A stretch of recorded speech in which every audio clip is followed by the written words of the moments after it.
It's now 8:45. I would like to call the July 22nd, 2022 meeting of the Energy Facility Siting Council to order. Mr. Secretary, please call the roll. Marcy Grail, Present. Ken Howell, Present. Hanley Jenkins, Present. Jordan Truitt, Present. Cindy Condon, Present. Ann Byer. Madam Chair, you have the floor. Thank you. Mr. Secretary, are there any agenda modifications? Madam Chair, there are no agenda modifications at this time. Thank you. I have the following announcements. Comment registration cards for today's meeting are available on the table in the back of the room. For council members and anyone addressing the council, please remember to state your name clearly. And please do not use the speakerphone feature as it will create feedback. Please mute your phones, and if you are joining us by phone and receive a phone call, please hang up from this call and dial back in after finishing your other call. For those signed onto the webinar, please do not broadcast your webcam. If you want to receive future email notifications of council meetings, project milestones, or rulemakings through our Quick Dimensions program, you can do so by clicking on the link in the agenda or on the council webpage. Look for the green box on the right-hand side of the page that says sign up for emails updates. You are also welcome to access the online project mapping tool and any documents by visiting our website. Please note that the audio and video of this meeting is being recorded and may be posted to the council's website following the meeting. Energy Facility Council meetings shall be conducted in a respectful, courteous manner where everyone is allowed to state their positions at the appropriate times consistent with council rules and procedure. Willful, accusatory, offensive, insulting, threatening, insolent, or slanderous comments which disrupt the council meetings are not acceptable. Pursuant to Oregon Administrative Rule 345-011-0080, any person who engages in unacceptable conduct which disrupts the meeting may be expelled. So we'll move on to our first agenda item. It is the approval of the May 22nd, 27th, and June 23rd, 24 meeting minutes. Madam Chair, this is Hanley, Yes, family. and I would move that we approve the May 26, 27, 2022 meeting minutes as presented. Or as it changed. I guess we changed them based on some information that I submitted at the last meeting.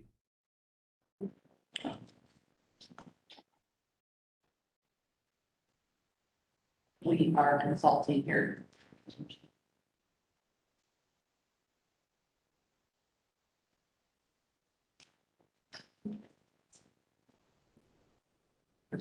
We're good. Okay, so may we have a motion to approve the minutes? May we have a second? This is Kent. I'll second that motion. Okay. Any comments, questions? Mr. Secretary, please call the roll. Ken Howell, Yes. Ann Byer, This is Ann Byer for the record. I listened to the recording, so yes. Hanley Jenkins, Yes. Jordan Truitt, Yes. Cindy Condon, Yes. Marcy Grail. Yes, Motion carries, Madam Chair. thank you. So that takes care of the May 26th, 27th minutes. And then we would request a motion to approve minutes for June 23rd, 24th. Madam Chair, this is Hanley. And I haven't had a chance to get through those. I had difficulty accessing them online. And I'd ask that we postpone reviewing the June minutes until next meeting. Anyone have any problems with delaying those until next meeting? Okay, we will take that. Thank you, Hanley, and those will be held off until next month. Thank you. Next on the agenda is the council secretary report. Thank you, Madam Chair. First of all, I want to apologize to those online. We had a little bit of we had the wrong meeting link in the webinar, so it looks like we have 19 attendees, so I think the word's getting out. So appreciate your patience on that. We did start the meeting 15 minutes late to allow people to get that information and log in, so hopefully that information is getting out. First, I will give a staffing update. So we have just recently hired a replacement for Chris Clark as the Operations and Policy Analyst 3. So as I indicated before, Chris has taken a new position as the Utility and Energy Analyst 3, so the Senior Siting Analyst, but he's continuing work on the rulemaking, and that's what that position primarily does. So we've hired a person to replace Chris, so Chris doesn't have to continue doing double duty like he's been doing for a few months. The person's name is Blake Crow. Blake will start on August 22nd. Just to give you a little bit of a background for Blake, he has a Master's of Urban and Regional Planning from the University of New Orleans, Bachelor of Arts from the University of Alabama, Birmingham.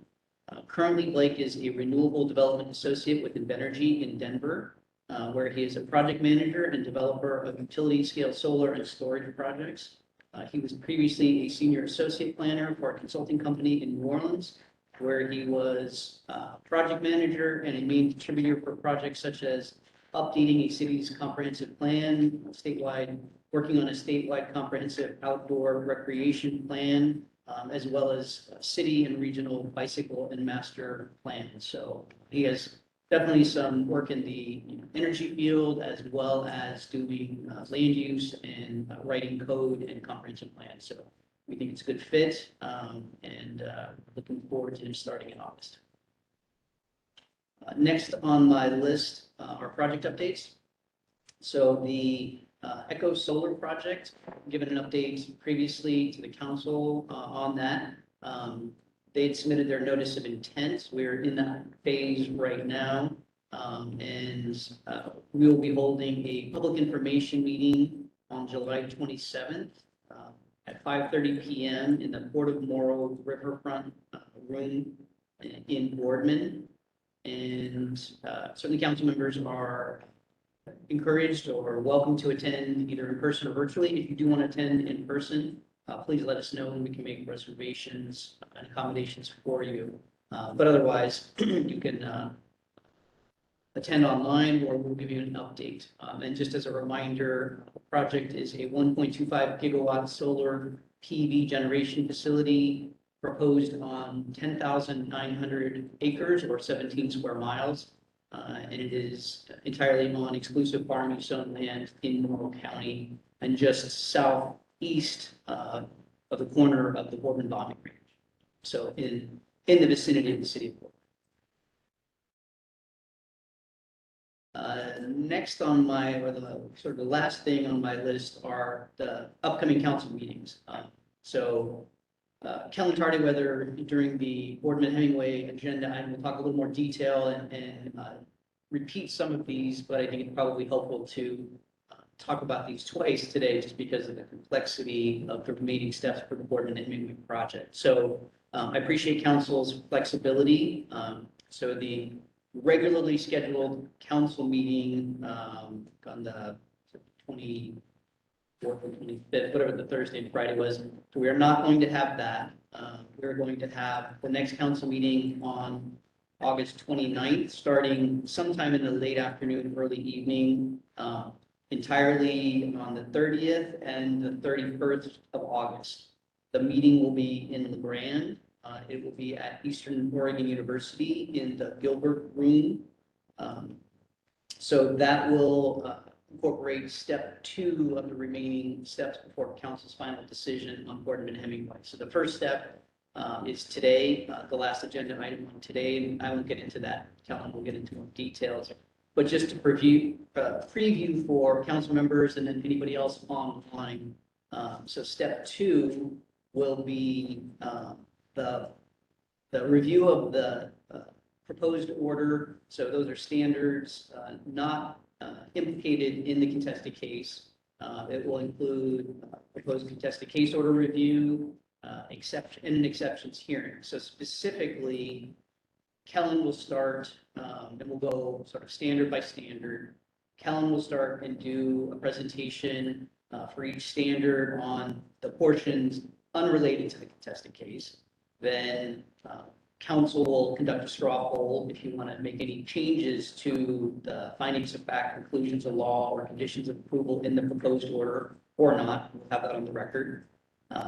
Then Jesse Ratcliffe, who is legal counsel to counsel on Boardman to Hemingway, will present each of the contested case issues where exceptions were filed. So the hearing officer submitted her contested case order, basically her conclusion on all of the issues in the contested case. There was a 30-day time frame for people to file exceptions, so whether they disagreed with her conclusions. There are a host of exceptions that were filed, and then there were responses to exceptions. So Jesse will go over those issues, the filed exceptions, and the responses. And we will then open it up for oral testimony for those party or limited parties who filed exceptions. So they will get a chance to testify to counsel. Then Idaho Power and the department will be given an opportunity to respond to those oral comments as well. And then finally, council will conduct a straw poll, and this will be that sequence of events between Jesse, the oral testimony, response, and straw poll will be done on each of the filed exceptions. So that's why we have it built in for 2.5 days worth of timing, because and we kind of built in a conservative approach. Hopefully that was correct, and we'll be able to conclude all of that in those 2.5 days in the grant. Then, assuming we can get that done in that time frame, staff will then take any changes that occurred today, material changes that occurred today from council's review of the proposed order, any changes that occur based upon what occurs in Brand in August, and we will do a draft, we'll create a draft of the final order. So that'll be in the week or two after, could be around September 16th. So we will get that out. Then the next council meeting in September, currently listed as September 22nd and 23rd. Those dates will not work. So I'm going to be reaching out to council members, Nancy or I will be reaching out to council members for availability, possibly the week after. We think that that's only going to require a one-day meeting, but we still have to wait and see what other items are on the agenda. But for B to H, again, assuming that we can get through those other things before that and it lines up, then at the September meeting, there would be a material change hearing, assuming there's any material changes that have occurred. So any of the parties or limited parties can testify on any of those material changes that are included in the draft final order. Similarly, as before, Idaho Power and the department will have the opportunity to respond if they choose to any of those oral comments. And then council will conduct a straw poll on any of those comments and responses to see if there are any additional changes. And then if council is ready, then at that same council meeting, there would be the council hearing to adopt the final order. So you would, do that sort of final evaluation and whether or not there are changes between the proposed order, the hearing officer's proposed contested case order. If the draft final order is good, or if there are minor tweaks, we can get it done that day. Otherwise, it would be continued to another hearing. So that's the sort of aspirational but very potential timeframe for the remaining steps in Boardman. Any questions? Anything you'd like me to go over again? So this is Chair Grail. I'm just obviously I recused myself from the BQH thing. I don't know when I fly back to Texas, but if I can, I will show up on the 31st just to participate in my flight. Thank you. Okay, and if there are no other questions, then Kellen's going to go over this again, and I think that'll be helpful. We have a fair number of attendees, so hopefully they've heard that, and then anybody who's going to come in late today, Kellen or I will go over this again during the last agenda item, just to make sure that people are starting to get out there. We don't know the sequence of the standards. We still have to kind of package that up to actually have a sort of agenda that sort of makes sense for everybody. But in the next week or so, we'll start packaging that up to get it out to make sure council's aware of it, Idaho Power's aware of it, and then any of the parties and limited parties so they can begin preparing for that August meeting. And with that, I will conclude my presentation. Thank you.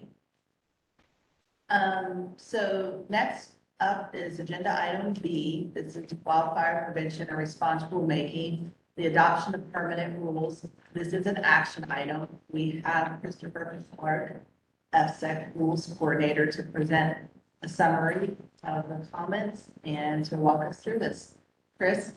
Thank you, Chair Cabral, and give me 1 second to get this slide.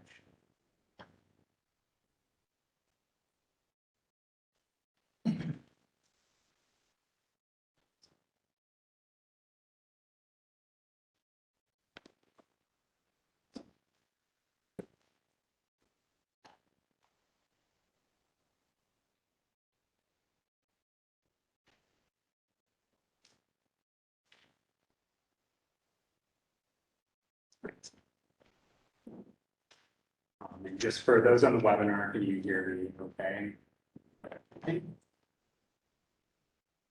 Yes, Ms. Hanley. Thank you, Councilmember Higgins. So once again, for the record, my name is Christopher Clark. I am the council's rules coordinator. During this first agenda item, the council will be considering the adoption of permanent rules for the wildfire prevention and response rulemaking. As part of this presentation, before I turn it over to you for your deliberation, I'll be giving a little background and procedural history, a summary of the proposed rules, and then I'll be giving an overview of the public comments that we received and staff's recommended responses. This will kind of happen with all 3 of the agenda items that we have.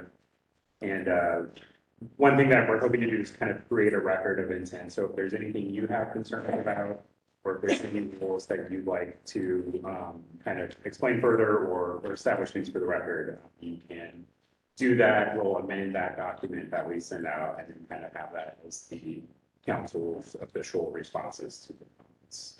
Christopher, Cindy has something to say. Chair Brown, Council Christopher, thank you. In May, when we first discussed this, I recused myself in ruling with an abundance of caution because I serve on the board of a consumer utility.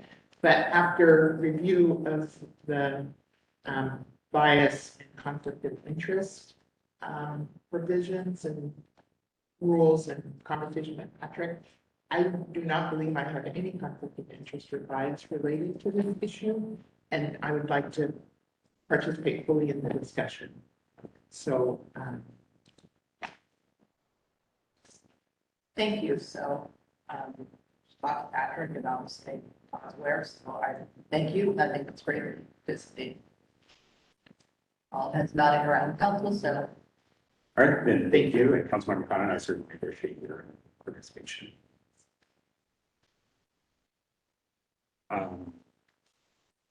So as a reminder, this is kind of the final step in this rulemaking. Once you make your decision on whether to adopt these rules or not, the next thing would be that I would file it with the Secretary of State.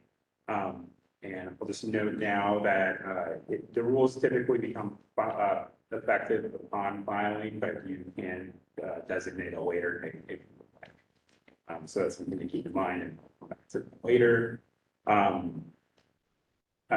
To give a little of the background on why we're doing this rulemaking, I don't think there's any questions about the seriousness of wildfire as a policy issue in Oregon or as a public safety issue.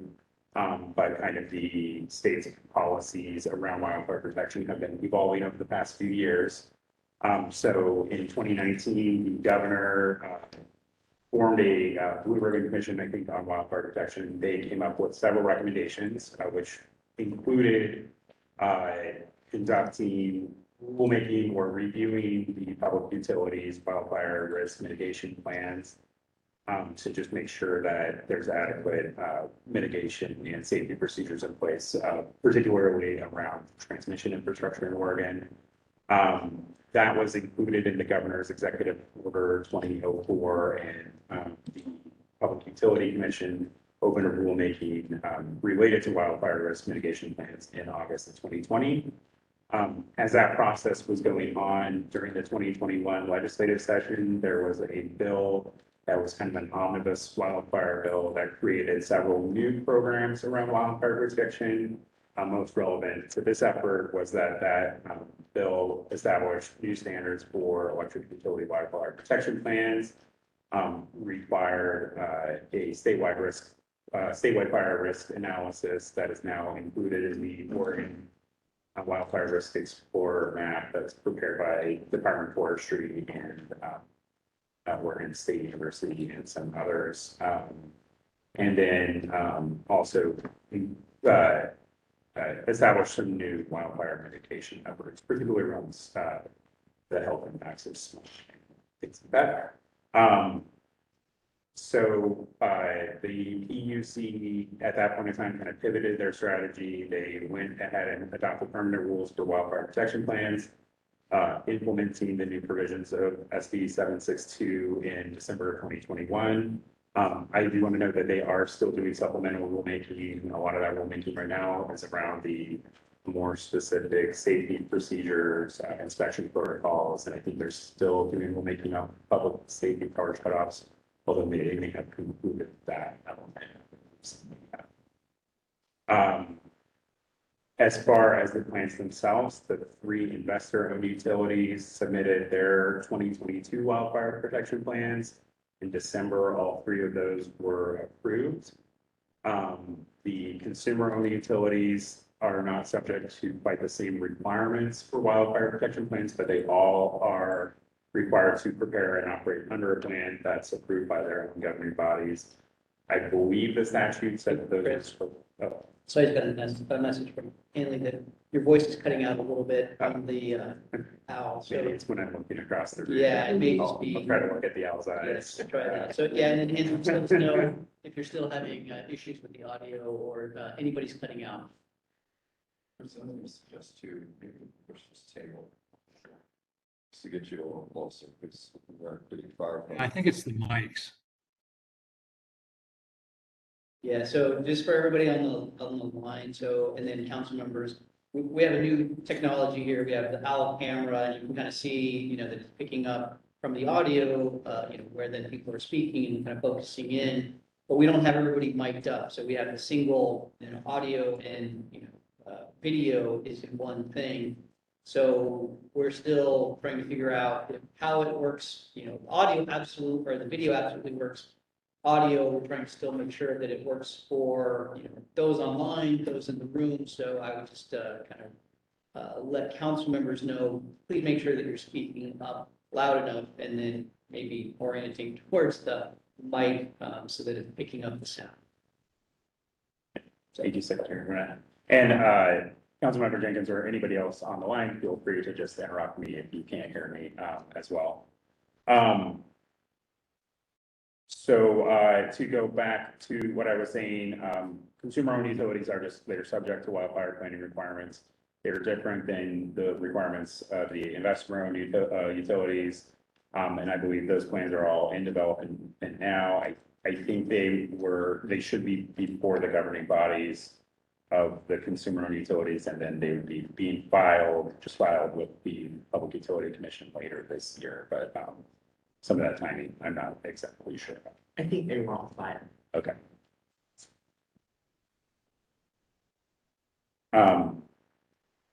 So I won't spend too much time on this, but, you know, when we brought this idea to the council, and actually may have been a council kind of initiative in our rulemaking schedule for, I believe, 2020 or 2021, you know, the council just noted that this was a very important issue to you. Obviously, after the last few serious wildfire seasons here in Oregon, you know, it's fairly clear that the council can address this as a public safety issue. And there's also plenty of evidence that climate change is only going to increase in both terms of frequency and severity due to climate change. We want to note that we did early on in this process talk about the scope of a standard and whether the concern was really just with transmission infrastructure, which has been the focus of a lot of planning efforts. or if it should apply to other types of energy facilities, including generating facilities and renewable energy generation facilities. And we did find that there was enough evidence to suggest that those types of facilities should be subject to the standard. So the standard we've prepared would be applicable to any energy facility. Although it does kind of allow for some flexibility in the details of the plans based off the risk at the site. So, our objectives in coming up with these rules were, one, to minimize the risk of a energy facility that's subject to the council's jurisdiction from causing a wildfire. Two, to ensure that there's sufficient programs and procedures in place to ensure the protection of public health and safety, including the safety of responders in the event that a wildfire does occur at an energy facility site, regardless of the source of ignition. So if a wildfire comes into a wind or solar site, making sure there's adequate ways to respond to that. And then finally, to maintain consistency with the wildfire mitigation rules required by SB 762 and adopted by the PUC to the extent possible, mostly to reduce redundancy and kind of duplication of regulatory burden. So we started this rulemaking in October 2021. We've kind of been we've been participating in the PUC rulemaking alongside this. We did conduct one rulemaking workshop for our stakeholders in January of this year. And then we brought back proposed rules and council approved a notice in May. The public comment period was open since June 1st, and it did close on July 21st, last night at 5 p.m. And so today is your consideration of those comments and permanent rules. Just to know, I'll go through these comments, but we received 2 comments on this, written comments during the rulemaking comment period. And then you did hear several oral comments on this at the hearing last meeting. So just to briefly go over what is in the proposed rules, those proposed rules would adopt a new standard that would require the council to find that, one, an applicant has adequately characterized wildfire risk associated with the proposed facility, and that, two, the facility will be operated in compliance with a council-approved wildfire mitigation plan. The rules also provide that the council may approve a facility without making those findings if you find that the facility is subject to a wildfire protection plan approved by the Public Utility Commission or the governing body of a consumer-owned utility.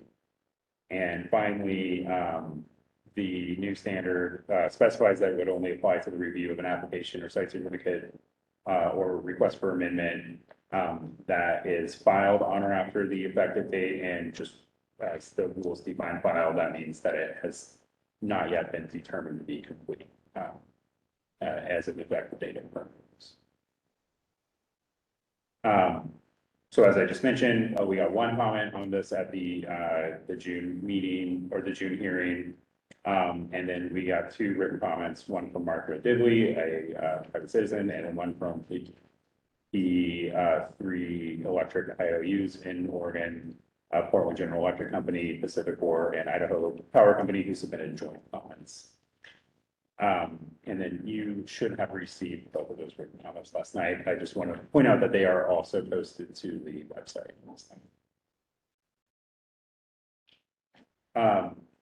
So I will say that the first comment we received was related to the definition of background radiation and kind of defining the use of appropriate instruments used to measure background radiation.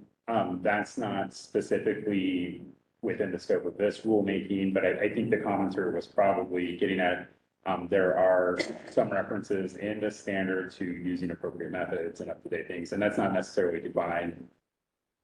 I just do want to point out that that was intentional and that the council would be able to determine what are appropriate methods and what it believes is sufficient on a case-by-case basis. That's kind of intended to allow some flexibility for these plans to evolve as time goes on and the methods and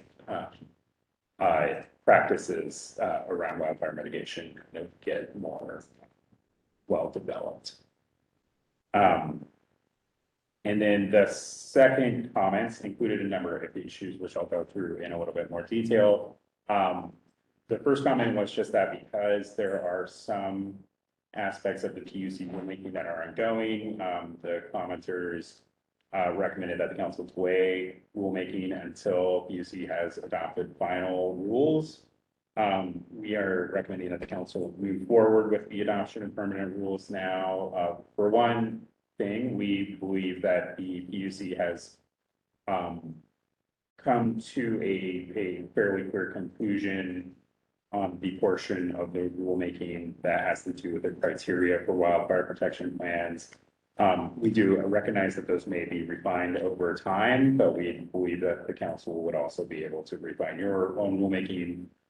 But for now, because the PUC rules really kind of mirror what's in statute, and the statute's not likely to change in the short term, we think the council is okay to move forward. Christopher, this is Marcy. Do we know, I mean, I see all the documents from the reviews, do we have do we know when they're supposed to issue the final rules? We know the date. Chair Grow, I cannot tell you off the top of my head. I know that they are currently accepting comments on their safety standards, and that there's been a lot of back and forth between the commenters now, and I think they're in their second round of almost like rebuttal comments. So I believe that is coming to a head, but the timeline's not clear, and it does seem to be dynamic, so. It needs to go. Thank you.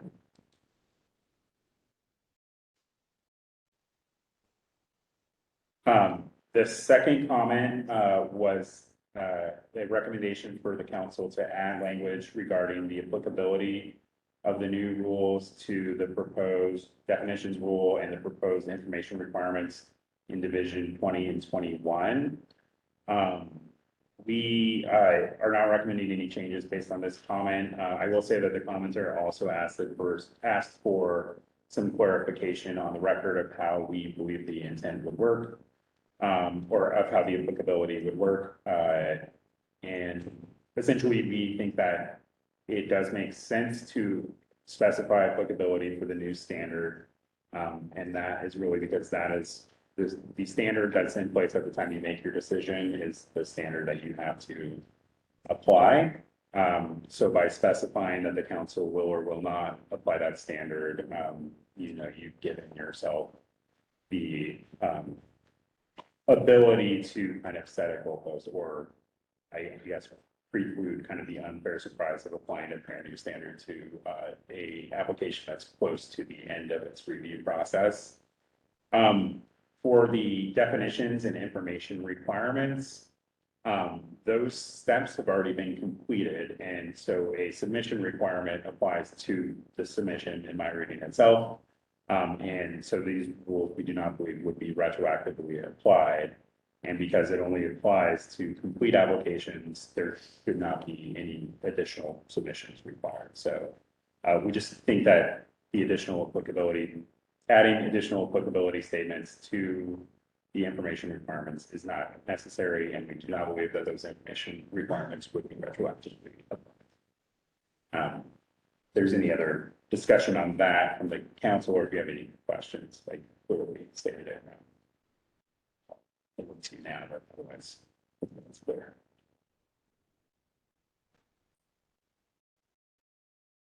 Okay. So the final comment on this was that the commenters recommended that the council revise the proposed information requirements to allow an IOU or COU approved plan, I'm assuming, specific to IOU plans, to allow them to submit their wildfire protection plan, even if it doesn't specifically address the facility that they're proposing. And that is basically, they said, well, their approved plan probably won't have new facilities in it because the approved plan would only be subject to what's built and what's in their current system.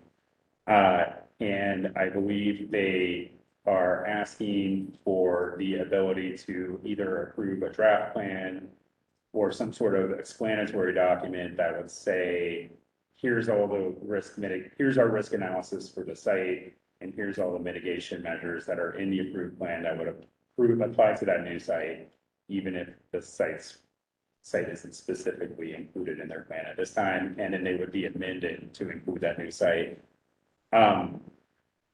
Hopefully that makes sense. I had to read the comment a few times, and there wasn't specific language attached with it, so I will say some of this is my own editorializing about what I think this language means. But at the end, we are not recommending that the council make a change to accommodate this. I do want to mention that the rule would allow them to submit their draft plan, and then they can make the argument or provide additional evidence to demonstrate how that plan would or will apply to the proposed facility. But the council retains the discretion to, approve or not approve that proposal based on its merits, and I think you would really have to be looking at it on a case-by-case basis. I think we often do get draft mitigation plans, and so it does seem plausible that a investor-owned utility would present you with draft amendments to their approved plan that do incorporate the new elements of a proposed facility. And I'm not sure how that is different than just submitting a proposed plan, unless they did not want to have to complete certain elements of the risk mitigation or the risk analysis for the site. So that's a lot of words to say. We're not recommending any changes, but if you would like to discuss that further, I'm happy to kind of pull up the comment letter itself. This is Marcy, I've been reading the comment letter, and I understand investor-owned utilities are always concerned about uncertainty, they're always concerned about costs, they're always concerned about inefficiencies. I see that they acknowledged our concern about, the issues in the public, and I don't think that goes away, and so I'm looking to make sure that we adhere to what we all communicated, that we're very concerned about this, and there's no kicking the can down the road, and things are going to keep changing. I don't know how we have the flexibility to deal with that, but it's not all the duplicity that they may be concerned about. We still have a responsibility. So I just want to be clear that whatever it takes for us to be mindful of that, I don't want to lose sight of what our priority is. That's a lot to try to process. That's a good job. Sugar, this is Ken. Yes, Ken. I agree that doing a mitigation plan for a comparable area. Man, these are site-specific issues, and I just don't see how it would be adequate to do a comparable area mitigation plan to cover this requirements, right? They need to submit a plan that's specific to the area. Yes, ma'am. This is a Meyer for the record. I agree with Councilmember Howe that particularly the risk assessment has to be site specific. Often the mitigation measures will be similar, and the utilities have presumably addressed the mitigation for different kinds of facilities. So there could be a crosswalk between the mitigation actions, but really doing that site-specific risk assessment, I think is critical to really begin to address the health and safety issues. So I don't know how we signal that. I understand that nobody wants to do extra work or rewrite their plans, but I think the risk assessment itself has to be site specific and specific to an application. Anyone else have anything at this time? Regarding this, Yeah, I'm in, sure. Yes, on this topic.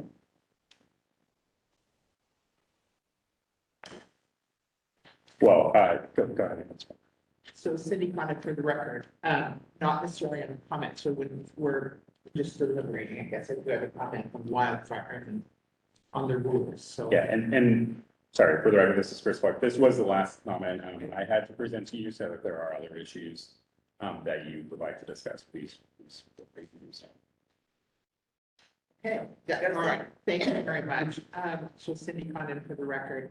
And I'm a little bit troubled by the PUC approved plan and the consumer owned. Can you call that language up with respect to, actually, it was just the previous slide? That, yeah, I appreciate that we're trying to be consistent with the PUC rules for approved plans, but I am troubled. It seems like what we're doing is that everyone except consumer-owned utilities must have their wildfire mitigation plans approved by another body, either the PUC or us. And the consumer-owned utilities are set aside. You know, investor-owned utilities have a board. Many of our applicants, developers, and whatnot have a board. And consumer-owned utilities have a board. The other two types of entities, have a third-party approval process, either by the PUC or by us. So I'm not clear why consumer-owned utilities would not be subject to our approval. Just for discussion purposes.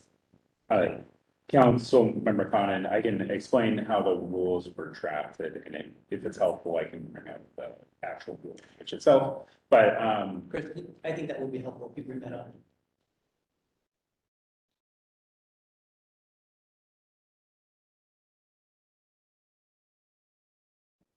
And just further, as I understand it, the PUC approves investor-owned utilities must file, and then there is an approval process that I understand is through an independent reviewer, maybe third-party reviewer, whereas consumer-owned utilities must submit, they must file, but there's no next step of approval.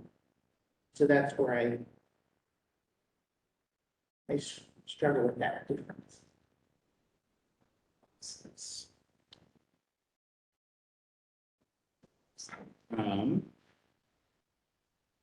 let's see. Which one, section 2.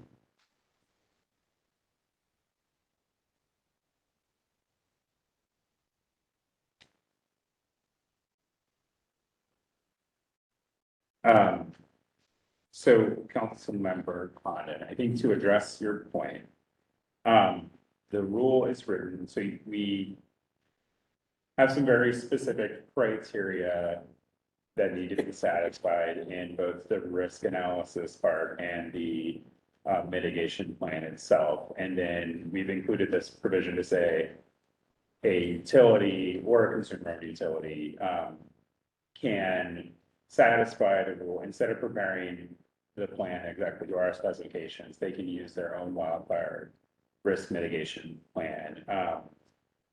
I think they have to make a showing that that plan specifically addresses both the site and the facility and would both, I think, as Councilmember Byer suggested earlier, but characterize the risk at that site and provide specific mitigation measures for that facility. When we say in this rule that the plan needs to be approved in compliance with OAR Chapter 860, that is the PUC's rules, and the PUC's rules do say it either needs to be approved by the PUC if it's an IOU plan, or by the governing body of a COU if it's the COU plan. We did not treat those differently because the legislature, in implementing SB 762, provided COUs with the ability to approve their own plans. I will say they are not subject to the same criteria or approval process as the IOU plans. So it would be possible that, they don't contain as much detail. And I will say for the record that I have not read any of the COU's plans so far, so I don't know if they are comparable to the IOU plans or not. But we did write this rule with the council may issue a site certificate to allow you to retain a discretion to not provide this exception if you're not satisfied that the plan, be that an IOU or a COU plan, doesn't adequately characterize risk and mitigate the risk and provide the information. So we do believe that the council does have the discretion to require a site-specific plan if it doesn't find that the PUC or COU group plan is adequate. And, you know, the more, if you agree with that statement or want to establish further intent for yourselves on the record, I think that'd be fine. I think you were fairly clear in your previous statements what you expect to see there. Just to follow up on that, I appreciate the discretionary nature of how this is written, but I consider the may as really looking at the PUC as another body that approves. And so I'm afraid that we've just got some entities that there's a may for the approval of approval of an independent body. And I was wondering if that might read better if it just ended approved by the Public Utility Commission, period. So that consumer-owned utilities, they provide us with the same plan, but that we have an approval obligation, just like we do for any entity that is not an investor-owned utility, that is not governed by the council. It's that distinction that is difficult. So.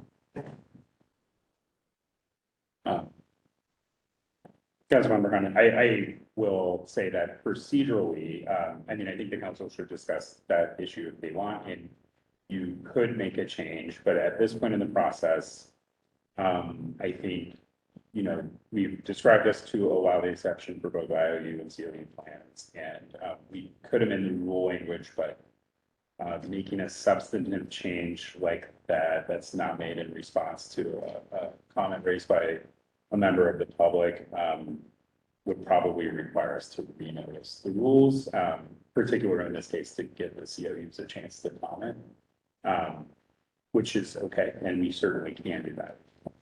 But I would say that we probably should not make a change that's significant without at this time.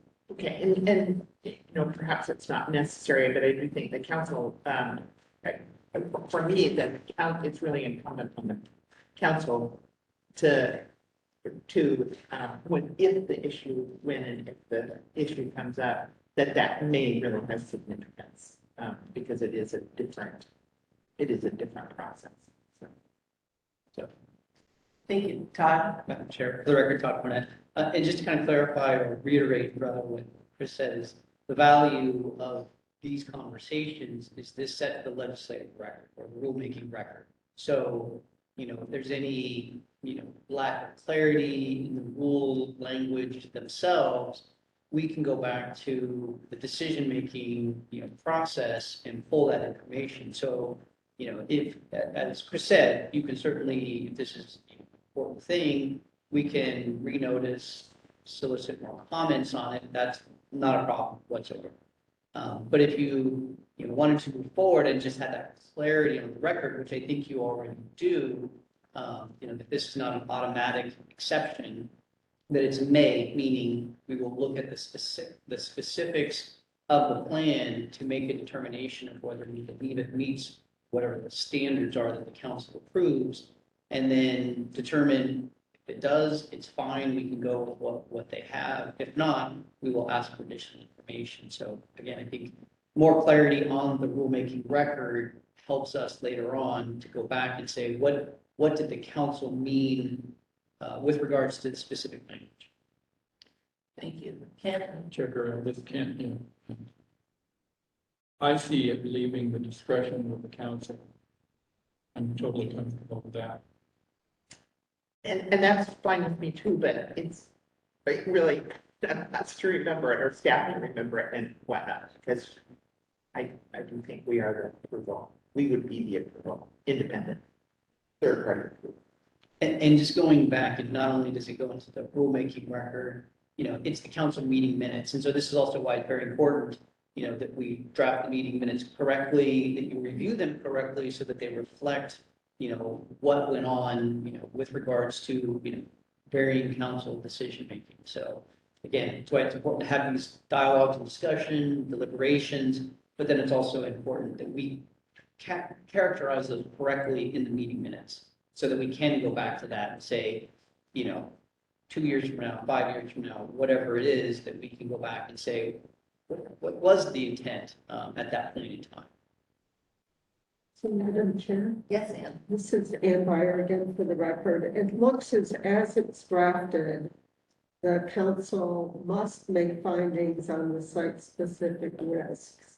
And it looks like that was intentional. And then when we get down to the consideration of the approved mitigation plans, it is a may. And that says that that mitigation plan may be good enough, but is not necessarily so. I understand the desire for certainty, but wildfire risk analysis and mitigation is changing as we get more information. And so having some flexibility built into the rule, but I think the council's intent is pretty clear in those two sections with a must and a may. And it may look like just words, but I think that intent is pretty clear and removing it. Thank you. Hamley, just checking on you. You got anything? Yeah, of course. Thank you. So I guess my question is for Cindy. Cindy, is your concern that the consumer-owned utilities preparation of the mitigation plan doesn't have oversight by a third party, like the investor-owned utilities with the PUC? Because it sounds like, and it looks like in the rule, that it's the council that has the oversight for the consumer-owned utilities. Thank you, Hammy. Yes, that is my concern, but council's oversight is discretionary. Whereas. Because of the may. Because of the may. And the PUC is required to approve investor-owned utility plans. And so. I see. Okay, I think I understand your issue. Yeah, this is, to me, this is a significant enough issue that I think it's pretty clear that we're going to, in most cases, do that third-party evaluation of the mitigation plans. I don't think it's something that we would intentionally avoid doing. I guess is, so I kind of side with the other folks that I think it's covered, and I think the record is clear that we will provide the kind of evaluation of the consumer-owned utilities plans that is necessary. That's good. We'll capture that in a minute. Thank you, Hanley. Okay, well, I think we've all spoken. Good. Okay, just checking. All right, Christopher. Probably got a good idea of what we're thinking. Thank you, council members. And I will just, restate for my own benefit that I think what we heard was that if we do get a request to rely on a plan, that the question the council is interested is the plan good enough, not if it's been approved. So we will not necessarily just defer to either the PUCs or the CU's approval to demonstrate compliance, but really the content of the plan is what's. Yes, yes.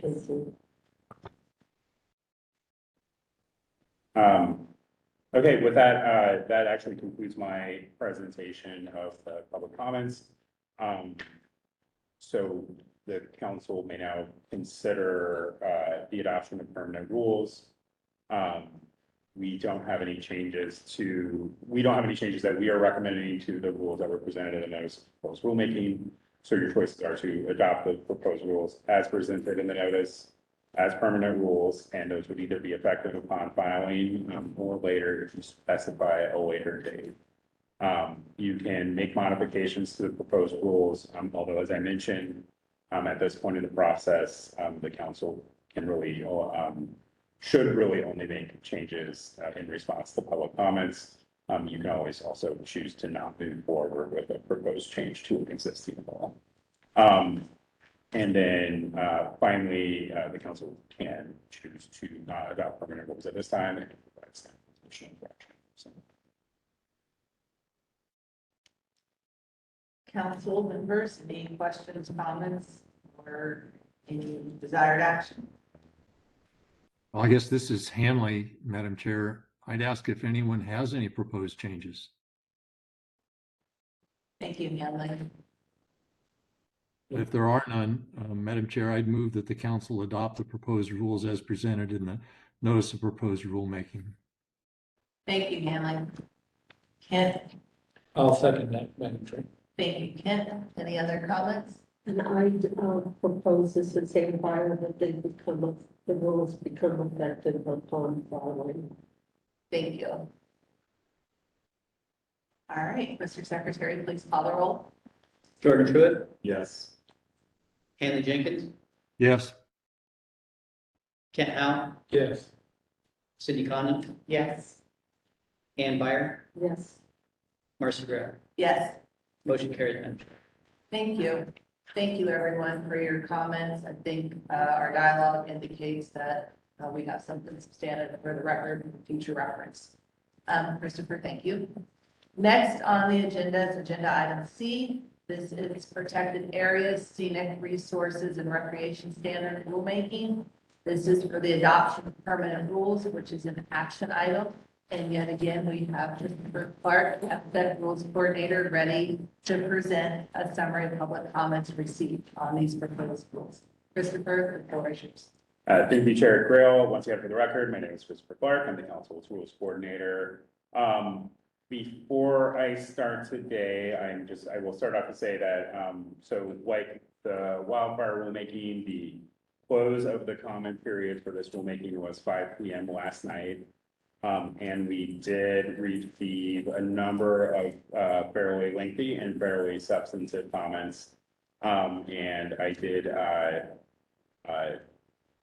pull a weight shift to kind of get through all those comments, but I will say that there's some things in there that I think probably merit more consideration. And so I'm not prepared to make a recommendation that you adopt proposed rules today. I am, however, prepared to go over a number of the issues in the comments, not all of them, but some of them, if you'd like to make some progress and have that discussion, we can also hold this agenda item until September if you prefer, but that's the council's preference. Todd? Madam Chair, for the record document, I would recommend, that council go as far as they can with this, recognizing you likely won't be able to get to a final decision because of those comments. I'd also indicate that Chris being modest, I got an email from him about 12:30 last night. So we got a lot of comments and Chris was working pretty hard last night to try to evaluate them. So it's not that we got them and we just didn't want to deal with them. Chris really made a pretty monumental effort to try to evaluate them and package those up so that, he could present them to council. And there was just, enough substantive ones that it doesn't make sense to be able to push that hard. That being said, there's enough of the comments and sort of the issues that I think we can get through because the focus in August is going to be entirely on Boardman Hemingway. It means that we're deferring some other things that will start to stack up in September. So if we can reduce this agenda item in September, I think that'll help create space for other things to get done in September as well. So that's my recommendation, is to get as far as you reasonably can today with the issues that you're comfortable with, and then defer the remainder to allow Chris and Patrick and others to review those remaining items and bring this to your attention in September. Thank you. Is everyone fine with what Todd is recommending? We have head nods here. Kelly, you okay with that? Works for me. Thank you, and that's what we shall do. So thank you, council members. As part of this presentation, I'll give a quick background and procedural history of the project. I'll quickly summarize the proposed rules, and then, like we mentioned, I will give an overview of some of the issues raised in public comments and staff's recommended responses. And then we can continue that at the likely this September meeting. As I mentioned, the last thing, this is the last step in the rulemaking process. I just will say that this process has been particularly lengthy. We've been working on it for a couple of years. And so we definitely appreciate all the participation that we've had from stakeholders in both the formal and informal stages. The council, as you all know, is required to adopt standards for the siting of energy facilities. And some of the areas where those standards can address are areas designated for protection by the state or federal government. The impacts of a facility on recreation, scenic, and aesthetic values. And so you have done so. You've adopted those standards as 3 separate standards: one for protected areas, one for scenic resources, and one for recreation. The protected areas and scenic resources standards were last updated in 2007. One of the main issues that drove this rulemaking project was that the protected area standard in particular only allows consideration of protected areas that were designated as of that last update. And it's obviously been 15 years since that time, and there's been a lot of changes to both some existing protected areas have been redesignated or their boundaries have changed. And then there's also a couple of new protected areas in the state. The recreation standard was last updated in 2002. I will say that that standard is a little different, and we did not have a ton of substantive comment or substantive issues that came up with that standard. But we still kind of included it in the scope of this rulemaking, just because it deals with a lot of similar impacts and issues as the other 2 standards. So as I just mentioned, the scope is related to those 3 standards. And as we were kind of preparing these proposed rules, our objectives were to ensure that the standards clearly identify all the resources and values they're intended to protect, to ensure that the standards are consistent with the siting policy articulated in ORS 469-310, which states that the council will ensure that the siting of energy facilities is consistent with the protection of public health and safety and with the state's other land use, environmental, and other conservation policies. And then finally, we had the objective of improving the efficiency and effectiveness of the review process by resolving ambiguity, lack of clarity, and inconsistencies in the rule. So as I mentioned, we have been working on this through the informal process in 2020, but this rulemaking actually was on the council rulemaking schedule since 2018. We have gone through several rounds of soliciting informal and formal written comments.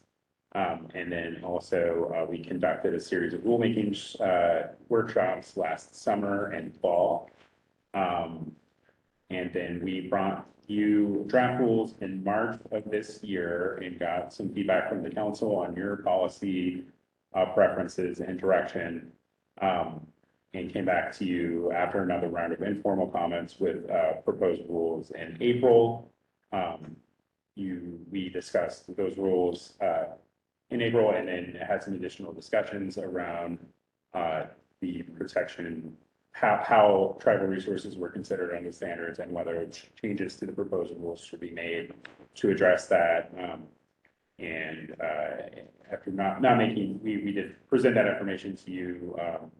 We decided to address those issues through the historic, cultural, and archaeological resources rulemaking that's scheduled for hopefully later this year, and move forward with proposed rules. We issued the notice of proposed rulemaking in June, and that opened the comment period, which closed last night at 5 p.m. There was also a rulemaking hearing at the June meeting. So I'm just going to go briefly over what is in the proposed rules. I know I've spoken to you about this rulemaking a lot of times, so hopefully all this is fairly familiar, but if not, please let me know, and I'm happy to bring up any rule language.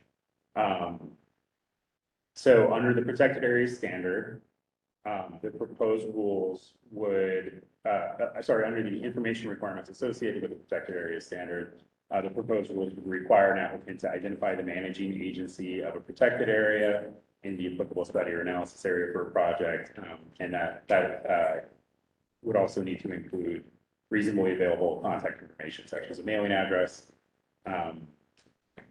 And that is part of a change to facilitate the implementation of a policy where staff will provide the public notice of any notice of intent or application to the managing agency of a protected area that's in the analysis area or study area. We do expect to formalize that policy about public notices in the application process review rulemaking when we review some other issues related to the noticing rules. So next, we would be amending the protected area standard to remove the effective date of designation. So we'd be taking out that reference to, I believe it's May 11th, 2007. And then we would be replacing that with a provision that allows the council to consider impacts to any protected areas that are designated prior to the filing of a complete application. We would be updating and simplifying the list of designations that are considered protected areas. And then we would be removing some of the outdated references and specific examples in that.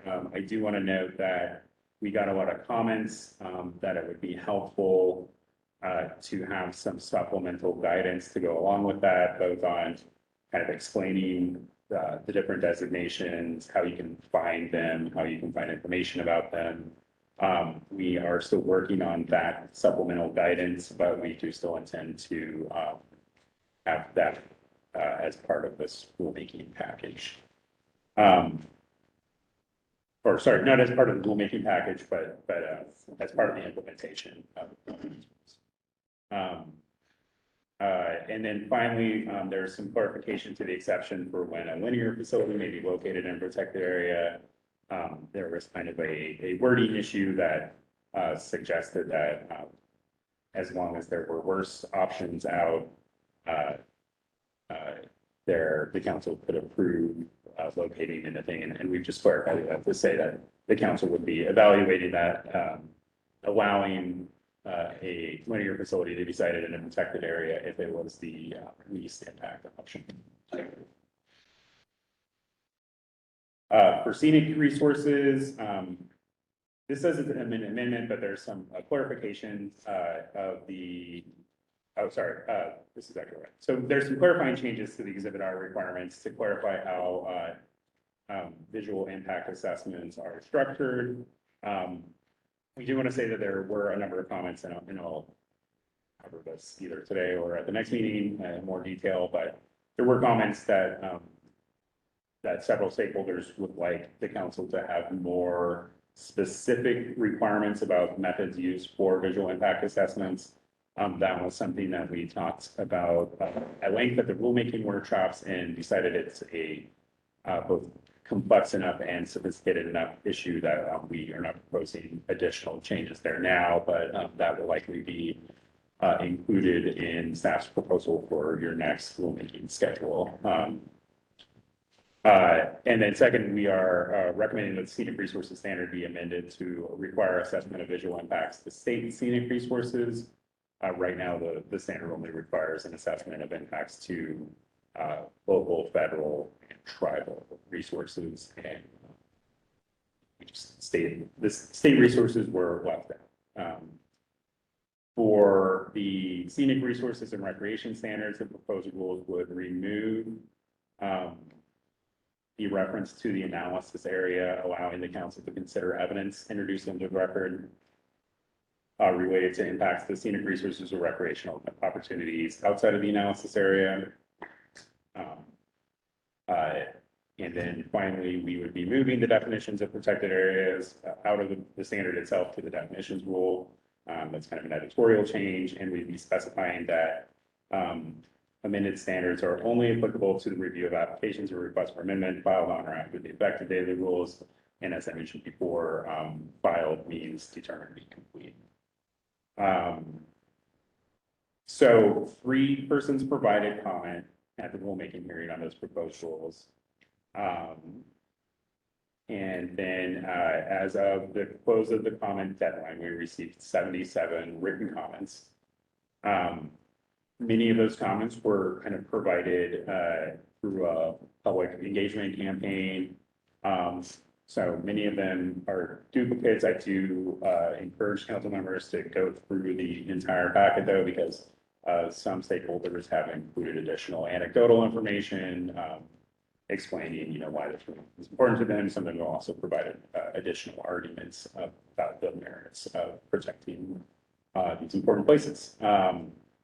I realized that I did not send you the complete packet last night, but you had received all the comments, some of them individually. So I just will say that I sent that to you now, and then the final comment packets also posted to the website.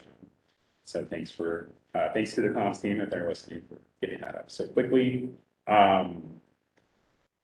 So you should be in possession of all the comments. Now, I'm going to go through some of the issues that were raised in multiple comments, and particularly early comments. So like I said, I won't go through all of them today, but I think this will be a good opportunity to discuss some of the bigger themes that were coming up. And maybe that was a bad preface for this one, but so we did get multiple comments throughout the process, recommending that the council delay this rulemaking until the council's concluded the application process review rulemaking. There are just arguments that this rulemaking does not streamline the process for citing renewable energy facilities, and that the recommendation is that the council prioritize rulemakings that would do that and hold these substantive changes to later. We're not recommending that the council delay the rulemaking, and we do recommend that the council move forward with the adoption of permanent rules with the understanding that we do acknowledge the importance of those other rulemaking projects and are continuing to work on them as we have capacity to do so. And yeah, so if there's any discussion on that. Fine. So a commenter similar to what came up in the wildfire rulemaking, a commenter recommended that the council add language regarding the applicability of the new rules to the proposed definitions and information requirements. As I explained before, we're recommending that those applicability provisions are not needed because the information requirements have already been satisfied. I do want to point out that there's some differentiation here because we are making pretty significant changes to the definitions rule, particularly the definitions of protected areas, but because the amended standard would specify that the previous version applies to pending applications, and that previous version contains the definition itself, we would expect that definition to still be controlling. So I'm not seeing any questions on that. So, oh, it looks like I accidentally copied my slide over here. So I'll skip that. Okay, so several commenters, and this was one of the comments that came up across many of them, is recommended that council remove the goalpost language for the effective date of protected area designations. So instead of saying that you will only require an evaluation or consideration of impacts to designated areas designated as of the date of completeness. These commenters recommend that you look at impacts to any designated protected area that is designated as of the date of your final discussion or your final decision. So we don't recommend changes to the proposed rules, in part because the council established a pretty clear record that you thought the goalpost language is needed to ensure fairness and consistency in the review process. We do want to point out that the goalpost just allows the council to move forward without making the applicant go back and evaluate impacts to a new area, but it doesn't relieve the certificate holder of the requirement to abide by local ordinance or state law in place. So most protected area designations only speak to what can happen within their borders. Some of those have like a wilderness area has strong legal protections about what can happen inside. Some of them are more at the discretion of the managing agency. In any case, the certificate holder would, if they plan to be located inside of the boundaries, they would need to comply with the laws in place, particularly in the case of a federal designated area. There's also some state laws that restrict development, like state scenic waterways and that sort of thing. So we don't think that the council's approval would necessarily allow a certificate holder to ignore those state laws.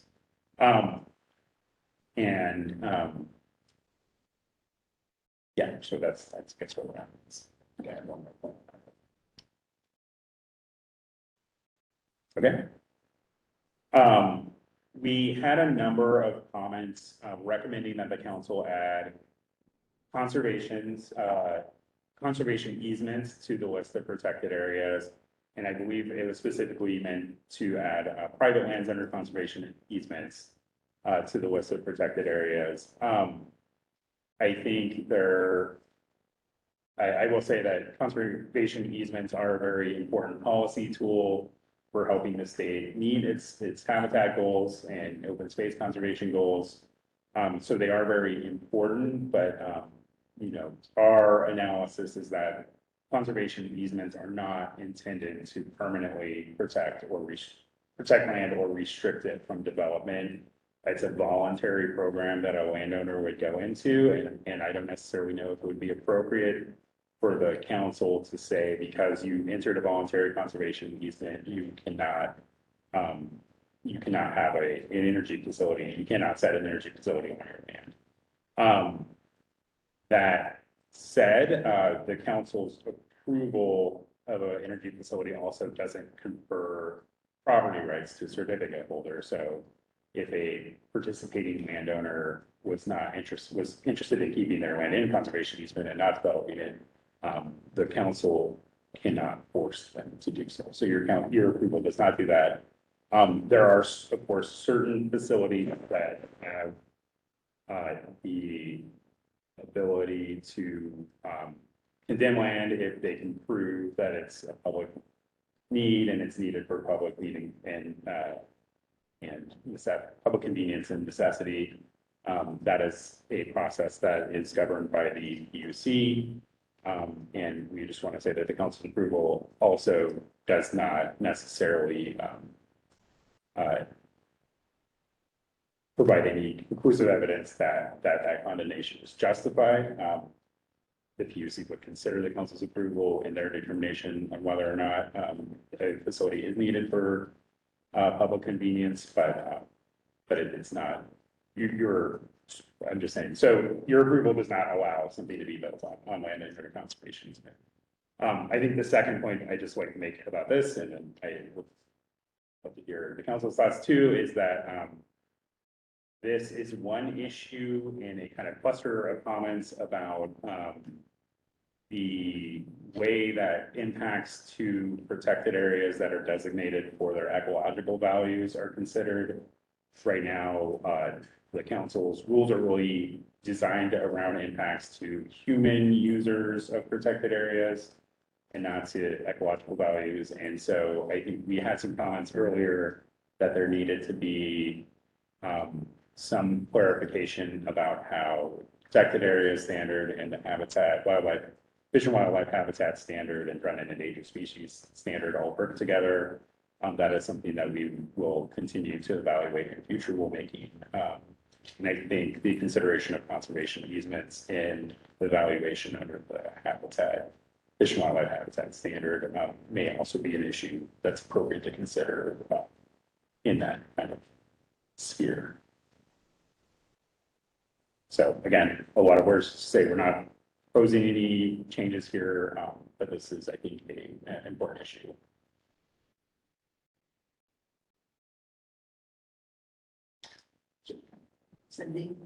Cindy Condon, just, are land trusts kind of considered in this sphere, you know, versus a conservation easement? Thank you, Councilmember Condon. Yes, I believe it's not identical, but I do believe most land trusts hold their land under conservation. So they would enter into, you know, a state or federal plan, in some cases, not all. One other comment, I think, bring that up is that there is also the State Natural Areas Program, and through that, land trusts or private landowners can dedicate or register their land as a state natural area if it meets the conservation goals in the State Natural Areas Plan. And state natural areas are in protected areas. So, for example, the Nature Conservancy has many lands that are considered state natural areas. There's also, you know, some newly dedicated private lands. Okay, thank you.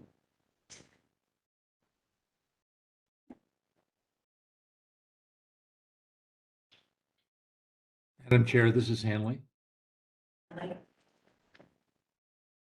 My concern with recognition of conservation easements is that they can be in a lot of different forms and have a lot of different stipulations.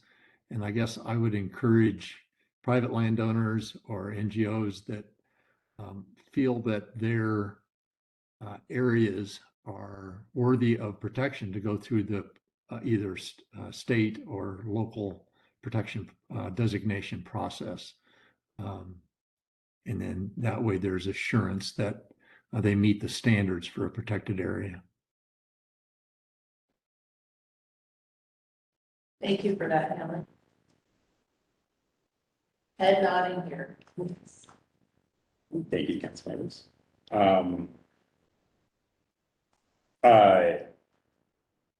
So another comment that we received from the Columbia River Gorge Commission requested or recommended that the Columbia River Gorge Commission be added to the list of reviewing agencies. We're not recommending that the council go forward with that change, in part because the commission is kind of a unique public body that's not really a state or federal agency. And that's one of the things that the comments brought up. But more importantly, you know, most energy facilities are not located in the immediate vicinity of the Columbia Gorge National Scenic Area, which is kind of the concern that was brought up in this comment. We do want to point out that when we do implement, as we're implementing this new public noticing procedures, where we would notice the agency or organization with jurisdiction over a protected area, we would expect that the commission would be included in that noticing if the project was located within then, you know, 20 miles or whatever the analysis area is of the national scenic area. So we would be providing notice, and I think it may depend on some of the legal structure of the commission, but there might be also the opportunity for them to be appointed as a reviewing agency if it was a particularly impactful facility. Christopher, this is Marcy. So do you believe the commoners do they feel like they're just not involved? We're not formally making them a formality thing? I will say that this particular comment was provided through the portal and there wasn't a lot of context. It just kind of gave some background on their mandate to, manage scenic resources in the gorge and that they didn't want to be involved. I think if there was the review of the facility that could impact the scenic. Thank you.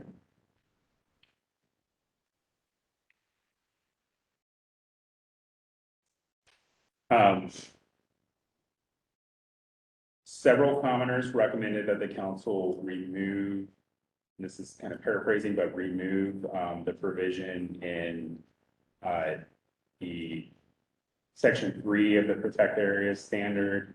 That provision allows the council to approve a facility or find compliance with the standard without approve a facility without making findings of compliance with the standard.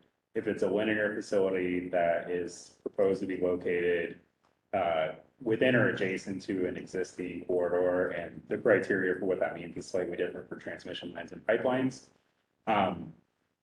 We did not discuss that section at all during the informal stages, so I'm not comfortable really making a strong recommendation on the merits of that now, but we do not recommend making a change for that reason. I will say that those provisions appear to be related to the underlying statute in ORS 469-300. The language is the same, but that statute says basically a transmission line is not, even if it meets the criteria to be an energy facility, it would be accepted if it's within an existing utility corridor. So you can propose a new transmission line in that corridor without having to go through the site certificate process. There's some similar language in the statute for local approval of transmission lines.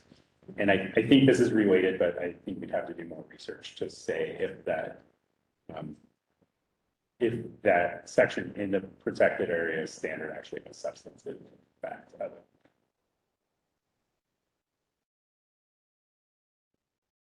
Sorry, that's my provide if I interrupted. No, I was agreeing that I think there's some local provision to almost support putting transmission corridors in existing corridors, so it makes sense to carry that provision through. Thank you. Okay, well, that is all I have prepared for you now. If there were other comments that you all would like to discuss now, as I said, I've read through them all. I prepared what I could. You did great. Yeah. You did great.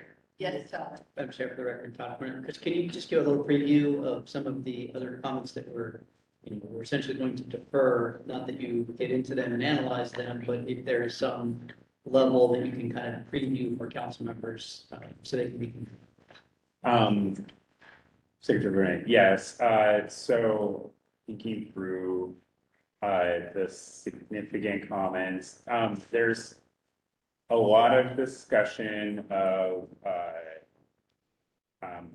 just how the protected areas definition is written and how we've incorporated legal citations. And there seems to be some disagreement between stakeholders on whether the legal citations are helping or not. And so I think we'd like to take a fair look at that with fresh eyes. There was a number of comments from Ms. Irene Gilbert, kind of making some specific recommendations, including considering research forests aside from just the research forests that are owned and operated by OSU. We think it's probably, we're taking another look at that, especially in light of the establishment of the new Elliott State Research Forest. There was a comment to add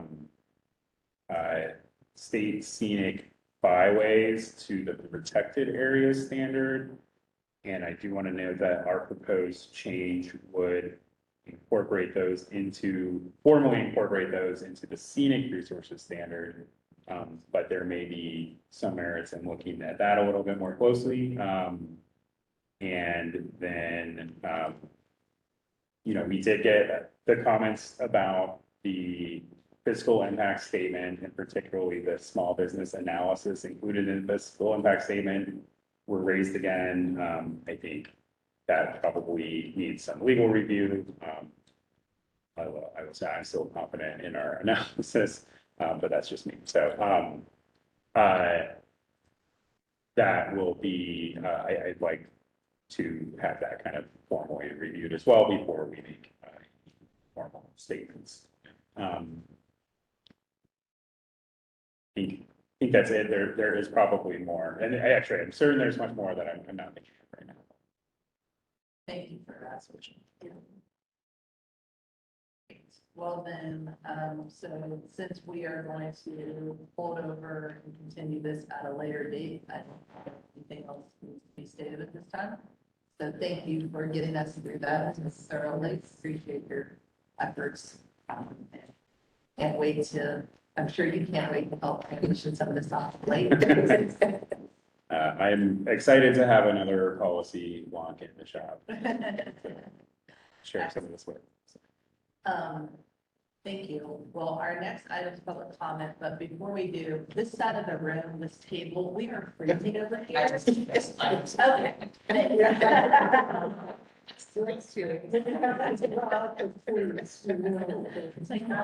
like that. Can't not get in the room. Oh, she's getting a badge. She's making it. Okay, thank you, Nancy. Thank you, Councilman. Yeah, I can carry on here. Next item is agenda item B, which is the public comment period. This is an information item. This time is reserved for the public to address the council regarding any item within council jurisdiction that is not otherwise closed for comment. Items closed for comment include the Boardman to Hemingway transmission line proposed order and proposed contested case order, the Nolan Hills Wind Power Project route proposed order, and the McCarty Generating Station request for amendment 3 draft proposed order and proposed order. So, with that said, I'm gonna look over, across the room and ask, Nancy to, Sarah, whoever's got the cards going on, and then, we've got anybody on the line, so I'm gonna defer to y'all to help out here.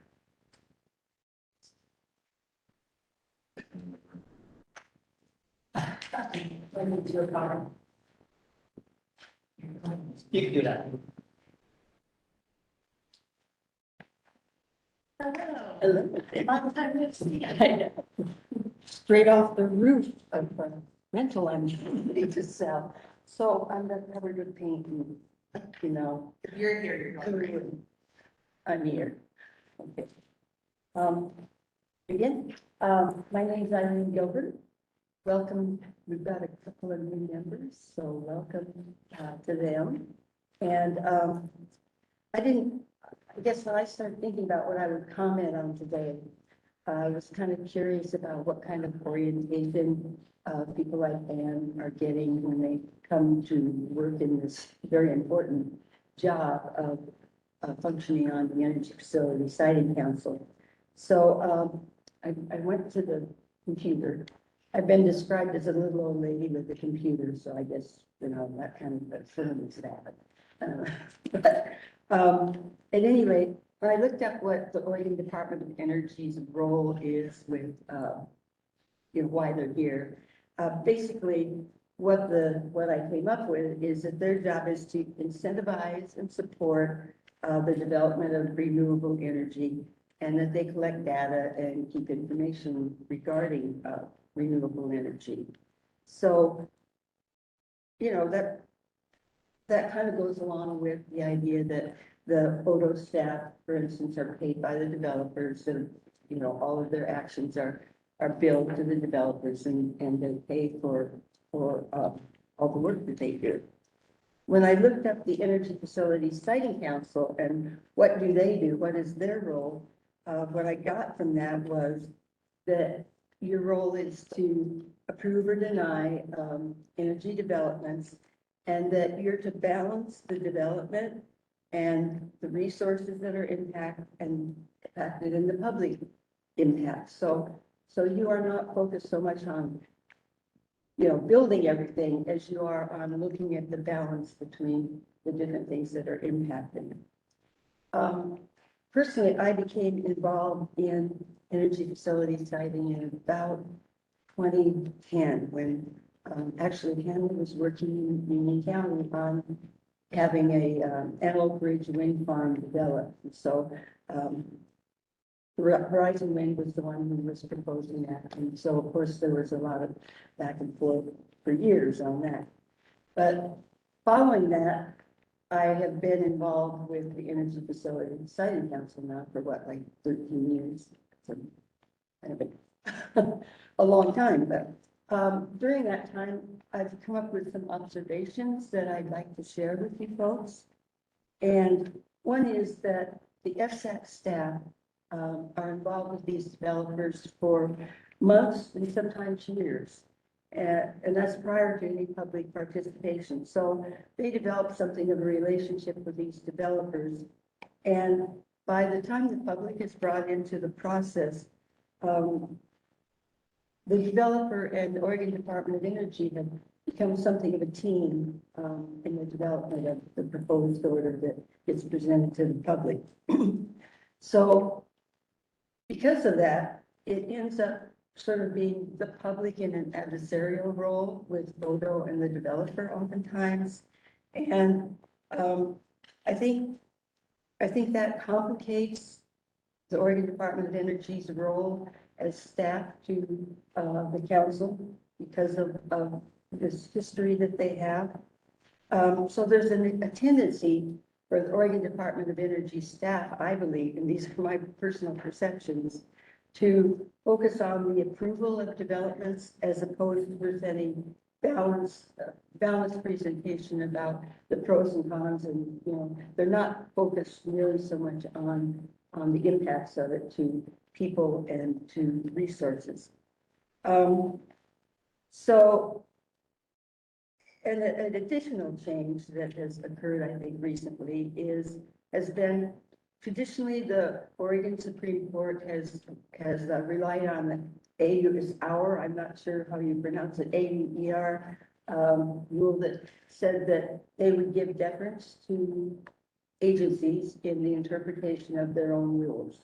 And so because of that, there have been court decisions that pretty much 100% were going in support of whatever Odo had recommended and the council had approved.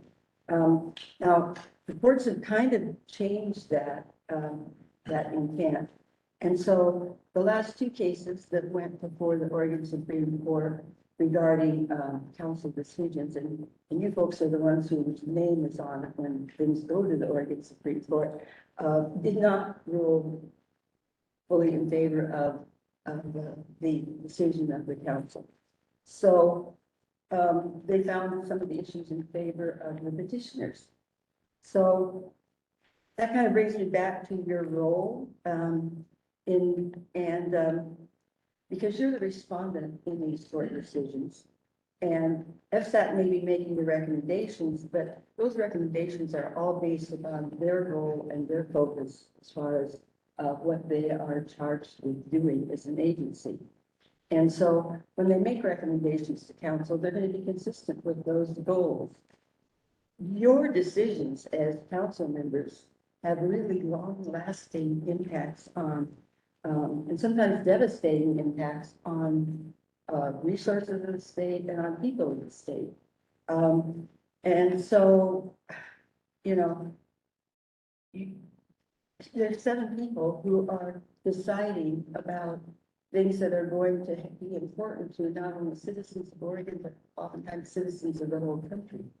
And I guess that brings me to my ask here. I've been I've had somebody say, tell them what your ask is. You know, tell people whether you're sending a comment or what is it you're asking them to do. And my ask is that as council members, that you not just accept heart-long recommendations that come from the Oregon Department of Energy. I mean, that's the only other easy way out, and they always have a basis for supporting their recommendations. That's their job. And what I'd ask you to do is really refer back to what what does the statute say? What is the literal language of the statutes that you're supposed to be deciding on?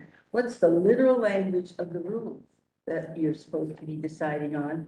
And you make the decision about whether or not the interpretations that are coming to you in bold recommendation, whether or not those really do comply with the rules and the statutes. And I'm pretty confident, and you probably are also, that the decisions that you make are increasingly going to be challenged in court. There are, for one thing, a lot of environmental groups who, at least when I started here, were 100% supportive of whatever decisions came out of the council, are now ending up not necessarily agreeing with everything that the council is coming up with. And so, what's more important is the fact that you're going to be judged by future generations about what you have done to protect the environment and the people, and not just building things for the sake of building things in terms of energy development. So that's what I wanted to say today. Thank you for your time. Did you have any questions? Thank you. Thank you. Sarah, on the line, after your mind.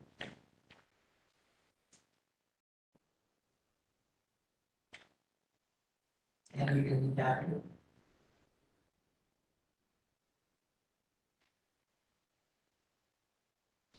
Kathy Moy, can you hear us? Your mic is unmuted. Yes, I heard some mumbling in the background. Oh, go ahead with your, please. Yeah, I'm the one who gave you the extra time for reviewing the comments on the HB 2021, but I would like to suggest that since you're getting a new rules coordinator to make his, I think it was a him, make his job easier, do not schedule public hearings and deadlines for comments the day before you're expected to accept the rules.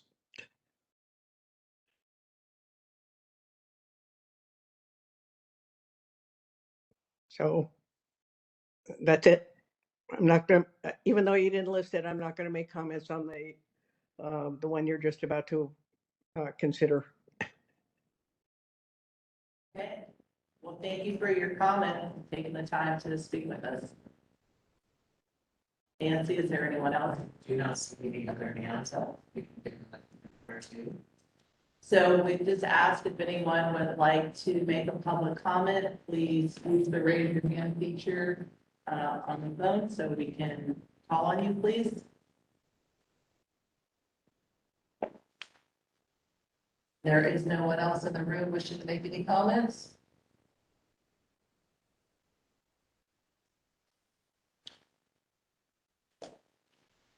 Last call for public comments.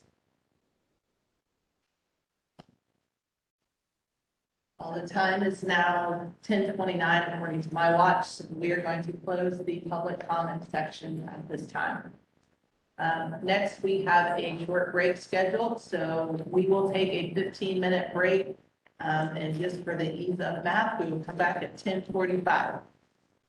Thank you. Oh, there you go. All right, I made it back. I'm actually having a assistant sort of think about it.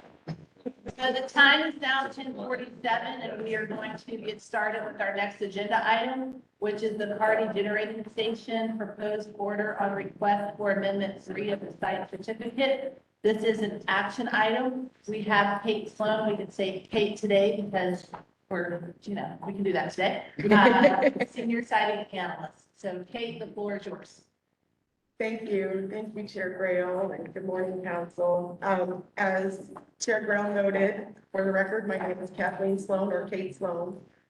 I'm a senior siting analyst with the Oregon Department of Energy, and I am going to do agenda item E on the Carty Generating Station proposed order on the request for amendment 3 of the site certificate. So just a real quick overview of the presentation today. I'm gonna go briefly over the facility, the site certificate history, the procedural history for the request for amendment 3, the proposed changes in request for amendment 3, and then the proposed order itself. I'll go through a standard review of the proposed order, which is the action item before council. So just for starters, the certificate holder is the Portland General Electric Company, otherwise known as PGE. The Carty Generating Station consists of 2 primary components. One is operational, 450 megawatt combined natural gas electric generating power plant with accompanying related and supported facilities. On this slide, those are the components in black. The components in red are the 50 megawatt solar PV, Carty Solar Farm, and its related and supporting facilities, which are the electrical collection systems within the site boundary for RFA 3. So RFA 3 is specifically focused on the components in red, the Carty Solar Farm. So just as to orient you on the landscape, the Carty Generating Station is a nearly 5,000 acre site boundary. It surrounds the Carty Reservoir, which is in the center. And the upper right-hand image is the actual footprint surrounded in orange.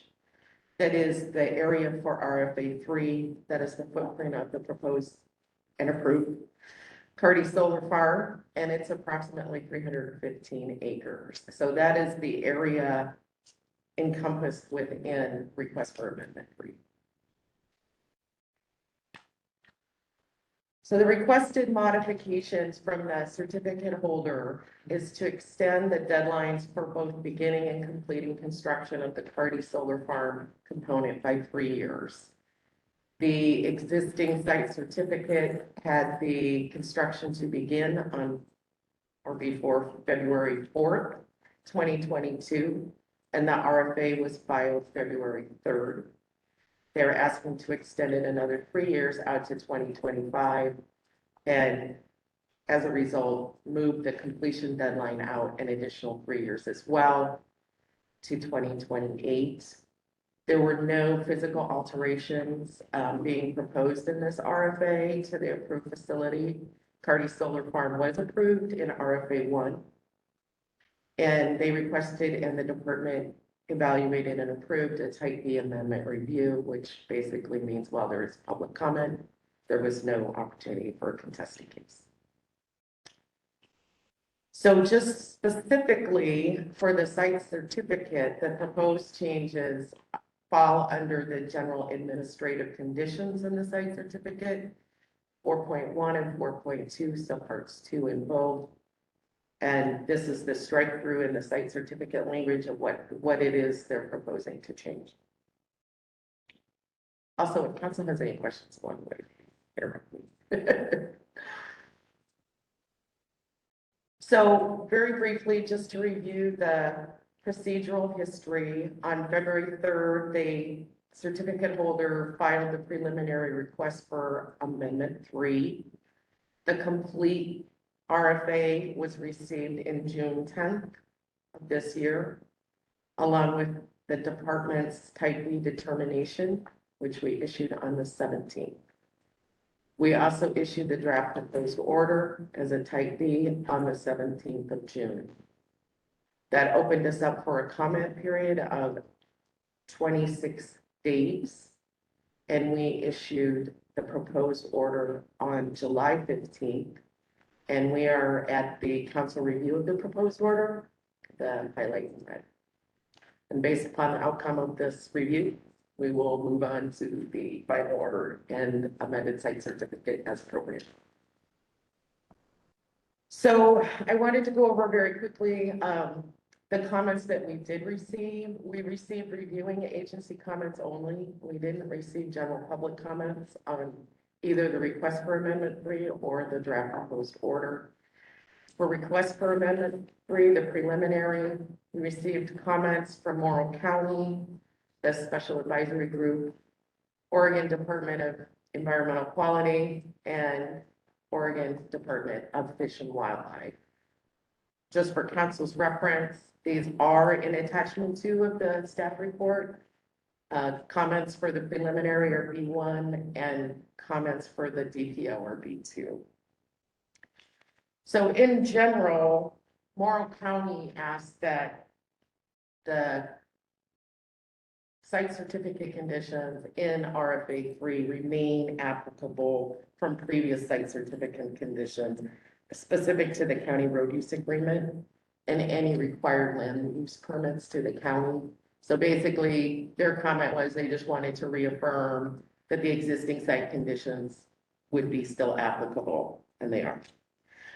Oregon DEQ reviewed and submitted comments that they had no permits relevant to RFA 3 that they would comment on. ODFW consultation between us and ODFW and the certificate and ODFW has been ongoing, and they basically commented that they wanted to make sure that there were no changes on existing conditions, and also that they felt based upon the preliminary RFA 3, there was no need for additional surveys or review based upon what was being proposed.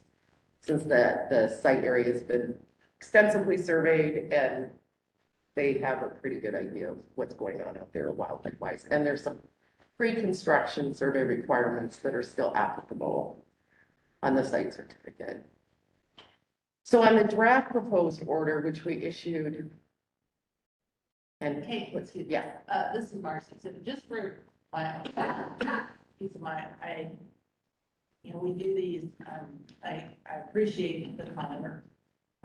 But I think, for me, 3 years didn't used to feel like a long time, but now it's a long time. And we've all driven to Morrow County. I drive over there every month, and it is continuing to boom. And it's a little bit, it's hard to say like, oh, 3 years, it's fine, and keep kicking it down the road. So I'm just, if they're fine, they're over there, they're doing their thing. I guess I probably shouldn't have a lot to say, but it is seemingly concerning to think that we just do these extensions and it feels like it stays status quo.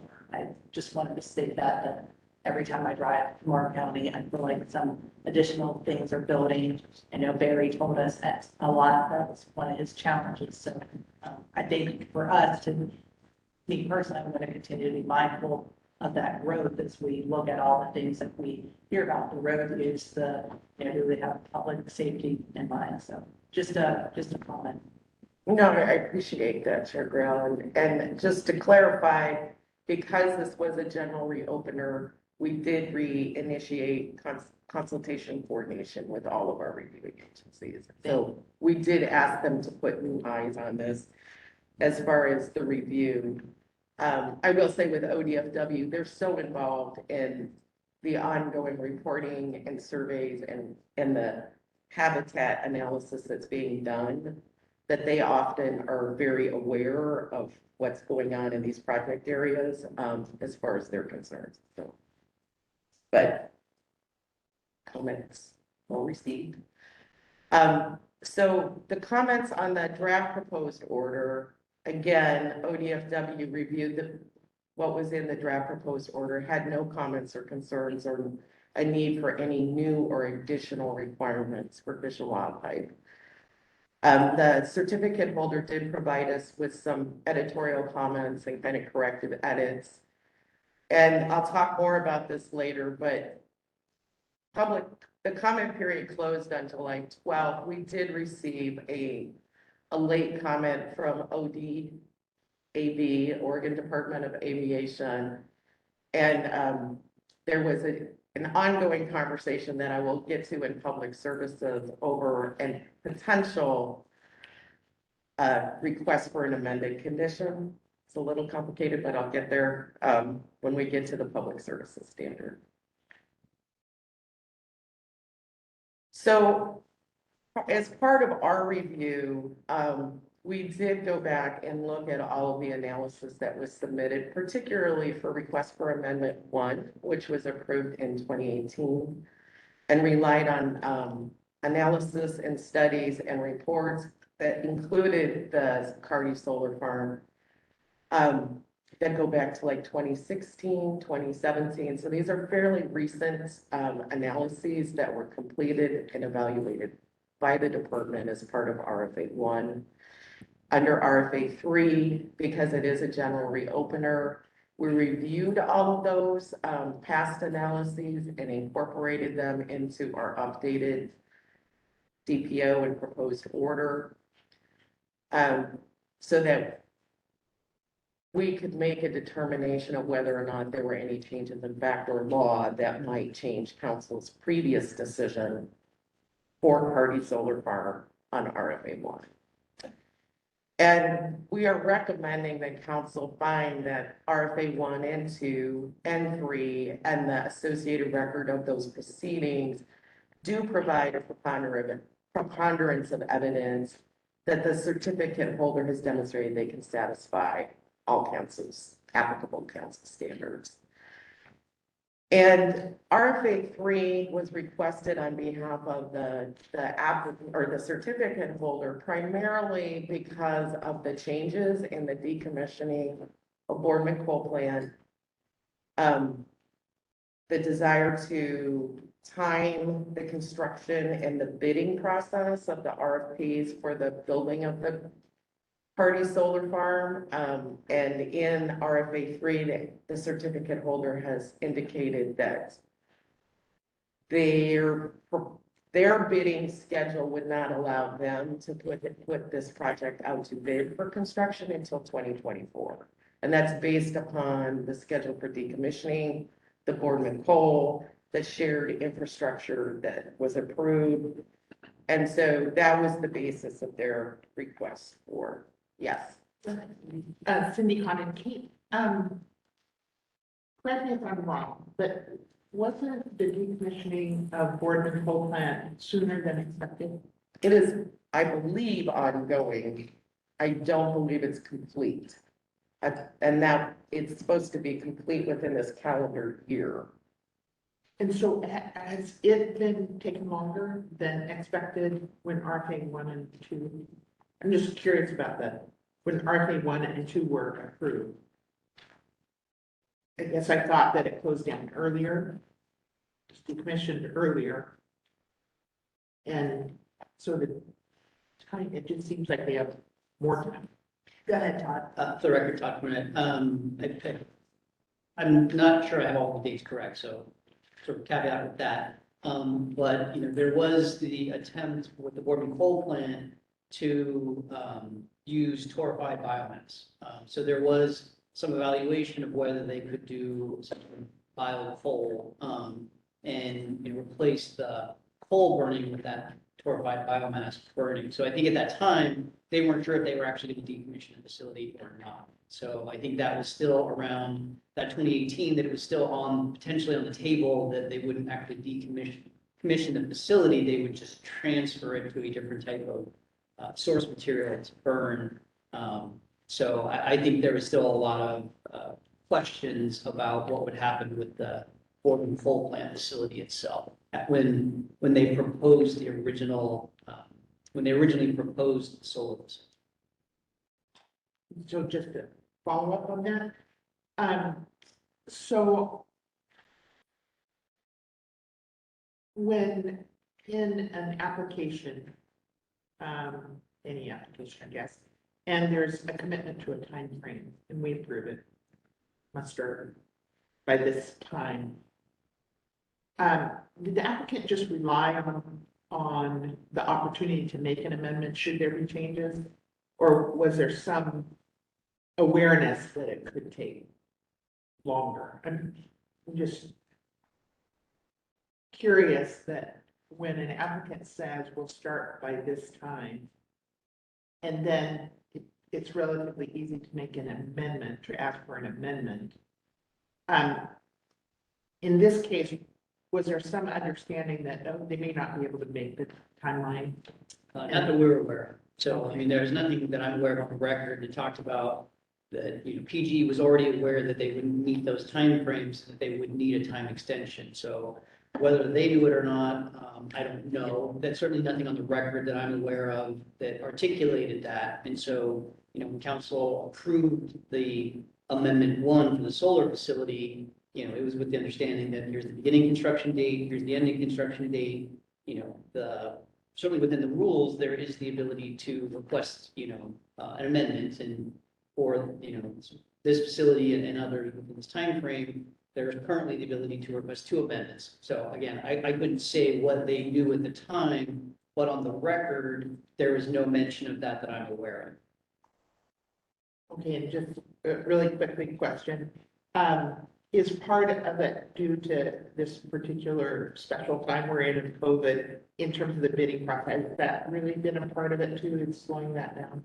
That, I don't have that level of detail in their comments. It was just stated that based upon their bidding schedule, the Okay. next RFP round that would be available for them, I think they bid every 3 years. So one would have been 2021, the next one will be 2024. Okay, thank you. Any other questions?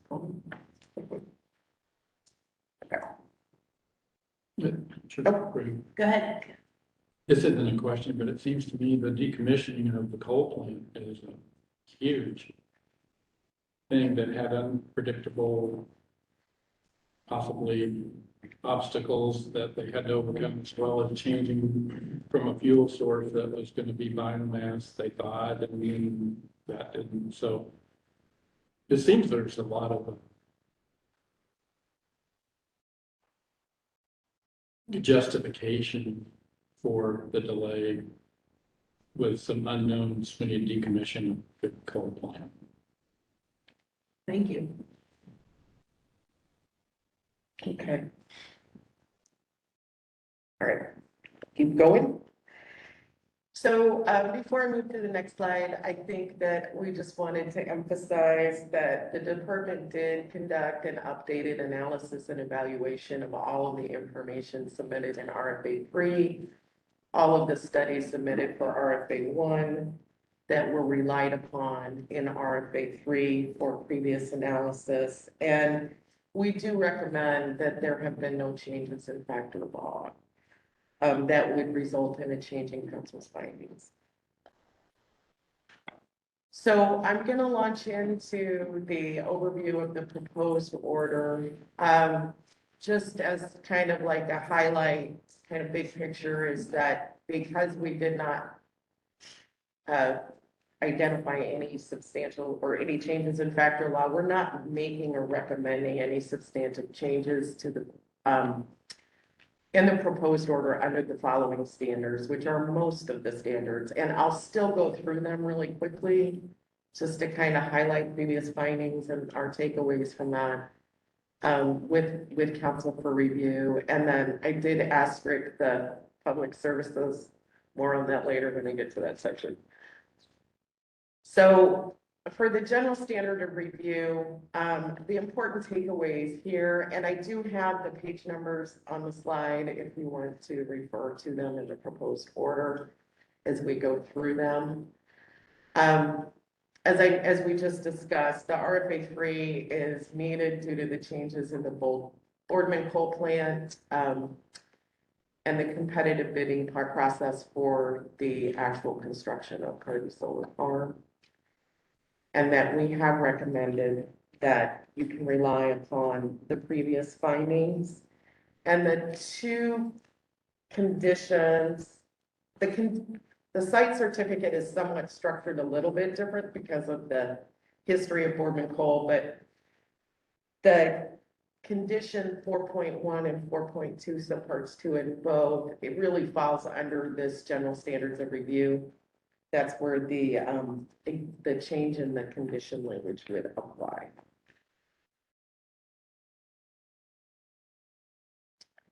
So in organizational expertise, PGE is a well-known entity who has a well-documented history of operating and managing energy facilities.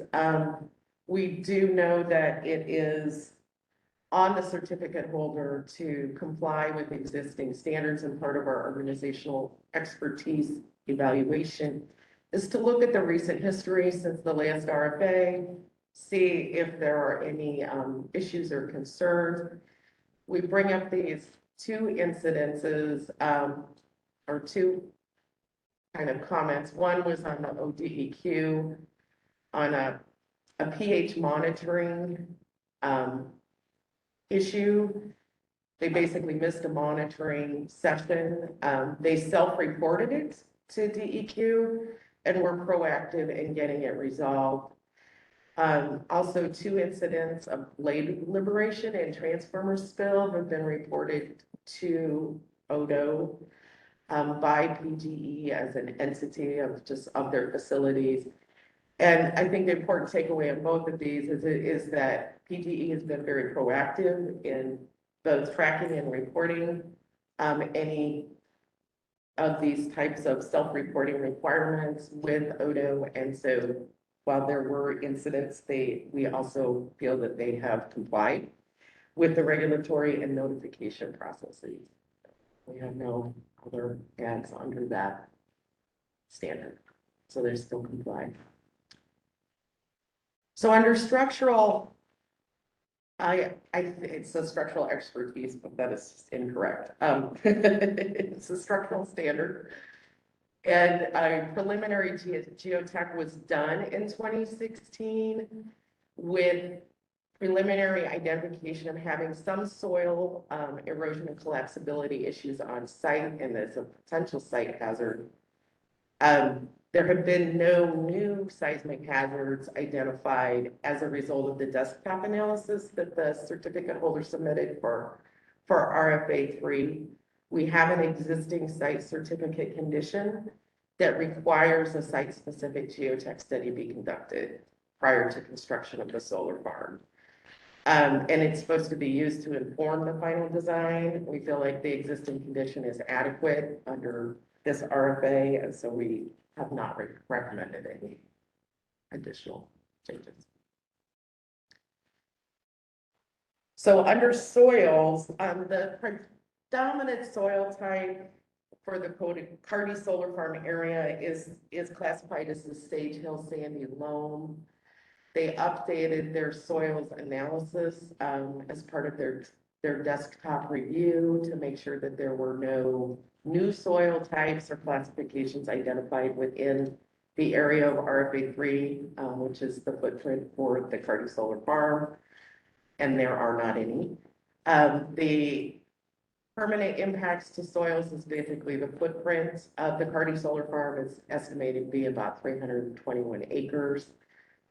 And there are several site certificate conditions already in place on the site certificate that are specific to requiring erosion control measures, monitoring during construction operations, and our evaluation of those conditions. And RFA 3, we concluded that these are adequate and that there would be no recommended changes to the existing soil protection conditions on the site certificate. So under land use, there have been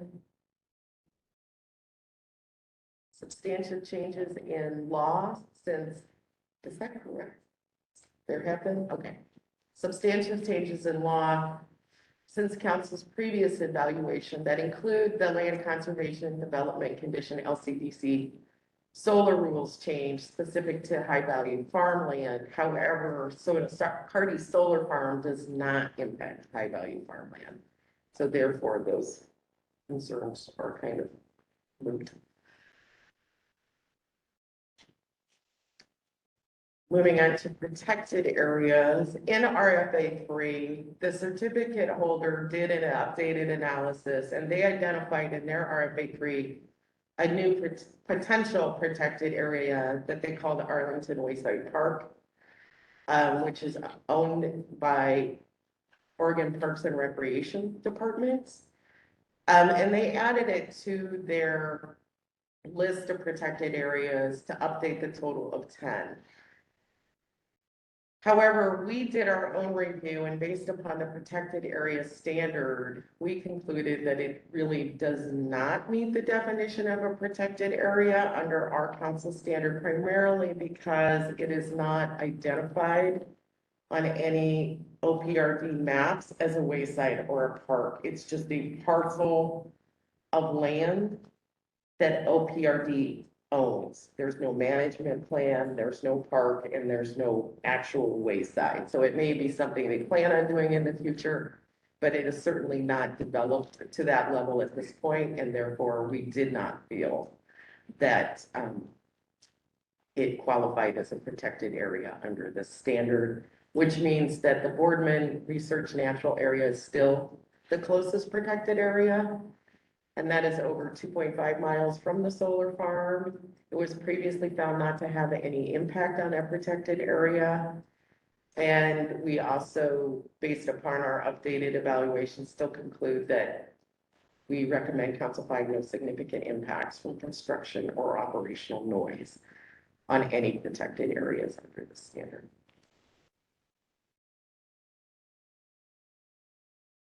Retirement and financial assurance.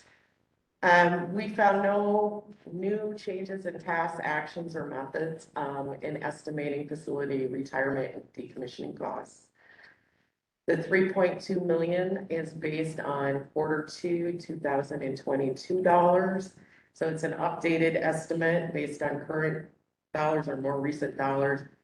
And the certificate holder has provided an updated bank letter that is adequate to cover that amount and the certificate's ability to obtain the bond or letter of credit as required prior to construction.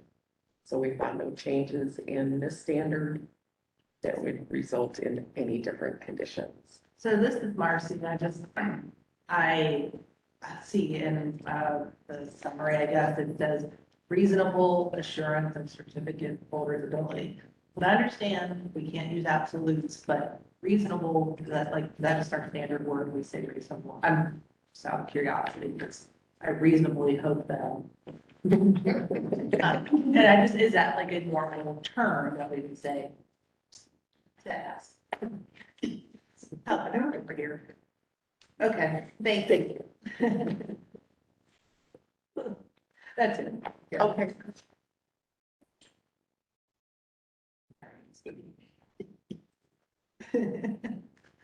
So as I previously mentioned, the certificate holder has worked with ODFW to both identify whether or not any additional new habitat had been identified since RFA 1, if any new requirements for additional survey were needed, and ODFW said no. There were no new habitat categories in that area that they were aware of, and there was no need for additional survey requirements beyond what is already in the site certificate. And then we have an existing condition 5.5 that actually does deal with the habitat mitigation area. And it does require proof of an HMA for the total permanent impact areas once they have been fully determined. Yes. Cindy Condon, Kate, I've never done a desktop analysis. What's the difference? I realize that desktop analysis is done someone's desk, but are there things is that basically a reliance on, for instance, ODFW consultation with them, or what is it So, and somebody else can jump in and contradict me if they want to, but as someone who has done a lot of these types of analyses in the past, a desktop analysis is basically an updated literature search and record search. And so you go to all of the existing information sources that are out there to update whether or not there have been new information since the last time you reviewed. And a desktop analysis is always part of a larger field effort, but you can do a desktop analysis and not proceed to the field level review. So for the purposes of Fish and Wildlife, they would have consulted all of the standard required databases, consulted with the appropriate reviewing agency, in this case, it's ODFW, make sure that they have updated literature searches, habitat data. A lot of this is all on computer now. So they go in and they look at GIS layers, they look at all of these different repositories of information, and then use that as the basis of that desktop analysis. So basically, it's everything but the field survey. Like, you've done your updated review, they know that they have pre-construction survey requirements on the site certificate already to true this all up. So that will occur, and all of the conditions that come out of these are based upon that final true up survey based on actual habitat. Okay, thank you. So, Madam Chair, Yes, Scott? one sort of addition to Kate's response is, because we consult with ODFW, if for whatever reason, they would have said, there's something that we're aware of now that's different than before that justifies an on-site, survey, they would have told us that, and then we would have required that. This is the more typical situation where, there are, the timeframes are, relatively short enough to where there's probably not new information to justify that. And so, we don't require it just because. We would require it if ODFW had some justification for it. So I just want to make sure that you weren't left with the impression that this is the only way to do it. It's based on consultation with ODFW, and they determine what's needed at this point in time based on, as Kate said, a reliance upon the information that's available to them, digitally or in writing. But it certainly could result in an on-site survey if they had determined that was needed. Thank you. And then just as one final note, the certificate holder has already identified an HMA of approximately 78 acres. And at the last calculation, the estimated HMA is about 73 acres. So it's still adequate, but that was part of why condition 5.5 makes them make sure that they have an adequate impact area or HMA area for the actual final total impact areas. So if there was any change, that could be adjusted for. So on to threatened and endangered species. There's two species of concern that ODFW has identified as being within the potentially within the Carty Solar Farm area, as in its suitable habitat. And that's for Lawrence milkfetch and Washington brown squirrel.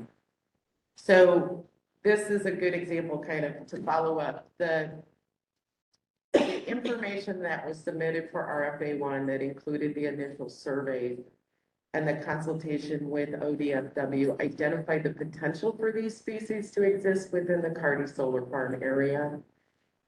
Surveys that were conducted for RFA1 did not identify these within the Carty Solar Farm area. And we did not identify any new species of concern to add to that list as a result of updated desktop review, literature search, and ODFW consultation that was conducted for RFA3. But it is important to note that there are existing pre-construction survey requirements for Carty Solar Farm area to make sure that those species are surveyed for any other that would, so there's this final survey that needs to be completed in order for them to ensure that they have avoided any T&E species. So it's got potential. There was no specific species identified within the previous survey, but because of that high potential and ODFW comments, it's going to remain as a condition. So for scenic resources, we basically identified that there were the Blue Mountain Scenic Byway, and a portion, the Boardman segment and the Wellspring segment of the Oregon National Historic Trail are important scenic resources. They're within the analysis area, and the closest one is 2 miles from Carty Solar Farm. Because of the nature of the Carty Solar Farm itself, the facilities are not going to be over 11 feet tall for the solar component. The existing transmission lines are only 70 feet tall. There's no new transmission line being proposed with that. They really would not be visible from that 2 mile distance, and that has been council's previous finding for RFA 1 when they reviewed the Carty Solar Farm. And we evaluated the updated information. We found no new or existing scenic resources closer than 2 miles.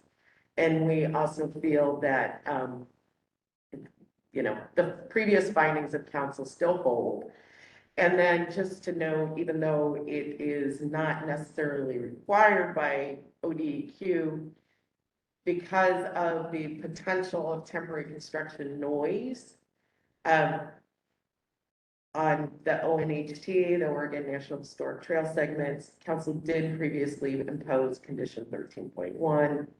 And that is basically to help minimize that any potential construction noise to less than significant level. Okay, so for historic, cultural, and archaeological resources, I will note that the area has been extensively surveyed. And PG has worked with SHPO to get prior concurrence for previously identified sites, archaeological sites, from 2017 and 2018. And in RFA 1, and again reaffirmed for RFA 2, SHPO has found that there are no significant impacts to any eligible resources as a result of Carty Solar Farm. There were sites that were identified in RFA 1. They went through extensive evaluation, determined that they were either outside of the boundary for Carty Solar Farm or they were not eligible. So we're not planning on having any additional new findings coming out of that. Like I said, the area has been extensively surveyed, shovel tested, and gone through multiple SHPO review.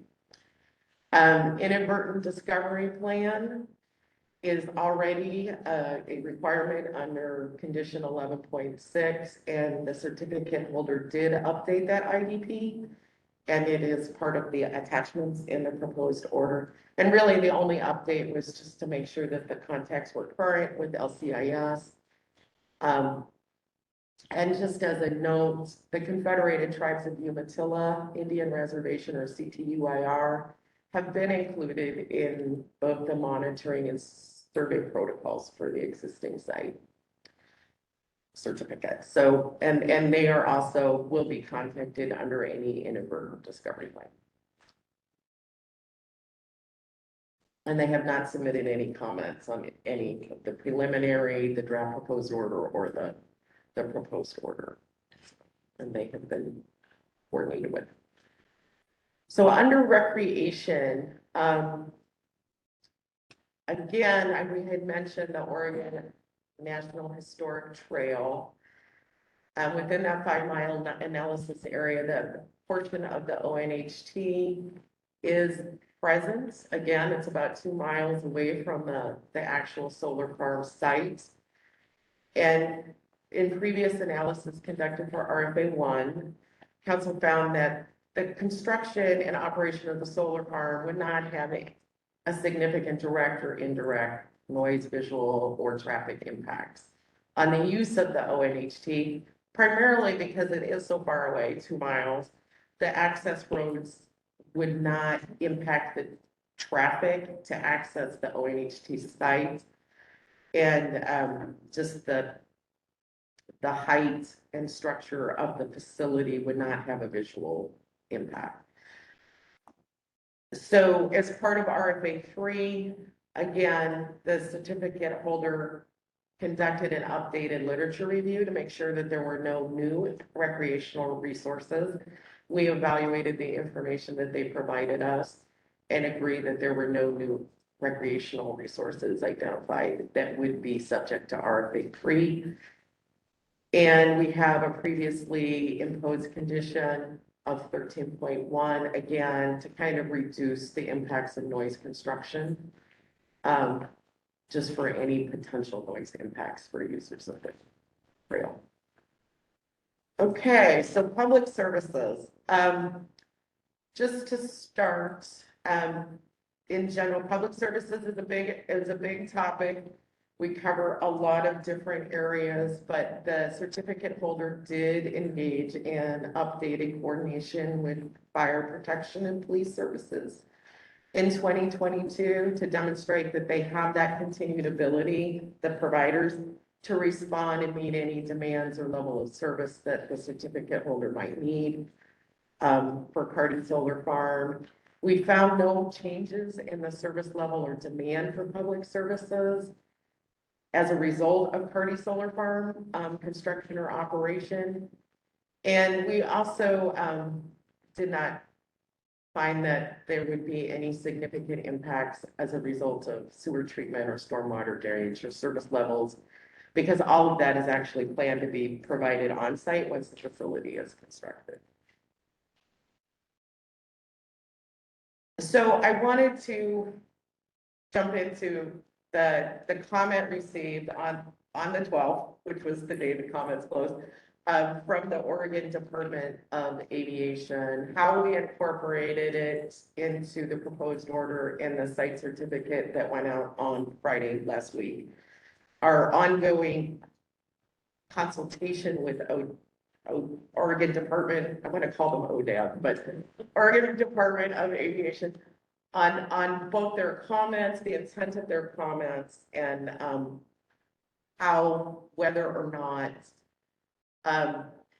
this proposed recommended amendment to condition 5.6, which was specific to the aviation comment, is necessary at this juncture. So I don't want to get too confusing. We understood their comments at the time we issued the proposed order and wrote the recommended language somewhat differently than we understand them today as a result of clarifying with them what it was that they were recommending. So I'm going to jump to a next slide, but we have an existing site certificate condition for the existing operational piece.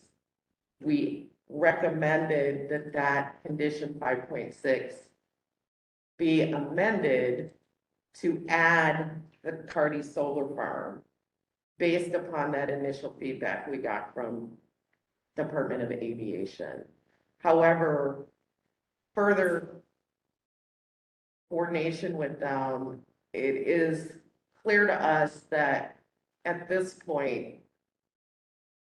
the basis of Oregon Department of Aviation wanting this condition was based on kind of a misinterpretation of what the extent of RFA 3 was in regards to transmission line.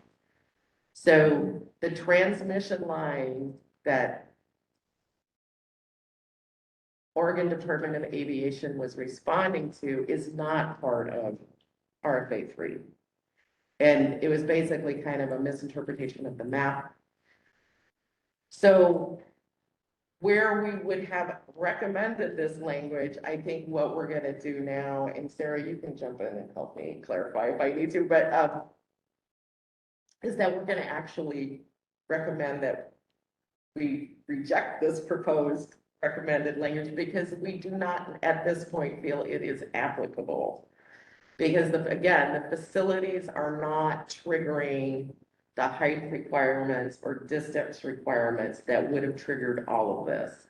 And it would have been triggered if those external transmission lines were part of RFA 3, but they're not.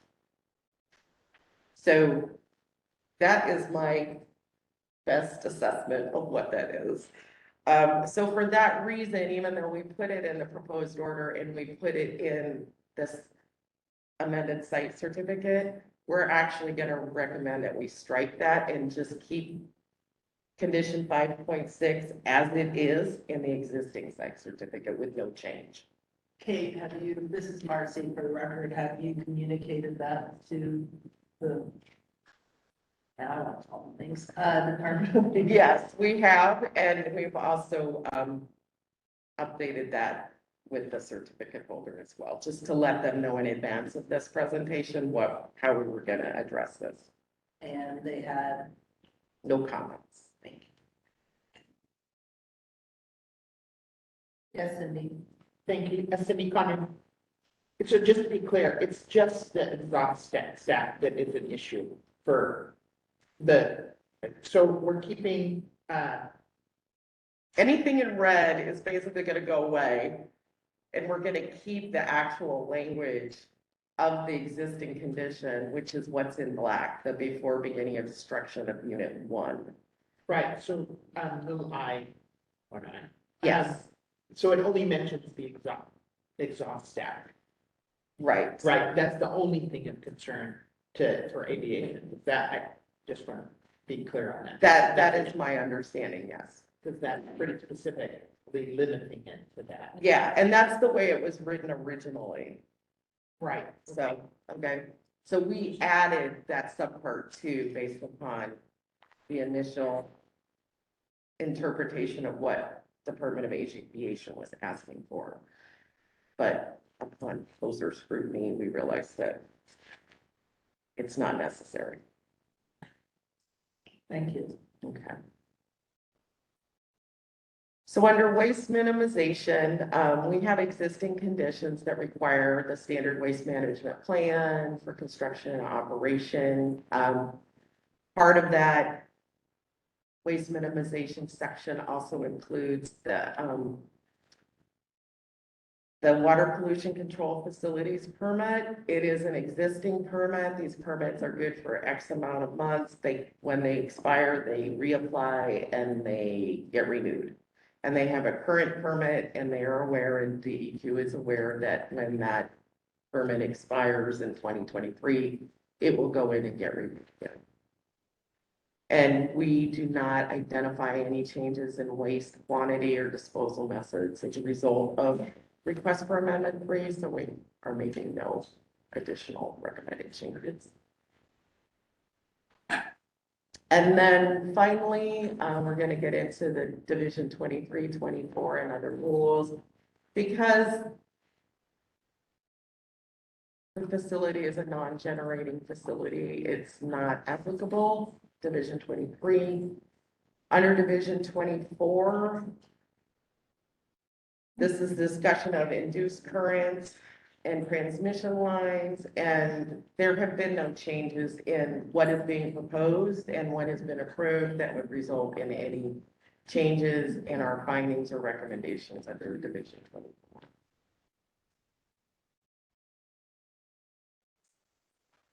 And for our other regulatory requirements, for noise, there are no new noise sensitive properties for RSA 3, and the closest as we had identified is over 2 miles away.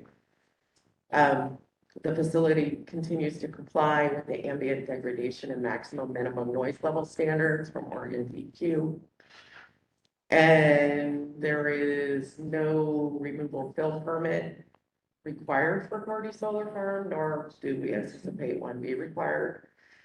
We have concurrence on the determination. And there is no water right, no water to be transferred or limited use license requested. There's no changes proposed in the water use estimates. And we have an existing site certificate condition that does require the certificate holder to provide the evidence of a water permit or third-party water source prior to construction. So no changes were deemed to be necessary or recommended. So based upon all of that review, I just wanted to reiterate that we do evaluate all of the information that comes in. And we did go back and look at all of the information that was relied upon from Amendment 1 to come to our conclusions. And we do recommend that you make the above noted findings of fact as presented in the proposed order for each of the applicable standards. And we recommend that council approve the proposed order as the final order with the existing and amended conditions. And I guess at this point, we probably would need to formalize the striking of the recommended subpart 2 at 5.6. I have, Okay. language for that. Okay, If- okay. If that's where the council wants to go. Okay, and then, we're also recommending or requesting that council approve the proposed order as the final and issue a site certificate for Amendment 3 of the party generation station. And at this point, it goes over to council deliberation. Thank you. Thank you for your presentation, Kate. Are there any comments, questions at this time?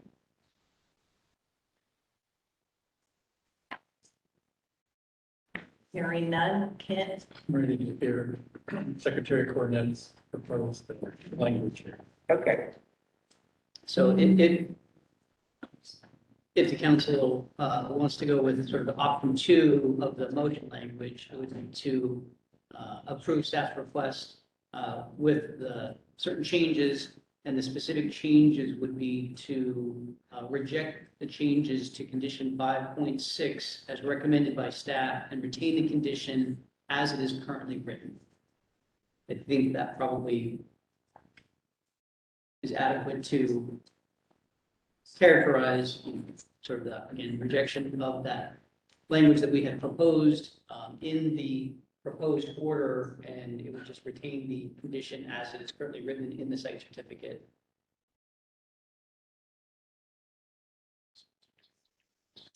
And then one clarification, as it is currently written in the site certificate.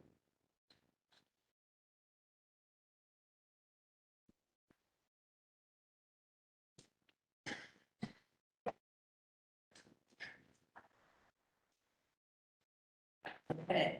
Should be, It's this one. It's the center. Okay, sir. Madam Chair, I move the council adopt the proposed order as final order and issue the third amending site certificate for the Carter Generator Station with the following changes. Reject changes to condition 5.6 as recommended by staff and maintain the condition as it is currently written in the site certificate. Thank you. We have a motion. Madam Chair, this is Hanley. I'll second that. Hanley? So we have a motion and second. Any further discussion? Hearing none, Mr. Secretary, please call the roll. Marcy Grill, Yes. Cindy Condon, yes. Kent Howe, Yes. Jordan Truitt, Yes. Ann Byer, Yes. Hanley Jenkins. Yes. Motion carried, Madam Chair. Thank you. Nice job, Kate. Thank you for getting us. So you do it right. All right. Thank you very much. All right. Next on our agenda is the agenda item F, which is the 2022 carbon dioxide emission standards rulemaking. Adoption of permanent rules. This is an action item. We have Christopher Clark, FSEC Rules Coordinator, to present a summary of comments.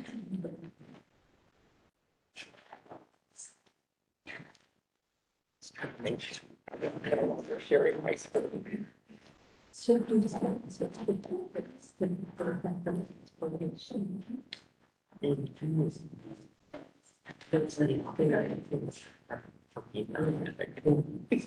Yeah. So.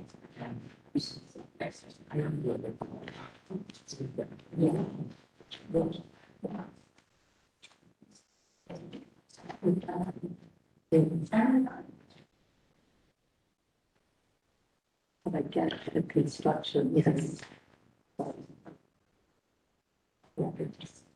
In benefits like.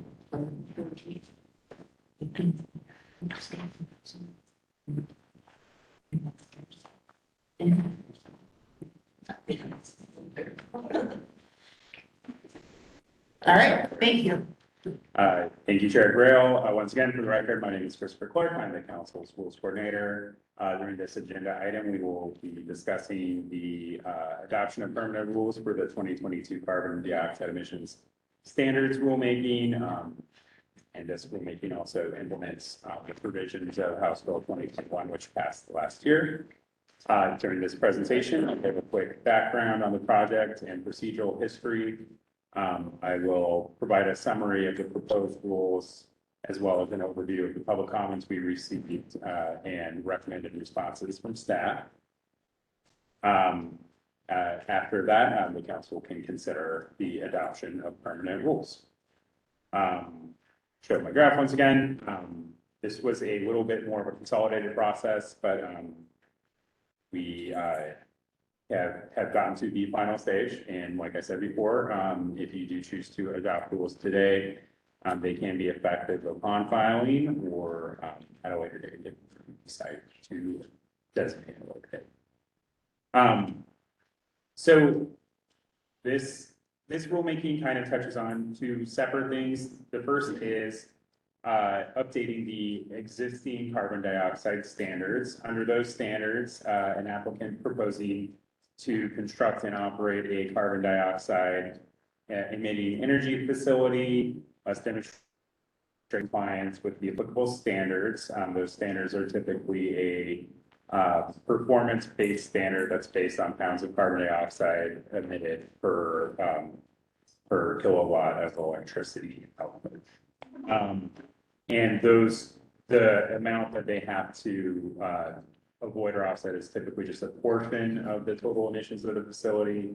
For example, for baseload power plants, it's 17% below the most efficient plant at the time the council sets the standard. So typically, if a new plant that was equally as efficient, it would only need to offset 17% of its total emissions. All applicants so far, or all certificate holders, I should say, have demonstrated compliance with the carbon standards by providing funds to the qualified organization, which in Oregon is the Climate Trust, in an amount deemed sufficient to offset excess emissions. That amount is calculated using a monetary offset rate set by rule. The monetary offset rate can be updated every 2 years. And that is part of this proposed rulemaking package. As it says on the side, the council may increase or decrease that rate by up to 50% in any 2-year period based on the empirical evidence of the cost of offsets. And the council is finding that the standard will be economically achievable with the modified offset rate. In the 2021 legislative session, the legislature enacted new requirements, new restrictions on the council's authority to issue site certificates for fossil fuel power plants. Under that statute, the council may only issue a site certificate from a fossil fuel power plant if it determines that the new facility will generate only non-emitting electricity. Non-emitting electricity means that the electricity is generated in a manner that does not result in any greenhouse gas emissions into the atmosphere. The new law also states that the council can only approve the amendment of a site certificate approved before September of last year. If the amendment would not significantly increase the gross carbon dioxide emissions that are reasonably likely to result from the operation of the energy facility. So those new laws are effective without your action, but because we have the existing standards also in the book, we believe rulemaking is needed to clarify the relationship between the new requirements and those existing standards. In addition, when it enacted the new law, the legislature did not define what level of increase would significantly increase the gross carbon dioxide emissions of an existing facility. And we believe that resolving this ambiguity of the inexact term, may provide certificate holders with some additional certainty and clarity, and also provided stakeholders with the opportunity to comment outside of a contested case process. And we did get a number of comments on that. And then finally, we are recognizing that the existing standards, since the council cannot approve new site certificates, except in pretty limited circumstances, those circumstances do not involve carbon dioxide emissions, that those existing standards will have limited applicability in the future. But there are some instances where they can be applied, and that includes to the modification of some fossil fuel power plants, as well as any proposals you would get for a non-generating facility that emits carbon dioxide. And that's something I think we're still exploring how exactly that may look in the future. But anyway, since there is some limited applicability of those existing standards, we do recommend that updating the standards, as well as the carbon monetary offset rate is still justified. Just this slide shows kind of the existing universe of site certificates for fossil fuel power plants. Right now, there are, count one time, say that's, there's 9 site certificates out there. 2 of those facilities are not moving forward. That includes the Boardman coal plant, which has been commissioned, as you just heard about, and then the perennial wind chaser station, which was not built, and the certificate holder for that facility has submitted its intent to terminate to that. And I think that'll be agenda for you at Madam Chair. Yes, I just want to bring in one sort of point. So for the record, top for some people are familiar with sort of the universe of gas plants in Oregon. This does not include the Portland General Electric's Beaver plant in and around Clascanine. That's because it predates the site certificate requirements. So that's a facility that was, it's built, owned, and operated by Portland General Electric, not our jurisdiction.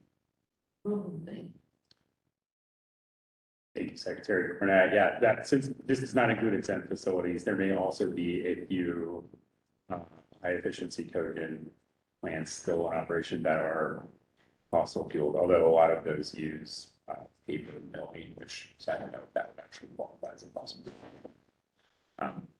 Sometimes double. Sure, Greg. yes, Dan. You mentioned earlier a non-generating facility that emits CO2, I guess. What would that be? Typically, that is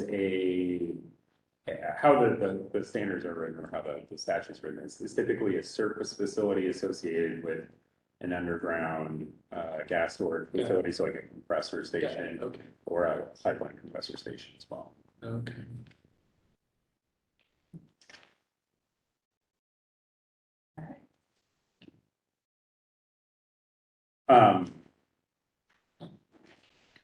So as we were preparing the proposed rules for this project, our objectives were to implement the standard for new fossil fuel power plants and amend the application requirements accordingly, to implement the standards for existing fossil fuel power plants, and explain how the council will determine what a significant increase in emissions is, to update the existing carbon dioxide emission standards based on the most efficient technology currently operating in the US, and to update the monetary offset rate based on empirical evidence on the current cost of offsets.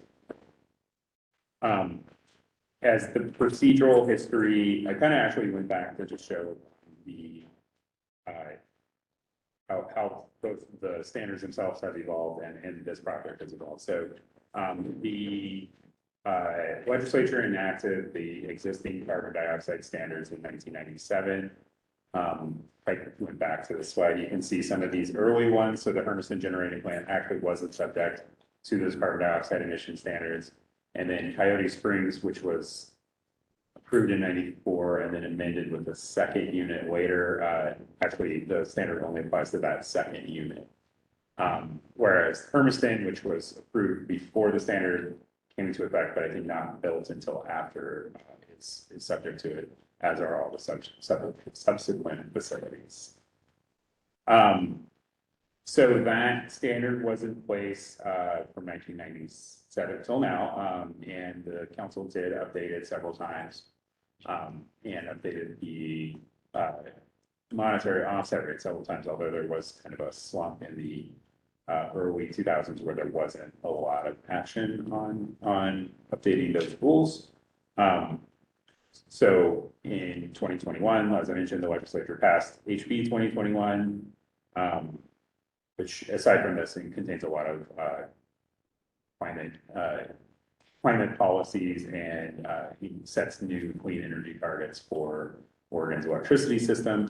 That bill and the requirements of ORS 469413, which is the new restrictions on fossil fuel power plants for the council, took effect on September 25th of last year.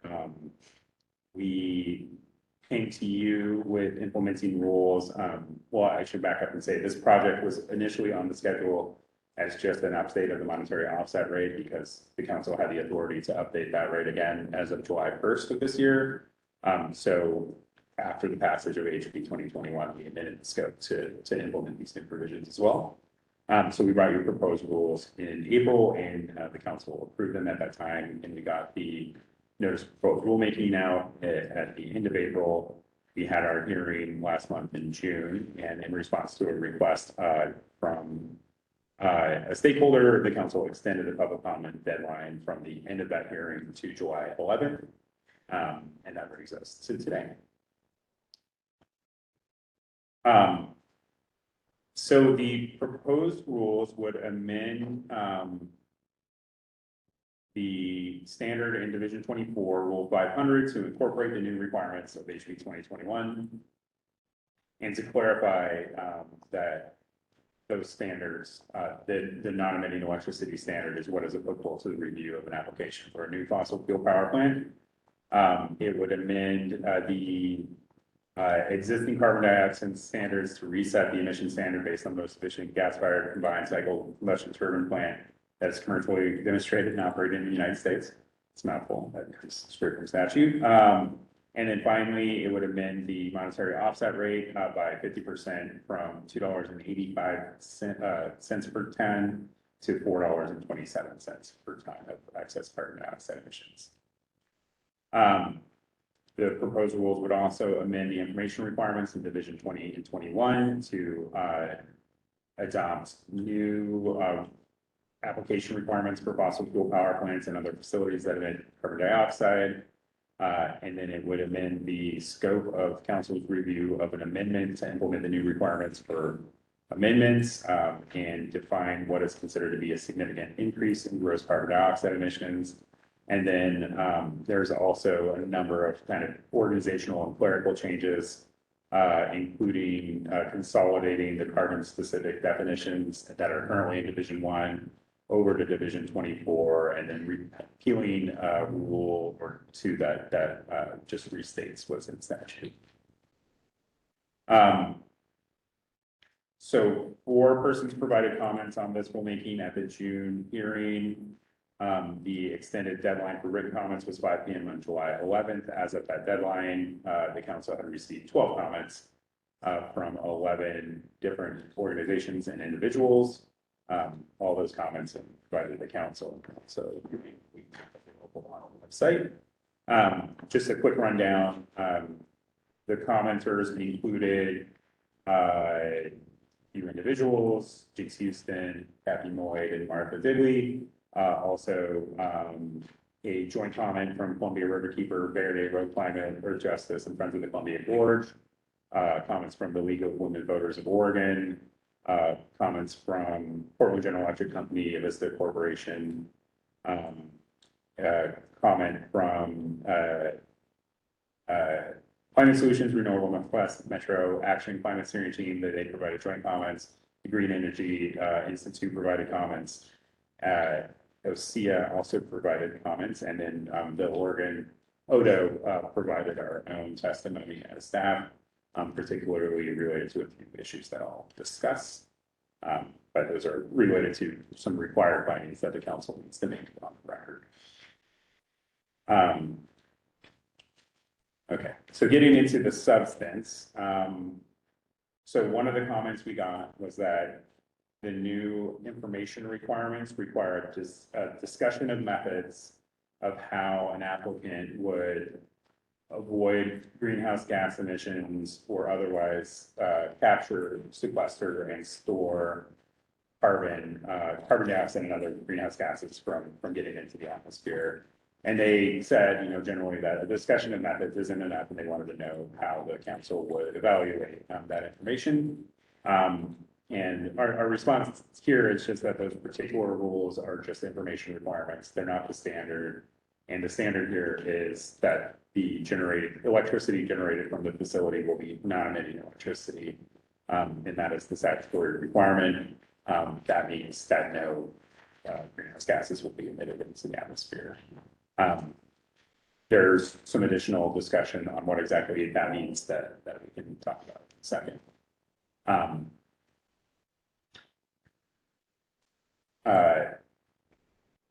So, and here it is. So several commenters raised concerns that basically if a fossil fuel power plant were to meet the non-emitting electricity standard, they would probably need to use some sort of carbon capture, storage, and sequestration technology. And that would either involve them building a storage facility at their site or piping, or likely at this point in time, the technology is that they would likely build a pipeline or use an existing pipeline to transport the emissions from their site to an underground storage facility. The commenters urged the council to consider the unproven nature of carbon capture and sequestration technology when it determines whether a facility emits greenhouse gases. And they also pointed to potentials for leakage or failure, or I would say, well, failure both in the short term, but also in the long term. Over kind of I guess, I don't know how long of a scale, but maybe a geological scale that they was required to prevent the significant impacts of climate change. So I think this was really a request for the council to kind of establish some intent on how strictly you're interpreting the non-emitting facility. We believe that the rule as written, which kind of restates the statute, would likely require substantial evidence that greenhouse gas emissions associated with electricity generation at a proposed facility would be captured and permanently stored.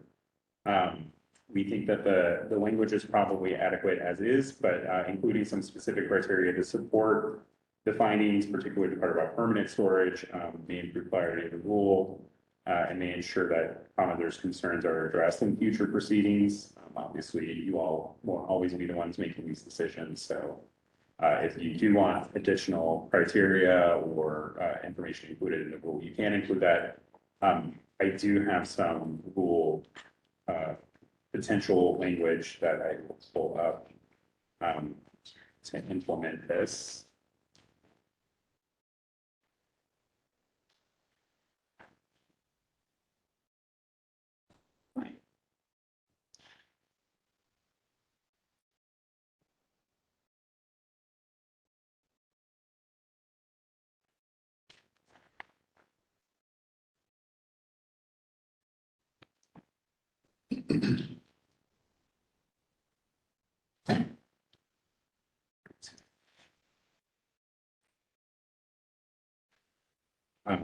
So this would add a new section to the proposed carbon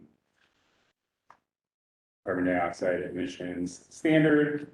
That would basically say, well, and I'll read it for people that are on the phone and can't see this, but it would say that if the facility will rely on carbon capture, sequestration, and storage to satisfy the requirements of section 1, which is the non-emitting electricity standard, the council must find that the certificate has demonstrated that the structures, systems, components, and monitoring programs for the capture, sequestration, and storage of greenhouse gases that result from the generation of electricity at the facility are reasonably likely to result in the permanent sequestration of the emissions from the atmosphere.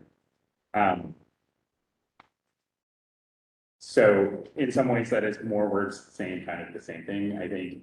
But I do think it is more specific about what exactly, you would be looking for. So I'll let the council, you all decide whether or not you think this, additional language would be helpful or not. Go ahead, Cindy. Cindy Condon. Chris, I am just curious, so that last line from the generation of electricity at the facility are reasonably likely to result in the permanent sequestration or in no, the standard is no increase in greenhouse gas emissions to the atmosphere. Is it sequestration that we're seeking or no emissions into the atmosphere? And sequestration of the emissions from the atmosphere, is that the right language, from the atmosphere or from the facility? I believe that the emissions, so they're a gas, Yeah. and they have to be kept away from the gas in the atmosphere. And that's why it's written that way, but if there's something more clear, I think I definitely, the council could definitely change this language if there was a more clear way to state that. I really appreciate the more clarity of it. It's just that last piece that. Madam Chair, Go ahead, Ann. I think if the language from the first sentence is repeated, because we're talking about storage, sequestration, all those elements, and they all have to be permanent.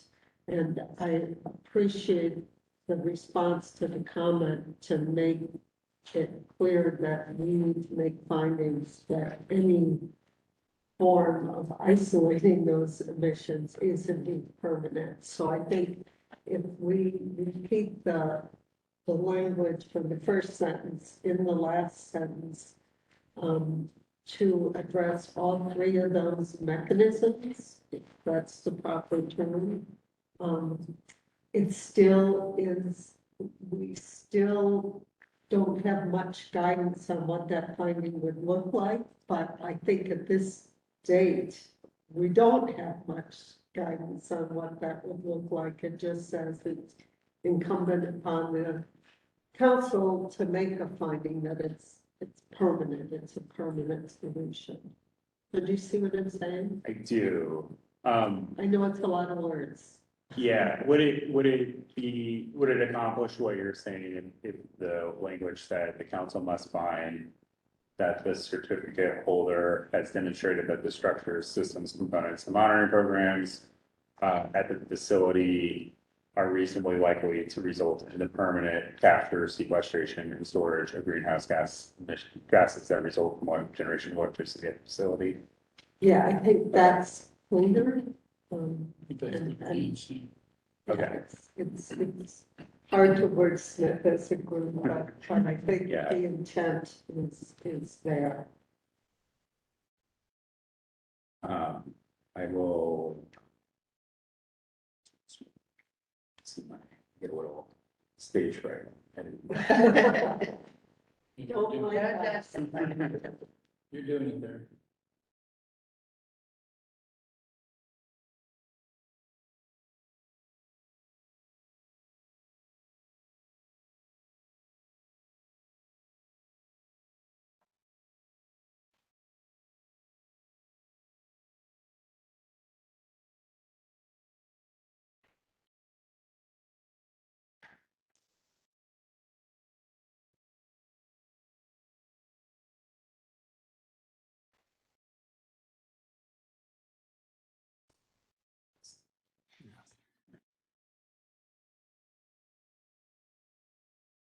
Chris, what's the reference?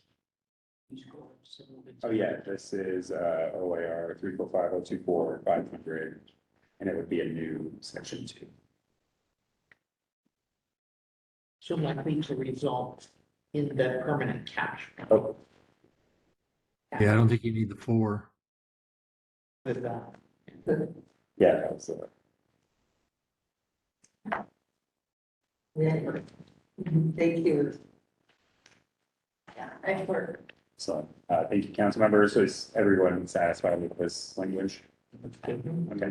I will, just remind you at your, when you make your final decision, just note that, I don't think you have to be specific, but, just say that we are modifying the language, as I said. Secretary Cornett has captured this in the decision. Okay, going back to.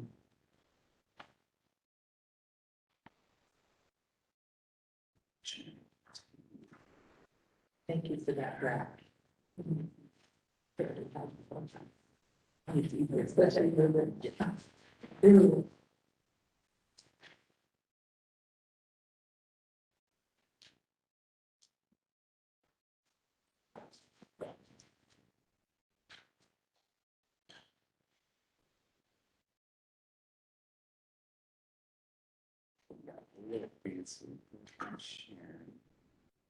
Okay. Excellent. So, council members, are we resolved on this? So, okay, so the next comment, was from staff testimony. And this will be a little, awkward because we definitely provided our recommendations on the record, of the public comment thing. So I don't want to advocate too much for, any additional positions here. But so at your meeting in April, the council did direct staff to obtain facility-specific field test data, adjusted ISO conditions, to make recommendations on the appropriate carbon dioxide standard revision, and use that field test data rather than the manufacturer's specifications, which is what the proposed rules are based on. And specifically, we use the manufacturer specifications for the configuration used at the Dania Beach Clean Energy Center, that's located in Broward County, Florida, and that just came online in June. We did attempt to get field test data, both from Florida Power and Light, who's the owner and operator of Dania Beach Clean Energy Center. We also reached out to General Electric Company, which is the manufacturer, and asked for validated test data from their test stand in Savannah, I believe. And not getting either of those, we also reached out to the Tennessee Valley Authority, and asked them to provide data from the Allen combined cycle plant, which was kind of our second reference candidate. We were not able to obtain data from any of those places. I think for Dania Beach, we weren't able to really connect well with anybody from Florida Power and Light. General Electric Company said that they were working on that data, but at the time of the record closing, it just wasn't available. We're hoping that will be published sometime soon. But again, that would be manufacturers' test data, not specific data. And the TVA said that they were not able to release that data because it's confidential.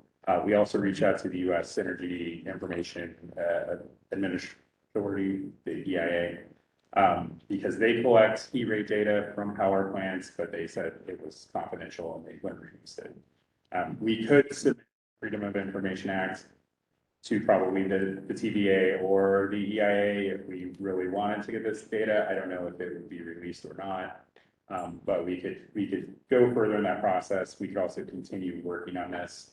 Our recommendation is that because the statute doesn't seem to strictly require field tested data and does appear to allow some flexibility in the council, how the council determines what the net heat rate of those facilities are. And we do have, I think, reasonably reliable heat rate data for the configuration used at Dania Beach. That we think that is usable, and that we would recommend that the council goes forward with what is included in the proposed rules. I will say in the alternative, if the council wants to use field tested data, it is not, it is definitely possible that we could just pull these changes from this rulemaking and then address this later in a future rulemaking. So you do have options, and it's really a matter of the council's preference. Anyone have any thoughts?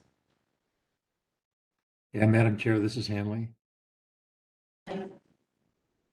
Under ideal situation, I would tend to favor the actual testing information, but I don't think we have that opportunity here. And so the company's information is probably the best we can get for now, and I recommend that we go with that. Thank you. We've got an agreement here in the room, best I can tell. Okay. There you go. Thank you. That's my Sure.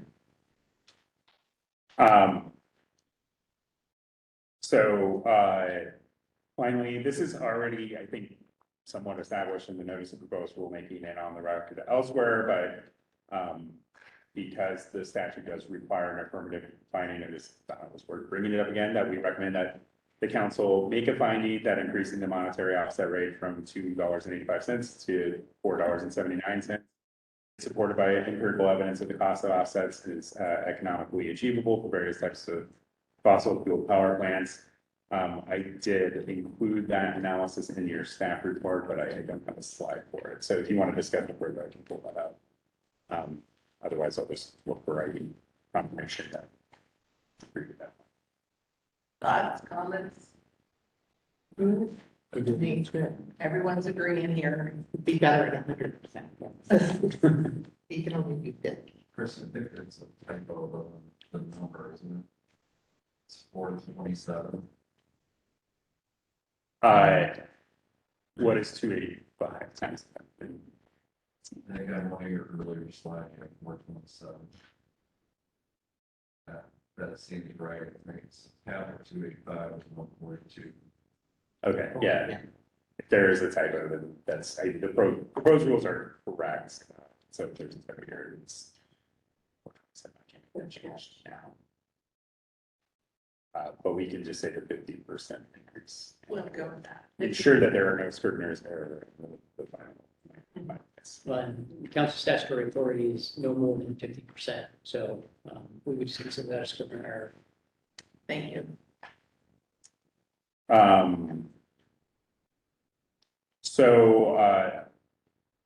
Also, in addition to resetting the rate for the baseload power plant, the rules say that the council can, will, I guess, reset the standard for non-baseload gas plants and baseload plants that use power augmentation technology to an equivalent rate as the standard for baseload plants.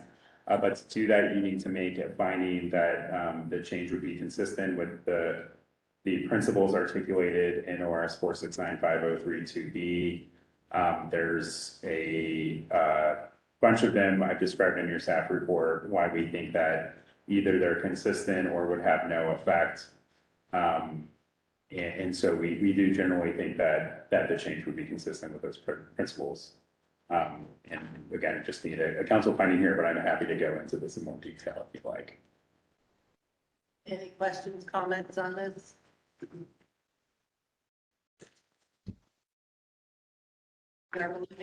It's in here, so. So thank you, Chair.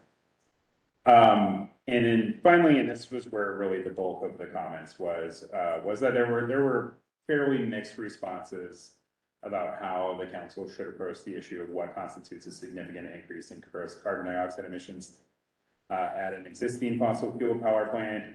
I will say, most people thought our proposal, which kind of restated the current rules around incremental increases that are allowed in the site certificate without an amendment, were not satisfactory. And I think that is, partially something that we expected.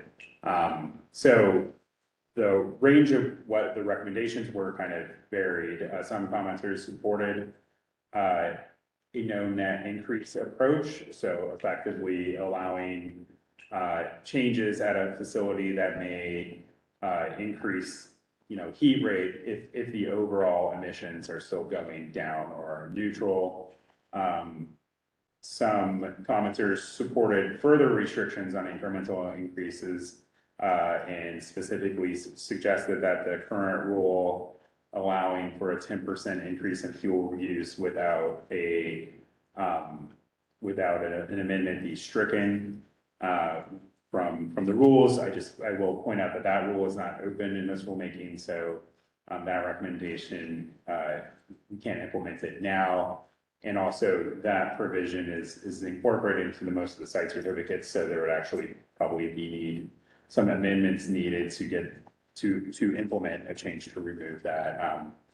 So we're not recommending that, but we do want to point out that some commenters thought that there should be further restrictions. I think another flavor of this was that some commenters actually wanted to see decreases in emissions with amendments consistent with the clean energy targets, and particularly, so that would apply to merchant plants that are selling power out of state that might not be covered by the clean energy targets, and independent power producers who are maybe selling directly to an end user. I'm hoping I say that correctly. And then there was another set of commenters, and particularly people that have site certificates that wanted additional flexibility to make facility modifications that may increase short-term emissions at a facility if those changes were needed to facilitate a transition to using a clean fuel or something like that. And I think the example that was given was repowering a turbine to use newer technology that can use a blend of hydrogen or use 100% hydrogen. Those may burn, I think, hotter than an existing turbine, but if they put in that technology, as soon as they had the fuel availability, they'd be able to move to a clean fuel. I think that's a reasonable desire to have that additional flexibility, but we are still left with determining what a significant increase at that facility is, and not really looking, I think, at the facility in the future or the facility is part of a larger system, because the council is really, you are a facility setting council, not an EC. So we've looked at these. I think there are as many ways to approach this issue as you can imagine. We recommend a middle ground approach is reasonable.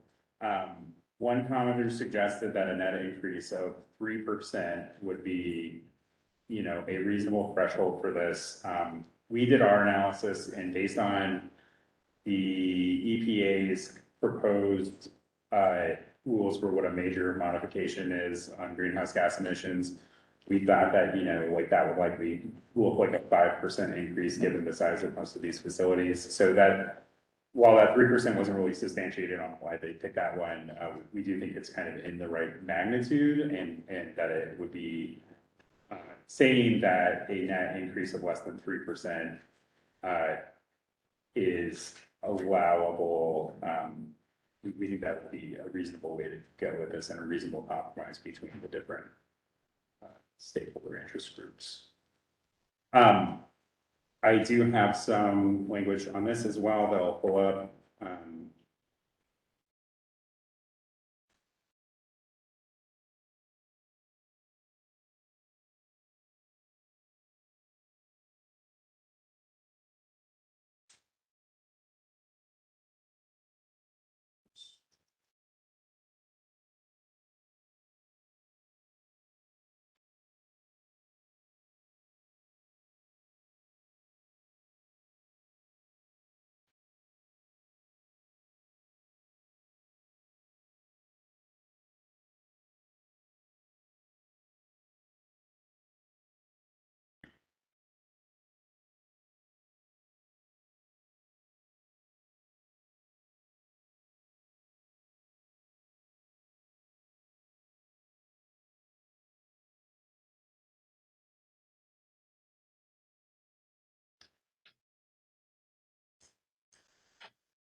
sure this is splitting, breaking across 2 pages, but, so this would remove the word significant and just replace it with that the proposed change would not result in an increase, that's reasonable.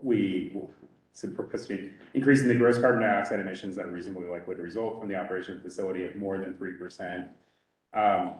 To kind of put the basis for that increase, so what the delta would be happening from, we've explained that that would be from the kind of as-built new and clean heat rate and generating capacity that's reported at the pre-construction phase, and wasn't clear how to completely spell this out, but we would imagine this would be what was used to determine compliance with the carbon standard at the last, at the issuance of the site certificate or the last amended site certificate.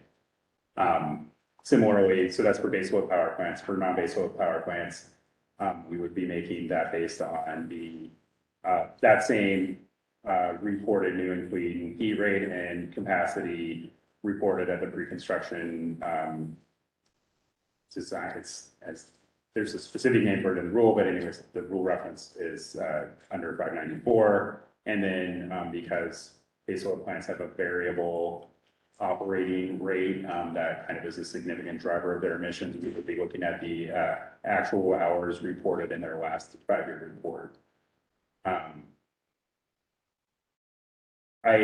The council could forego these additional segments and kind of deal with this if the request for amendment comes up. But if you think it's clear,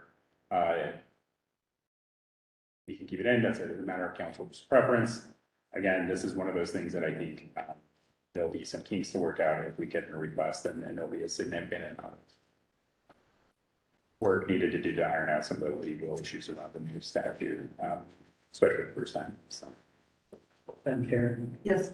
So for the record, Todd Curran, just to make sure everybody's clear, make sure I'm clear.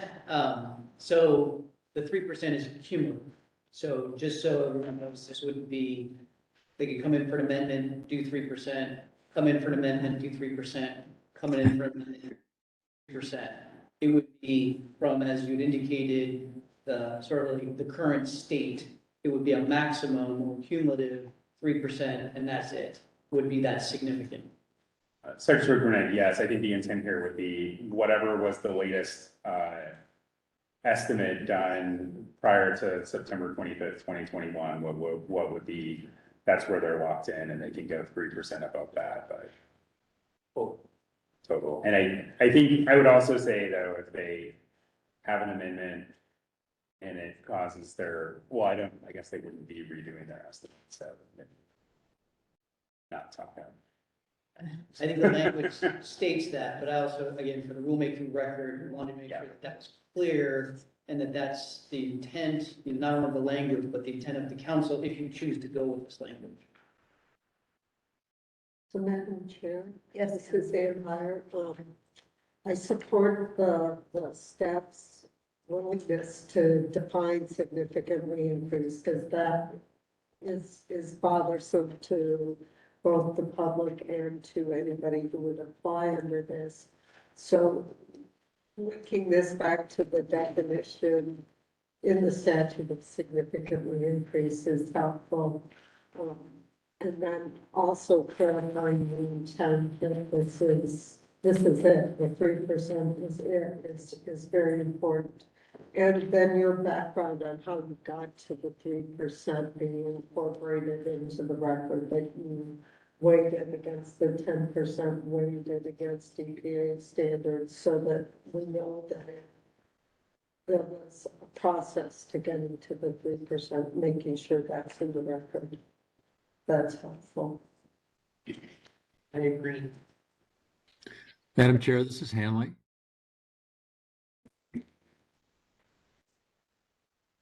Marcy? Yes, Hanley. My question is for Todd. Is there a way to capture your comment in the text of this it's from the operation of, now, and it says of the facility, is it the originally approved facility or recently amended facility? I mean, is there a way to do that so that it doesn't become additive in this language? To respond to that, 'cause I think you probably has a better response. I did think of that and I couldn't think of a better way to add in a date certain. I think maybe the most straightforward, way to do that, Councilmember Jenkins, would be to say,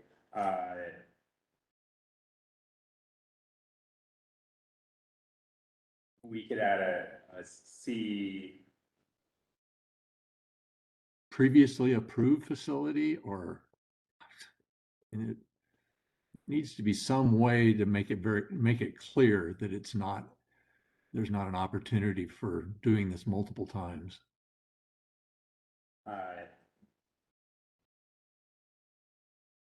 we could say reported under the rules,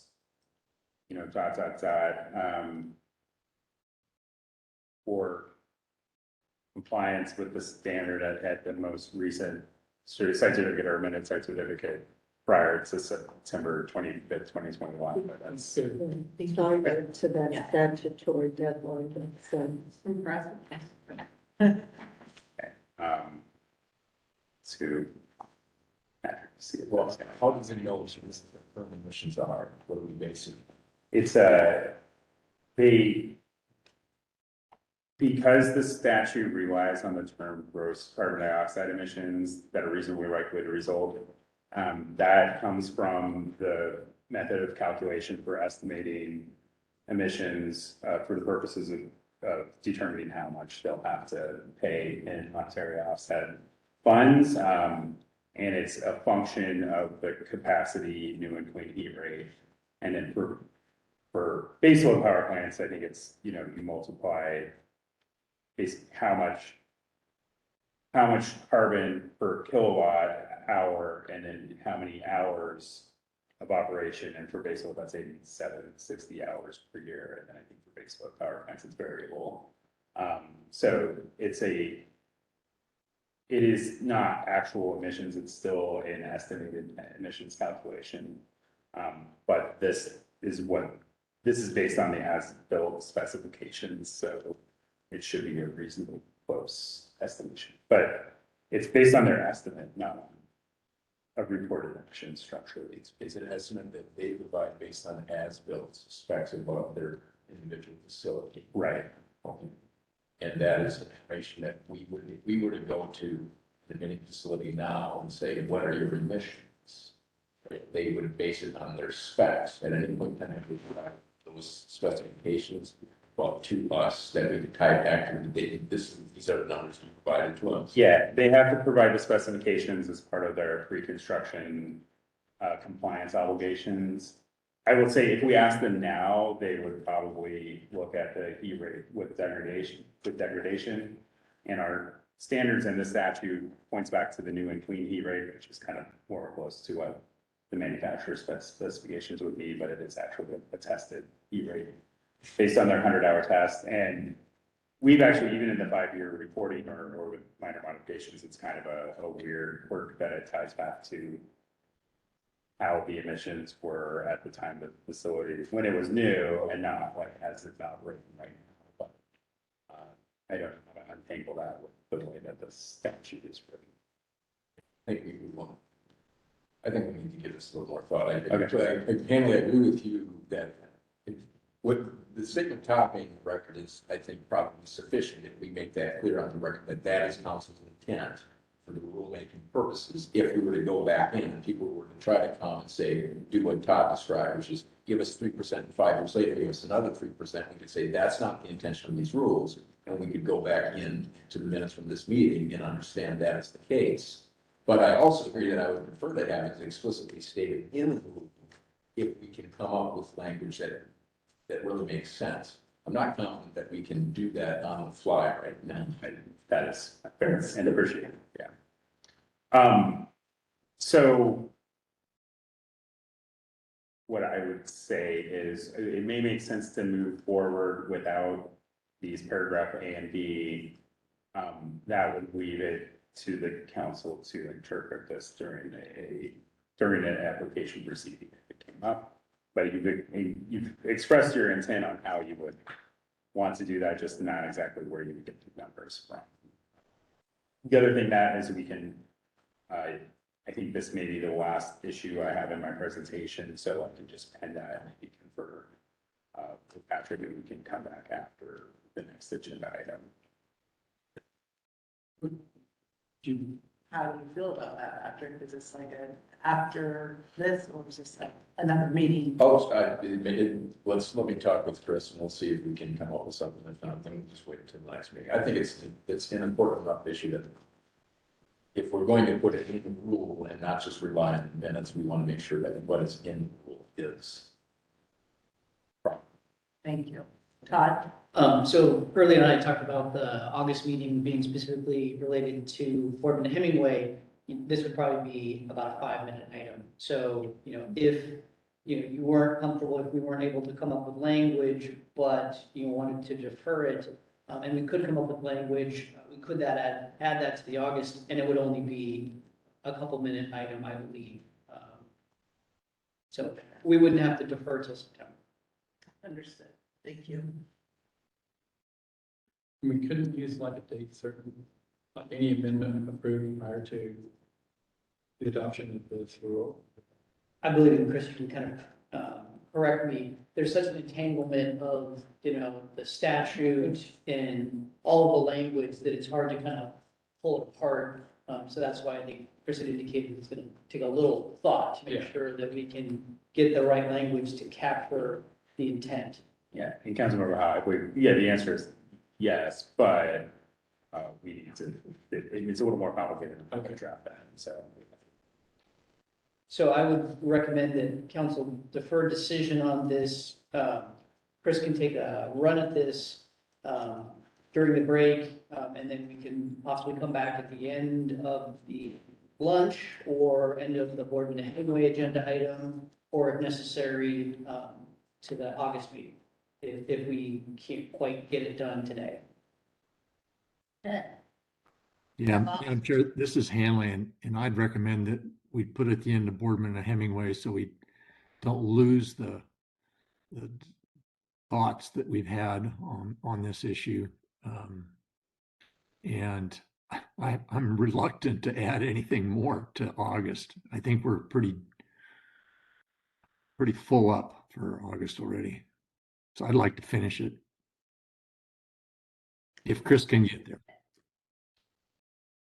And Patrick. Thank you. Yes, I will just say, I do need to go home and let my dogs out, so I may join remotely for that, but that is absolutely fine. And just, we only need 4 people for, so, Yes, okay. correct. In other words, I gotta call in. And we have 5, so if you need to step away after this one, we still have 5. Okay, great. All right, good. All right, excellent. Thank you, council members. Thank you.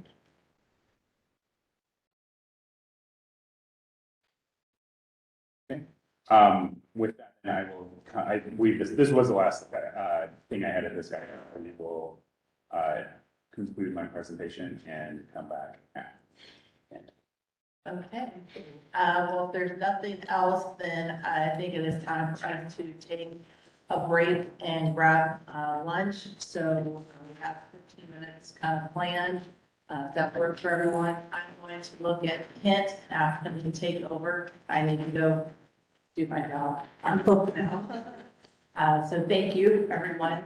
Good job, staff, for the presentations, and Kent will call y'all back in about 15 minutes. All right, thank you. When are we coming back? So it's now 12:55, and I'd like to call the meeting back from recess and continue on with the next agenda item, which is Boardman to Hemingway transmission line, the council review of the proposed order. And Helen Hardy-Weather is going to walk us through this. Floor is yours. Okay, all right, I was still waiting for Councilmember Truitt. What we got for, All right, sounds good. Good afternoon, Vice Chair Howe, and welcome, Chair Member Byer, and good afternoon, other chair members. For the record, my name is Kellen Tardyweather, Senior Siting Analyst at the Oregon Department of Energy. It's been a while since I've had an in-person meeting, so I think like most people, just bear with me as I kind of like get my wits about me. As agenda item G says, I'm going to be presenting today on council's review of the proposed order for the Boardman to Hemingway transmission line for the standards that were not related to an issue in the contested case. Yay. It's you. And just before we start, I don't see Ms. Gilbert, but so in September, I would have been with the department for 6 years. So I've been working on this project for almost 6 years. I think that we've kind of been talking about this as we bring it up. For the newer council members, I'm going to be going over and kind of going over like, what is this? How did we get here? And as kind of the agenda item indicates, this project has gone through a full contested case, and now we're coming out of the other side. So there's going to be council meetings and discussions about that. That said, I also want to note that Joe Stipple from Idaho Power, who's the applicant, is here in the room, and Jocelyn Pease and Jess Bernardini. Yes, nice. From McDowell Rackner, who's the authorized representative for Idaho Power in the contested case proceeding. Also, who was here, I don't know where she went, so I wanted to give her a shout out, is we have Irene Gilbert, who's come over from Union County, who's a limited party in the contested case, and she's come here too. So I think that even though there's small in-person attendance related to this, it kind of shows really like staff, applicant, and everybody's commitment and work for this project. So I really wanted to thank folks for showing up. So there we go. We're gonna go over this as Secretary Purnett indicated in the beginning of the council meeting. He kind of went over what we're doing now and what are the next steps. And I have a couple opportunities to go over those because it is just, there's a lot going on and a lot of moving pieces. So today, I'm going to be going over, as I mentioned, the standards not directly related to a contested case issue. Now, as council is becoming more and more familiar with, and as you see kind of as in presentations of our orders, some standards are kind of interrelated. So I'll try to identify what those are. So what I'm going to be doing is I'm going to go over and I'm going to remind council about what is this facility that we're looking at. So I'm going to go over and talk about the proposed facility. I'm also going to talk about how we got here. And then I'm going to go over these standards. And we're going to do a straw poll. And when we get there, Secretary Purnett can kind of assist with this. But what we're doing, it's important to note that this isn't, we're not making a final decision on these. So you're not deciding yes or no, the standard is met. You're making a straw poll about the adequacy of the proposed order and what is being presented in the proposed order, or on any changes you want to see that come out of this presentation today. But ultimately, the final decision about each standard is going to happen later. So this is really kind of like section looks good, no problems, or hey, I wanted to see this based on this reasoning. And then the straw poll will happen, we'll be covering those.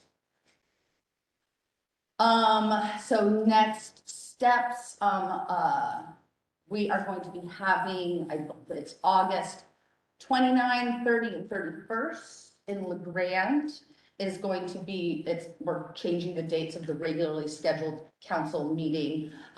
With this, that's like also like we've overestimated the time commitment that it potentially may take to get through this agenda item. So it may be shorter. Maybe it might even need to go longer. There's things that, there's a lot of unknowns happening. But at that, and I'll kind of go, there's a lot of like steps here, and I think maybe it'll be easier to kind of visually see these in some of my other slides of what we're going to be going over. The proposed order and the proposed contested case order that came from the hearing officer. But these are all, now we're going to be talking about these standards that were related to an issue in the contested case. And so I will have a role in that, same as council Jesse Ratcliffe, who's also here today.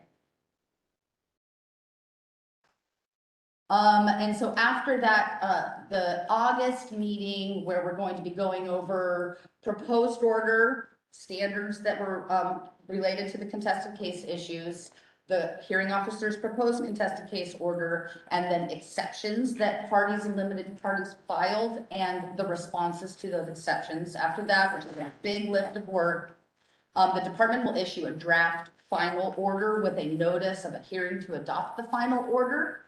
And we kind of, that's the formal name for it, but we kind of just call it a material change hearing. Because at that point in time, it is an opportunity to see if anything really had materially changed from the proposed order to that draft final order. And then at that, so we'll have that hearing, and then council, unless there's a different direction, can to have basically make their final decision on the project. And exact dates, Todd kind of went over some of those exact dates and locations. We're working on it, but we're kind of getting an idea, getting closer to that. So, yeah. Take off my jacket. Get comfortable and moving. Pardon me. Thank you. So this is a, council's probably pretty used to seeing our little chevron diagram of our process here. I also have a tables on my next slide that have dates associated with these major milestones.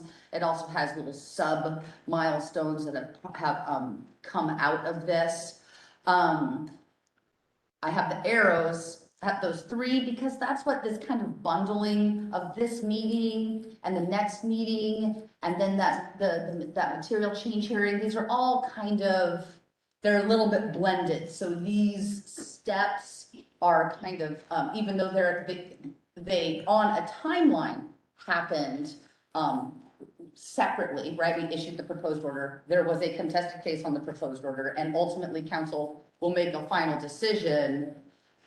Council just now is reviewing everything that has happened, you know, like council hasn't seen this in a while. And then there's also things in here that aren't reflected, like the proposed contested case order, which was the outcome of the contested case. So this is the date version of it. I don't need to go back in time very, very far, but for those who have been tracking or even looking at this, this project has been around for a while. Now, even though the notice of intent was in 2010, which was the very beginning, there have been some kind of natural pauses that were brought from the applicant, Idaho Power, because we kind of started the state process, council's process with the federal process, and then ultimately the applicant ended up kind of pausing the council's review to get further through the federal process because the route outcomes of that would kind of inform the routes that they would select to include in their application for site certificate. So that's kind of where there's that time lag. So let's move up to September 2018. This is when we deemed the application complete. And when we deem an application complete, particularly this is like before pandemic, we have in-person information meetings. And so we went to all 5 counties, which are, you know, Malheur, Baker, Union, Umatilla, and Morrow County. We had information meetings in each one. And then from that complete application, the department wrote its draft proposed order, or DPO. And we issued that in May of 2019. Now, the draft proposed order, and we really kind of like clarifying to folks, is that this is a draft of staff's recommendations. This is our cut. And this is like, and you know, and that's why we put it out for comment for the public, for reviewing agencies, and even for the applicant, like, did we get it right? Is there something we missed? That's why it goes out. And so it went out for an extended comment period. And then, under statute allots the opportunity for an applicant to request to respond to comments received. So kind of towards the end of that comment period, there were a lot of comments, and so Idaho Power requested, maybe of the hearing officer or of council. Anyhow, that to extend the comment period, because that functionally leaves the record open, so they could respond to issues raised. Because it's a draft document that we want to have it reflect any, information gaps or issues raised. So their comment, deadline closed, which basically that closed the record. So the record is now closed. So, this is important because the department has sent council, the proposed order, with your staff reports. And as you're reading it, you're reading the proposed order, and you're seeing that there's red lines, right? There's red line edits and there's footnotes. The function of the proposed order is, the department's response to comments raised, by the public agencies, and also information added to the record or the applicant's responses. So the red lines reflect modifications driven from that comment period and issues raised and information added to the record by the applicant. That is what is reflected in those red lines in that proposed order. So once we issue that proposed order, we also issue a notice of the contested case, and it says, hey, we've issued this proposed order. Check out those red lines. If you're satisfied, that's great. If you're not satisfied with the response, you can submit a petition to participate in the contested case proceeding. And there's criteria that petitioners have to demonstrate in their petitions to get into the contested case. And I think we can talk about that more. It may come up in the exceptions, but over the last couple years, B2H related, contested case related agenda items have come in front of council. So for instance, council did have a series of council meetings or a couple days of meetings that they reviewed, the petitions for party status or appeals of the hearing officer's order on party status. There's been various times that questions have been raised or items have been in front of council. So it has been kind of presented and presented to council that, and the hearing officer throughout the contested case did provide updates to council about the proceeding.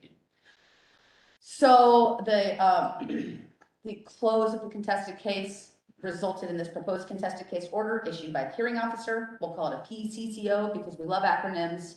And then limited parties and parties can file exceptions to that. And then there was 15 days to response to exceptions. Links to that have been provided to council, and we'll do that again, and which leads us here today. We're in red. We're going over the standards not related to the contested case. So of the proposed order. So, functionally the final order.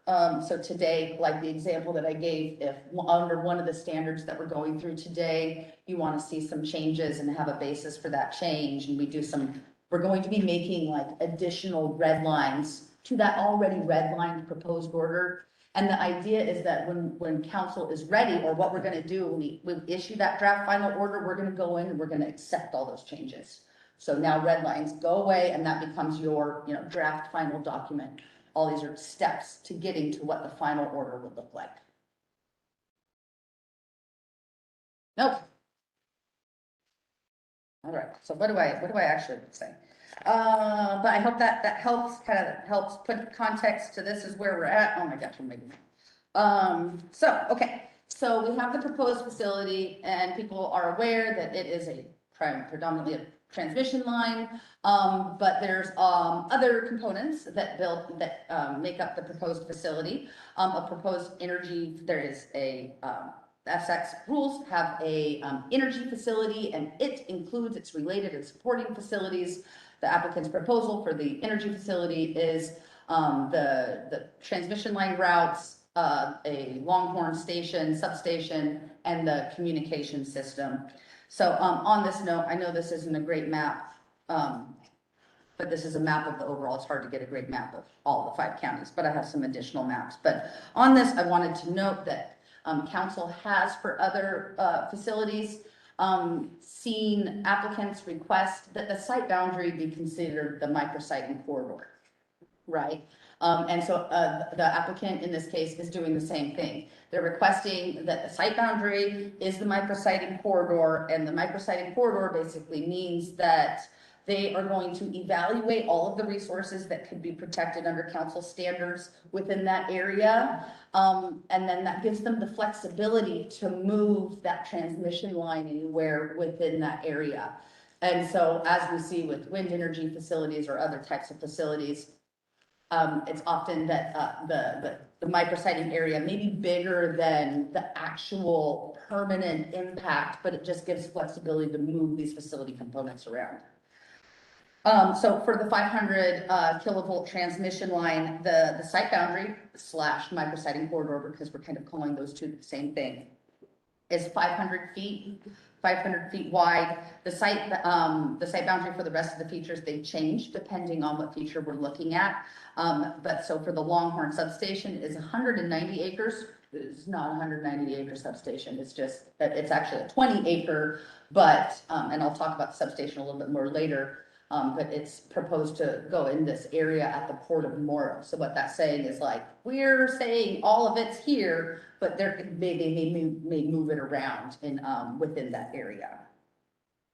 So, and then the site boundary for access roads would be either 100 to 200 feet, depending on the type of road and where it's located. So that's our micrositing area or our site boundary. That's the area that's surveyed. That's what we're looking at. But the actual, for this facility, the actual final, footprint permanent impact is going to be the right of way. So the right of way, for most areas for the actual transmission line, for the 500 kV transmission line, is going to be 250 feet, right? So we have 500 feet.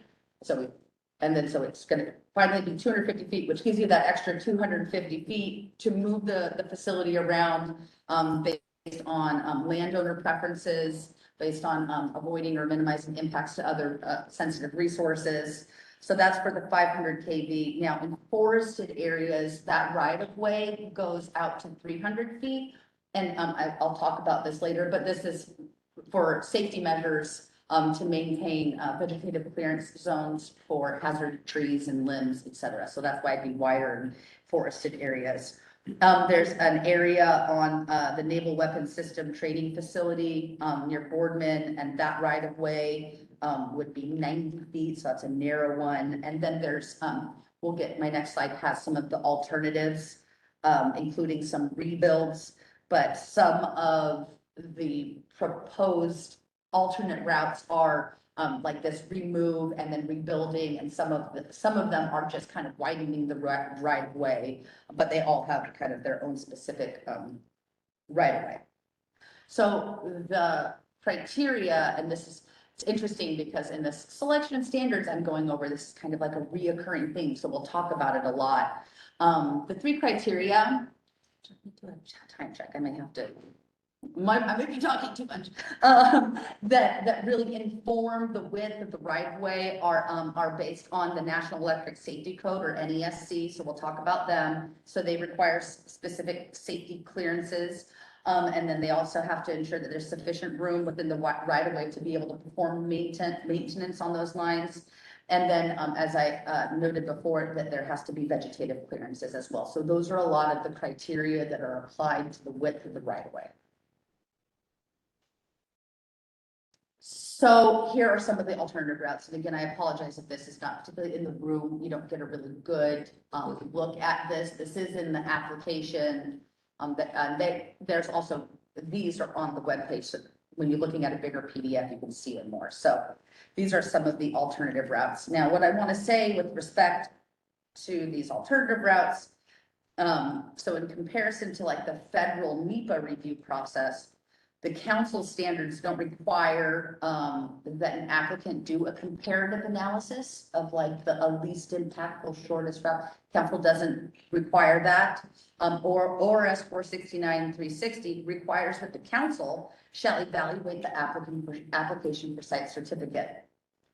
So council doesn't, council's statutes and rules don't really allow council to evaluate, consider, or make recommendation for routes that are not in the application.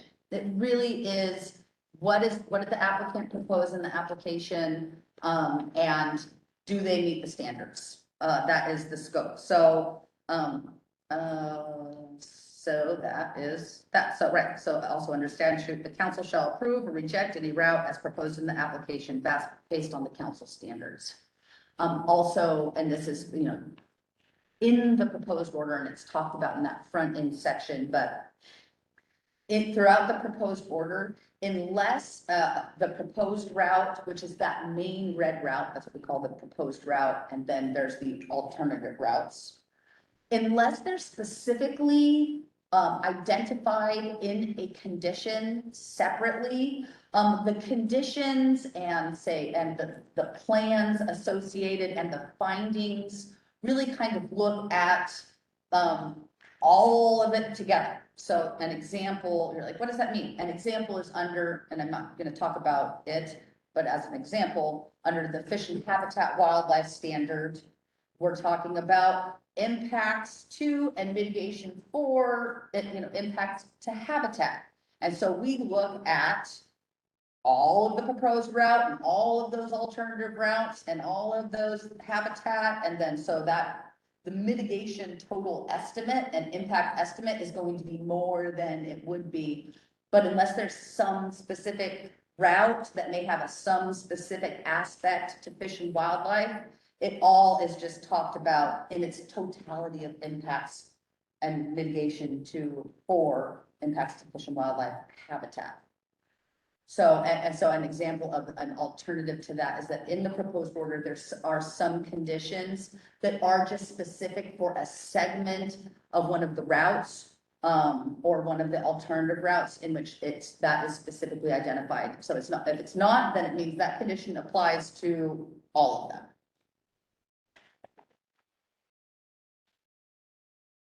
Okay, so here's some of the facility structures. The height and type of structure really depends on the voltage of the line. Also, it's possible to use to swap out some of these structures to minimize some other impacts, such as visual impacts, and those are discussed throughout the order. So, let me kind of.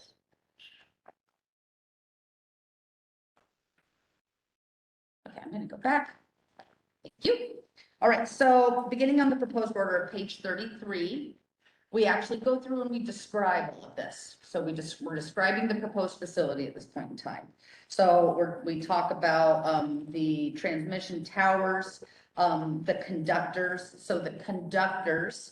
So each phase of the 500 kV conductor is a 3-phase circuit, which is in this triple bundle configuration. So that's kind of like in a power line, there's like 3 bundles within that line. So that actually provides productive carrying capacity that helps reduce corona noise and radio interference. So that is kind of a design feature that increases safety and minimizes impacts elsewhere. This section in the proposed order that talks about the proposed facility talks about the foundations. And so for the lattice tower foundations, they would be of steel reinforced concrete. There'd be drilled piers. The typical diameter would be 4 feet with a depth of approximately 15 feet. Now those are for those big towers. And so, and like I'll talk about later, but there's also components. I'll talk about it under siting standards for transmission lines, but there's also discussion of the methods and techniques and circumstances with which there would be grounding of the transmission line. Okay, oh, there it is. Okay, so this is a picture of a typical substation. I think all of us have seen a substation at some point in time. The ultimate substation would be 20 acres, located somewhere within that bigger site boundary. And this would be located near the Port of Morrow. So the Bonneville Power Administration, or the BPA, has purchased this land and has had intent to build this station. However, the applicant is proposing it in the application because they would like the opportunity, if it doesn't happen, if BPA hasn't done it, then it gives the applicant the flexibility to construct and operate the substation. So, and we do see that with other projects, where an applicant may propose some type of facility component or an alternative route in their application, so it gets fully reviewed for potential impacts underneath the council standards, but that it doesn't opt, or it doesn't actually construct and operate later on. Okay. So still part of the proposed facility are these communication stations. So there are 10 proposed communication stations and then 2 alternate ones associated with the alternative routes. They'd be less than a quarter acre in size, and they would be located on private lands within the transmission right of way, and they would include a smaller structure. They'd be fenced in, and these are to maintain remote access and communication along the transmission line. So an energy facility includes the proposed facility and its related or supporting facilities. A transmission line, a major aspect of a transmission line are the roads necessary to construct it, and then the roads necessary to be kept to maintain that transmission line. So in going about using the council's definitions and kind of through the lens of the council's rules, the applicant proposes how to define what is a road that is a related or supporting facility. Now, an example of that is we're all aware, there are some roads that when you go through a community or rural roads, that road is in a fine condition, and you could drive a construction vehicle on it without needing to modify or improve that road. Those types of roads would not be considered a related or supporting facility. They would be less than 21% modified. So if it does not need to be modified 21% or more, then it was not considered a related or supporting facility. Now, so for those existing roads where maybe they need to be widened, maybe they need some potholes, you need to expand a turning radius, doesn't have to be paved. Anything that is a 21% or more modification, the applicant considered that substantially modified and therefore a related or supporting facility. Yes. Cindy, just quickly, so is that 21% of what? Is it distance? Is it value? Is it? I think they capture it mostly as like the road prism, right? So depending on the condition of the road, and this is also as a note, in the application for site certificate, which is very long and online, in attachment B5, they have a road classification and access control plan. And it's very long, it has a huge map set with it, but it really goes into detail, and we try to summarize that in the proposed order. But I believe that and I would have to go in there to look specifically, but they talk about, it's basically like a modification of the road prism, right? Like, so whether or not you have to expand it out or re-gravel, but it is based on the condition of the road prior to construction. So there's going to be like a road inventory where they're like, this road, no, we're going to have to do such and such and such to that road. So it would be length, it's kind of overall road condition, but you do need some sort of like basis for that. I don't know if Sarah has that open. Okay, well, we'll put it, yeah. So yes, and then for new roads, basically like it's a new road. it's going to be considered a related or supporting facility. Now, a lot of these roads are going to be considered and would be restored afterwards. They're just associated with construction. And then there's just a set of roads that would be considered the operational permanent impact associated with the facility. Just talking Yeah. back on that. Yep. I'm a little confused on something there. Under existing road, substantial modification, there are two categories. Yes, They're both improved. let me see if I have that in here, and maybe I just missed a term in my slide. I think, yeah, there's some. missing. Yeah.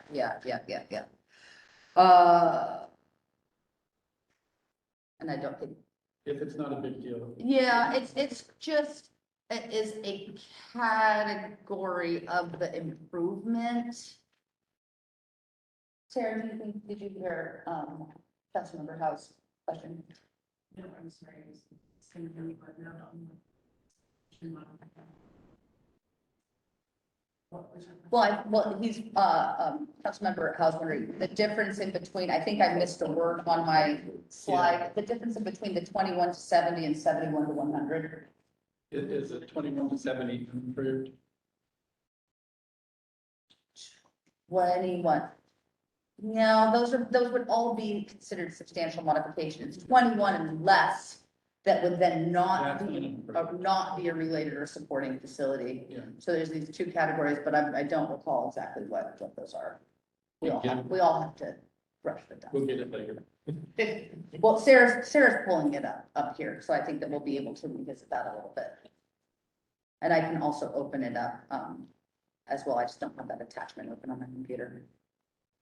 So, okay, continuing, we can go back to that? Yeah. Okay, thank you. So we're still in related supporting facilities, multi-use areas or MUAs. There's approximately 30 MUAs. Council sees these for other projects, maybe not on this like scope and magnitude, but they're your construction staging areas or construction laydown areas. And so there's several words for those. There's a multi-use areas over here. They're large because there's a lot of aspects that may be included with these. Again, so we're kind of like going a maximum potential amount of activities or footprint, but the actual size and included elements in the MUA may not be included for everyone. So these would occur about every 15 miles along the right of way. Each one would be approximately 30 acres. The activities that would happen, they would serve as field offices, reporting locations for workers, parking for workers and for equipment, material delivery, storage and staging, the fabrication and assembly of towers, cross arms and other hardware. There could be concrete batch plants locations here in them, and then it would be for like equipment maintenance. So some of these anyways could have helicopter landing pads and helicopters operate out of them. And the helicopters would be used for the delivery of the construction workers, materials to sites. Helicopters could be used for structure placement, hardware installation, including the cabling, and wire stringing. And the helicopter use would mostly be used in areas where just really the access would be hard to get to.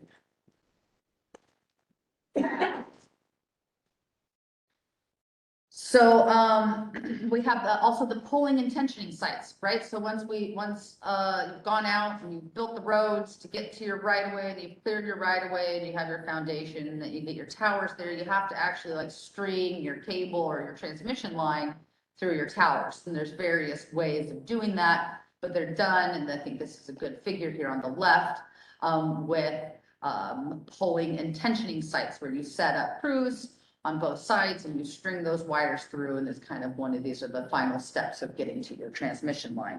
So these would happen about 1.5 to 2 miles along the transmission line. At any point where angle points are greater than 30 degrees, and they would require about 5 acres on each side. The equipment includes tractors, trailers with spooled reels that hold the conductors. And then 4 of these pulling and tensioning sites would include light duty fly yards. Light duty fly yards kind of have the same function and purpose as the helicopter use at the multi-use areas. And that is your proposed facility. Do you have any? Oh, I closed it. So people when seeing us chatting. So. Get over here. Get over here. Come sit.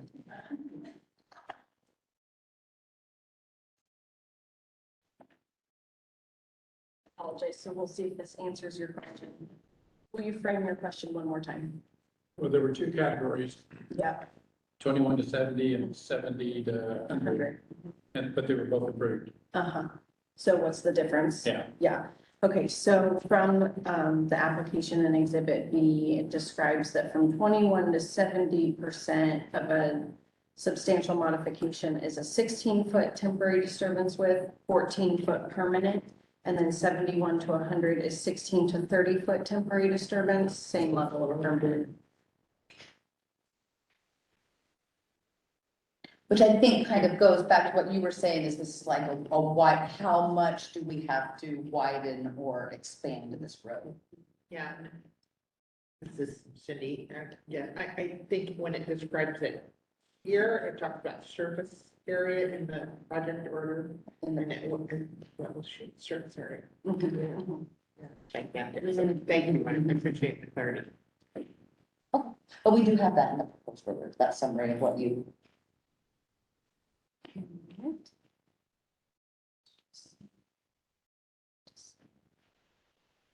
Yes. So that is table. So in the proposed order, page 19, table PF1, site boundary and temporary permanent impacts. It would also be under related or supporting facilities where we actually do describe in more detail the difference in between the roads. Pause. Okay, thank you. Yeah, thanks. Thank you.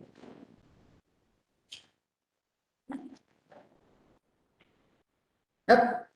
Okay, all right, so now we're going to begin on the standards that are not related, directly related to a contested case issue. So we're gonna start with the general standard of review, which is the most interesting standard. Which Ms. Gilbert, I was saying hi to you earlier. I was wondering where you went, so I just wanted to acknowledge you're here. Okay.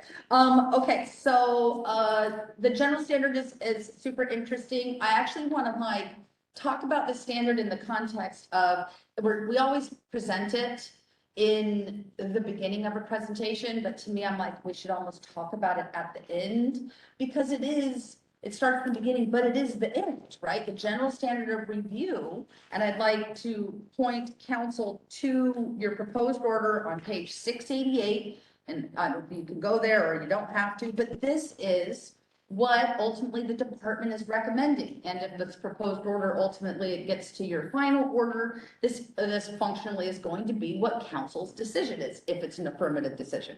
Right? And so we're recommending that council find that the preponderance of evidence on the record supports the following conclusions. And those following conclusions are, it meets the council standards, it meets the other applicable laws and rules and what is it?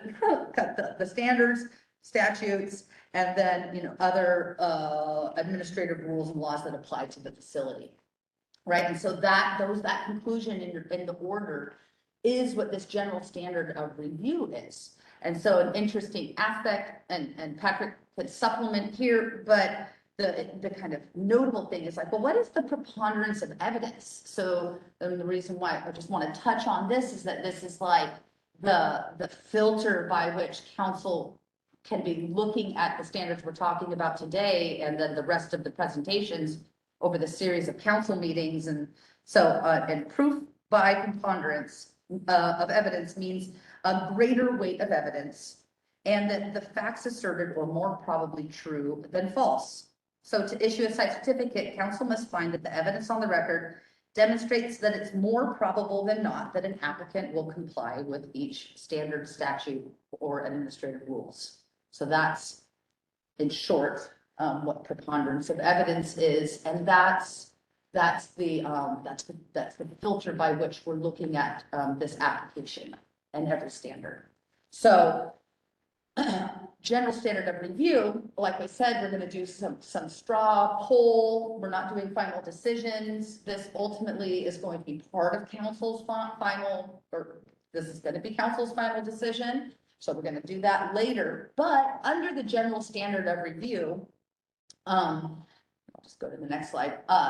In our orders, not just this order, but most of our orders, the general standard of review is kind of a place where a lot of different findings live.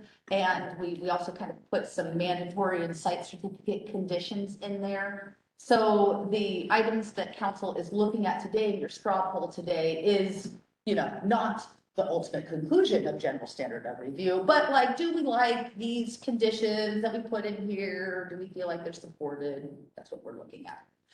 So, council often, in every site certificate, council's, site certificates must have a beginning construction date and complete construction date.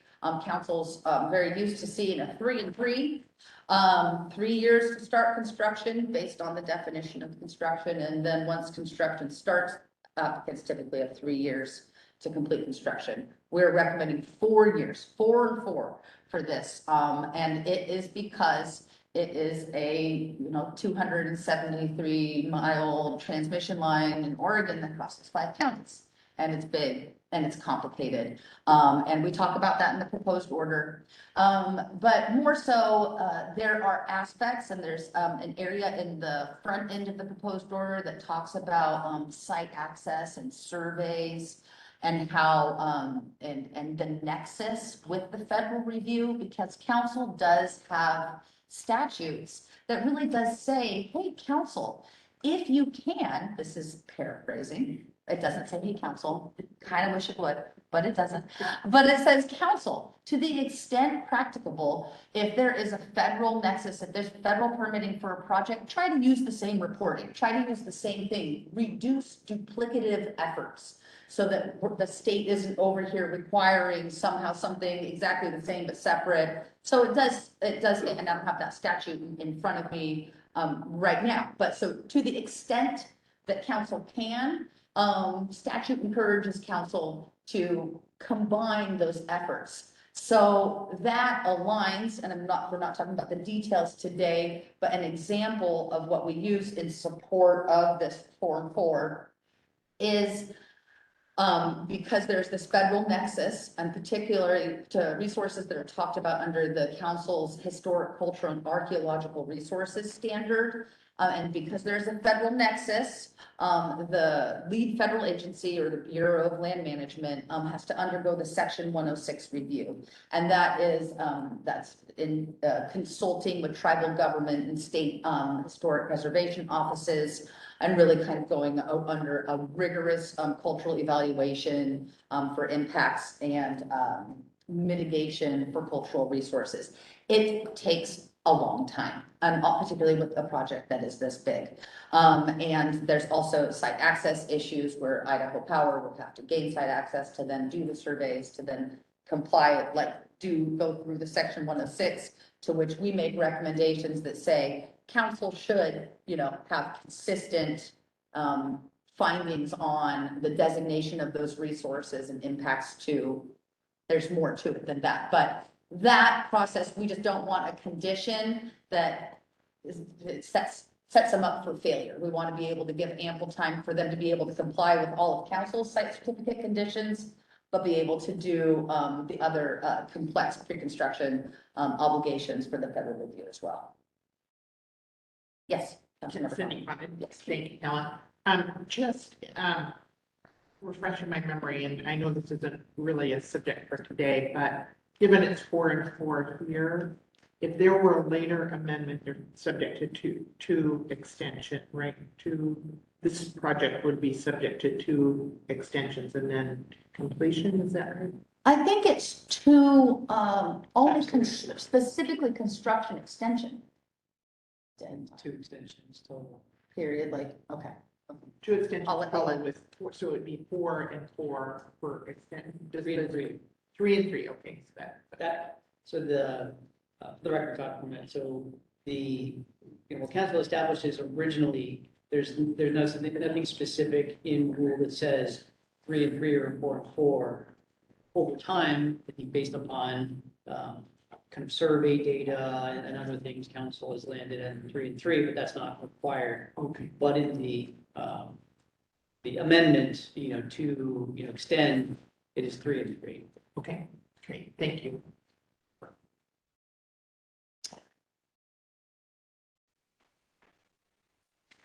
Okay, so under Division 26 of council's rules, there are conditions that ensure that construction and operation of retirement facilities are accomplished in a manner that protects public health and safety and the environment.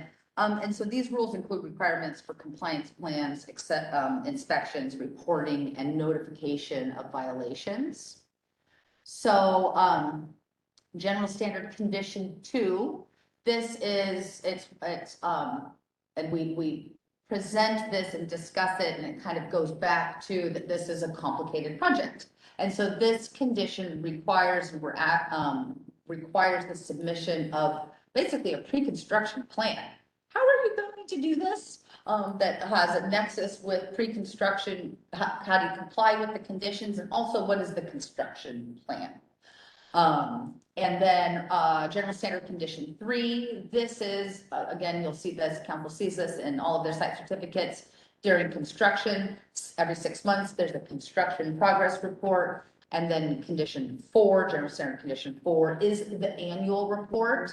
That is the operational annual report. So once the facility is in operation on April 1st, they're submitting a an annual report. Now, the requirements, the annual report is interesting throughout the proposed order because our condition doesn't go through.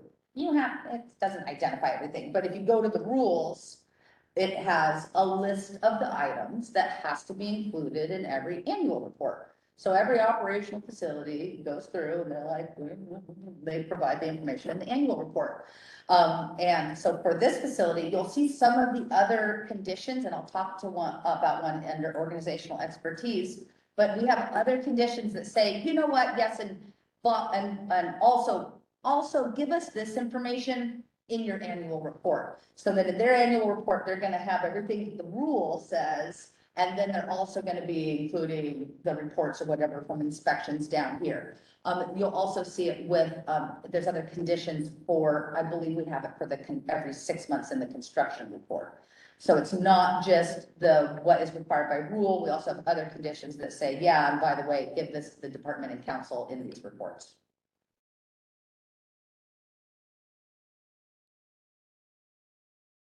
Okay, yes, Councilman. Cindy Connie, yeah.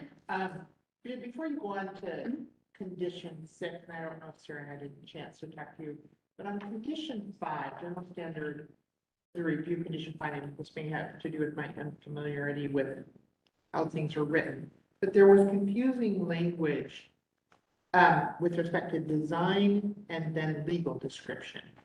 So there's a paragraph, I can get to it. Now, if you go in the project order, proposed order. Oh, you can't see, can you see my screen? Oh, no, you're looking at, how do I get? Sorry, I think it's like at page 30. But there's an opening paragraph that talks about design, and then the condition speaks to legal description. And are those used interchangeably? What? Is it like a survey, legal description of like a legal description of the surveyed area? So it says the department recommends to require that the applicant submit final design information to the department as well as planning departments, this condition? Yeah, that's exactly. So, It meets and bounds, okay? so we have final design information, and I read that as, you know, design of the facility, and then go down to the condition. And it talks about a legal description, but not design isn't used. And are those the same? Does that make sense? What I'm, it doesn't say up on top, legal description.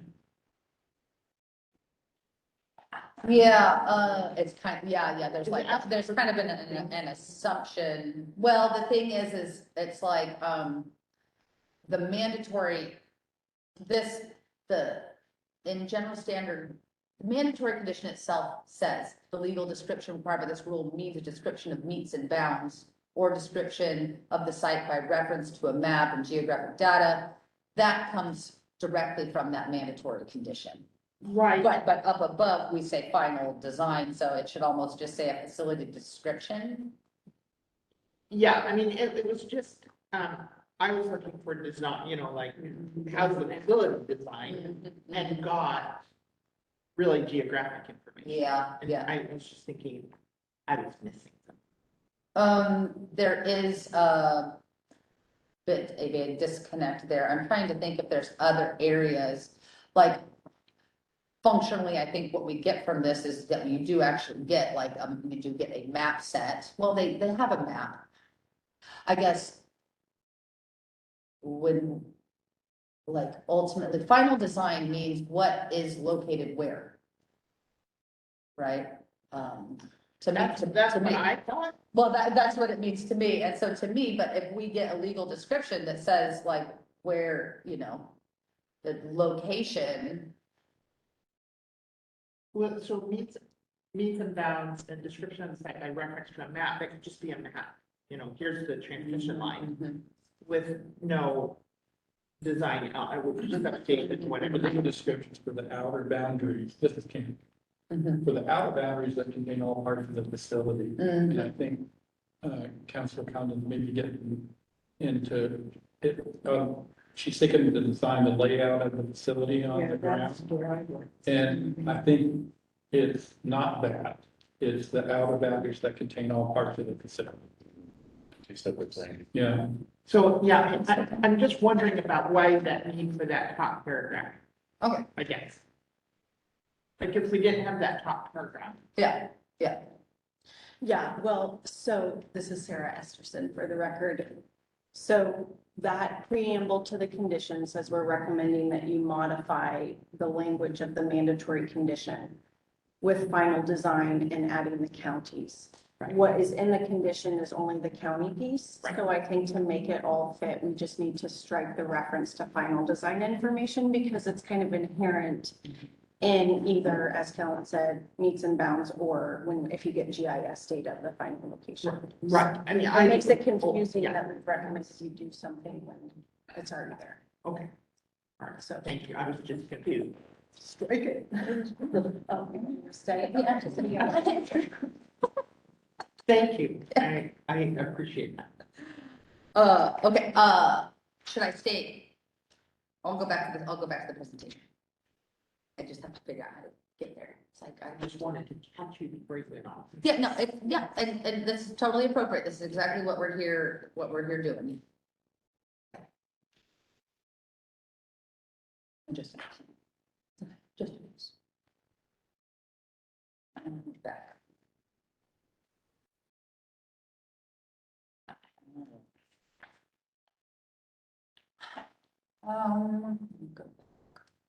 Okay, 2 annual reporting, okay, those are interesting, and so, and again, I'm sorry, I haven't even, I should have premised as we usually do, everything I'm talking about today, in my presentation and that was in the staff report is not everything that's in that proposed order, right? I've kind of gone through and I've done a cut of like, things I think are interesting, but if there's questions, like Councilmember Condon, of any condition or findings that aren't included in my presentation, then we can totally talk about them. Please just bring them up. So general standard review condition 6, this is what I think is it's one of those interesting conditions that's a mandatory condition, but we point to it. And it says that the facility is going to be designed, constructed, and operated and retired substantially as described in the site certificate. So what does that mean? How do we do that? Ultimately, what that means is that, like attached to the proposed order, we have a list of the draft site certificate conditions. But ultimately, if council approves the facility, there's going to be a site certificate. And we're going to kind of lift that whole description in that front end of talking about the energy facility and related or supporting facilities. And that can be, you know, supported with a table that summarizes the facility components with a description. So that's kind of, that in practical sense, that's what it means. So it also just gives a little bit of flexibility, because ultimately, in our compliance program, if we're going out there during construction or operation, you can just look, you know, like, what is the condition I'm looking at? What is the facility component? So that's kind of part of that.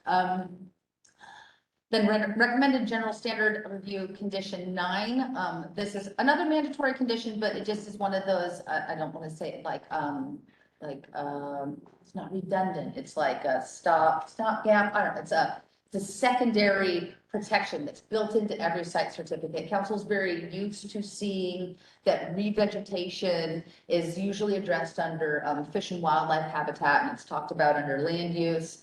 But there's also this other condition that does require revegetation of temporarily impacted areas. And so this condition points to the revegetation plan, and then there's also another condition in fish and wildlife habitat that points to the revegetation plan. So it's a little bit redundant, but just to remind council that these are some of those mandatory conditions that show up in every site certificate. So now we're here. Where is here? General standard of review. Okay, our poll. Okay, so. Well, we talked about one condition that we kind of wanted to tweak some of those findings. Secretary Burnett? I'm working on it. Oh, okay. I'm just not exactly sure how we want to roll this out. So I think Todd's working on it. Give me 1 second. If that's the only one, I'll make sure that gets reflected in the record.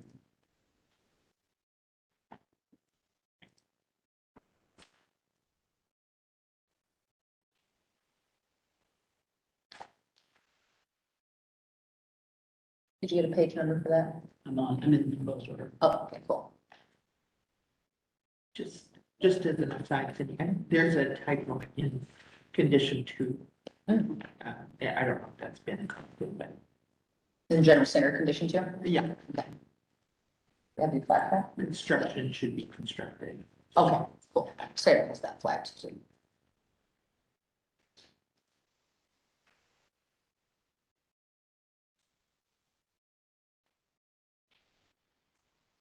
Almost there.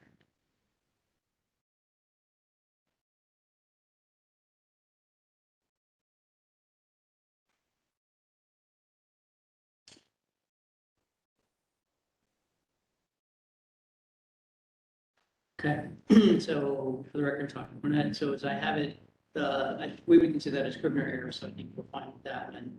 But for the record, to make sure it's clear, so on page 57 of the proposed order, the preamble language to general standard of review condition 5, which states the department recommends the council modify general standard of review condition 5 below to require the applicant to submit, and we would strike final design information, and we replace it with legal description, which is then consistent with what the condition says. So strike final design, the words final design, and replace with legal description.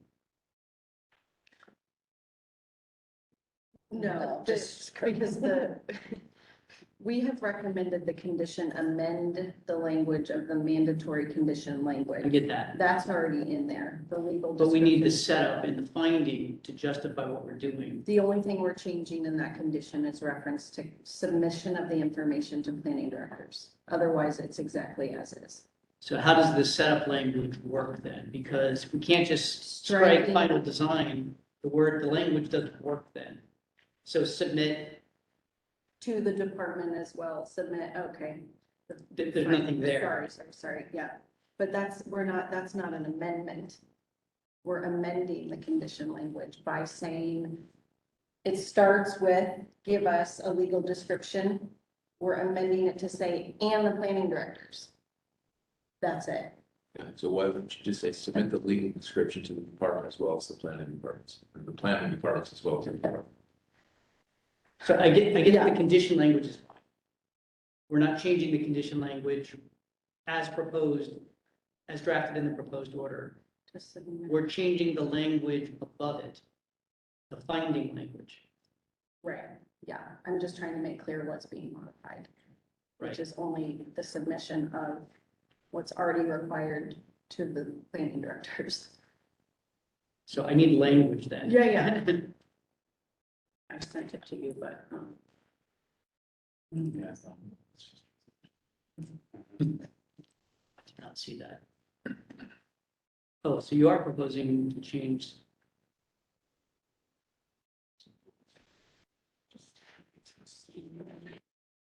that's fine, that's fine.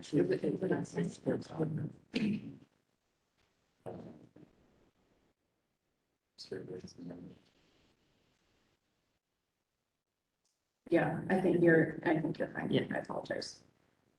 So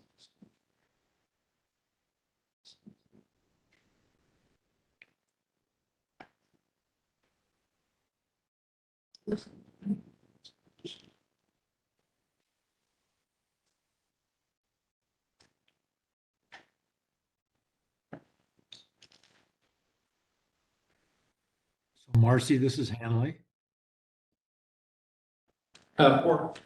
This is Kent, I'm handling the meeting right Oh, now. I'm sorry.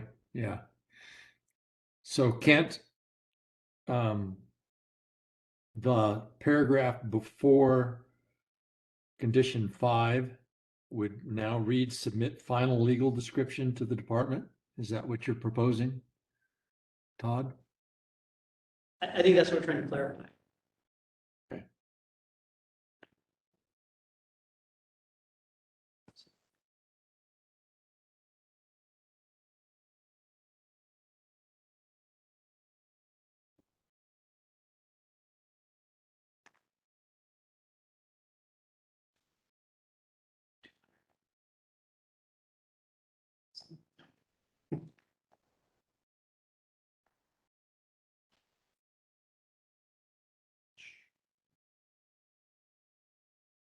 Okay. I have another idea. Send it to me. Send it to me.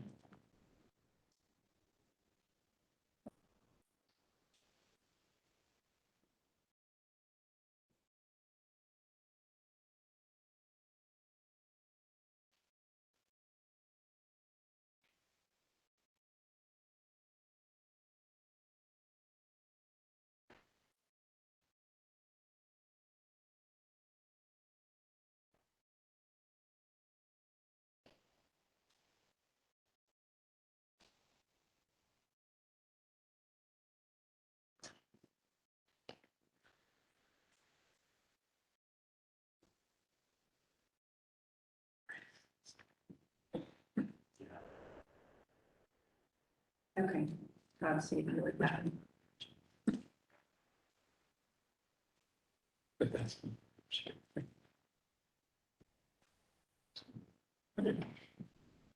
Did you see I sent you another? Okay.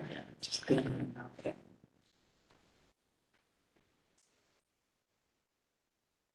Yeah. Because the condition itself, we're not changing, it's just that, Yeah. okay. Yeah, I think that. Good catch. Yeah. So that's fine. Specific.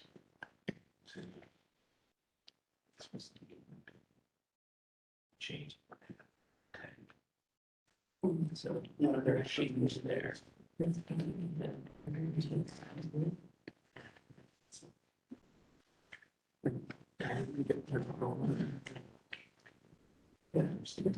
Question.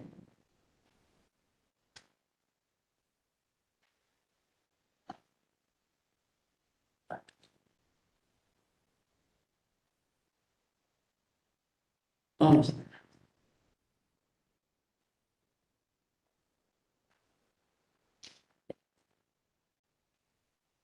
Okay, everybody's ready. I can read the adjusted preamble language to recommended general standard review condition 5 on page 57. That would be the mandatory condition requires that the applicant submit a legal description of the facility to the department.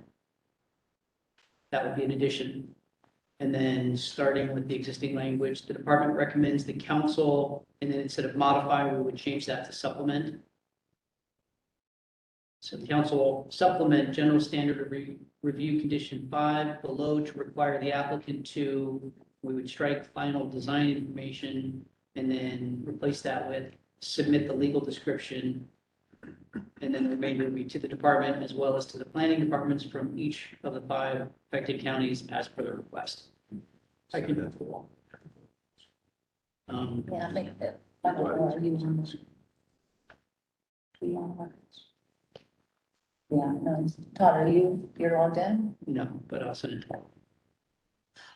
We could also, we could maybe pause on this, because I think depending on if we have more, we could also. We got to do it one by one unless there's more for the standard. We're going to do standard by standard.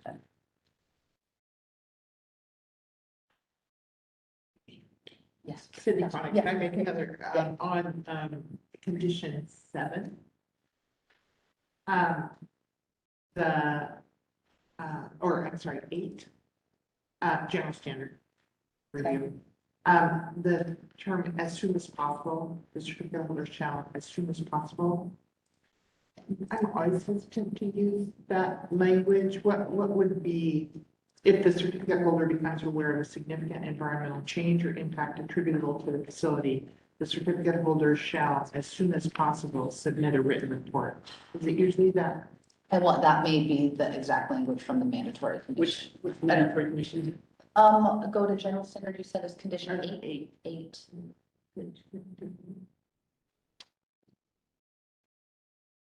On page 58.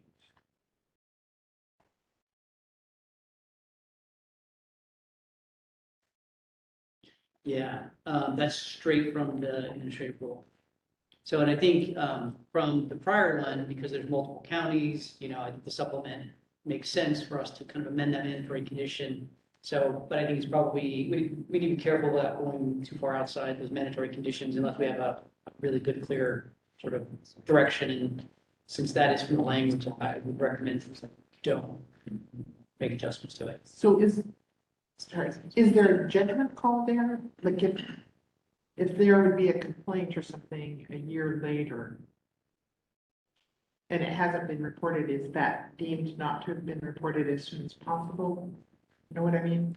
It's a judgment call, and I think as long as they're aware of it, and, this is mixing and matching a little bit, but we have the 72-hour, reporting requirement. If something happens and we hear about it 6 months later, that's not as soon as possible. Yeah. All right. Thanks. And this probably depends on the type of impact, I would guess. If it's a spill, it's one thing. If it's, there's an eagle's nest that we didn't know about. We've got our word again. Yeah. So that was the point, we said we want to be able to get it up on the screen so everybody can see the language. Yeah, we're working on that. I think Sarah's gonna. That's where we need her. She's gonna screen because. We're working on that. Wallace. So Wally You has got it, the Wally. order open that you just edited. He's getting it up there.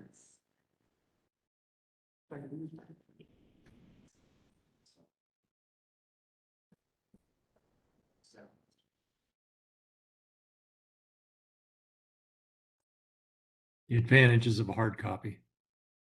Don't be so smart. He's working. Get like a shared monitor here.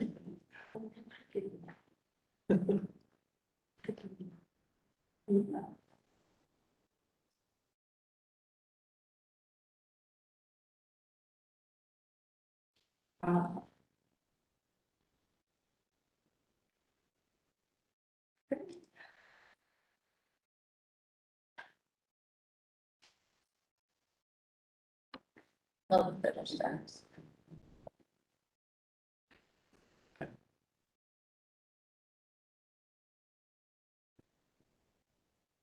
And kind of ignore the highlight. Yeah, yes.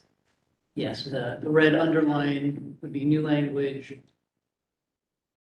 And then the strikeout, so it would be removal.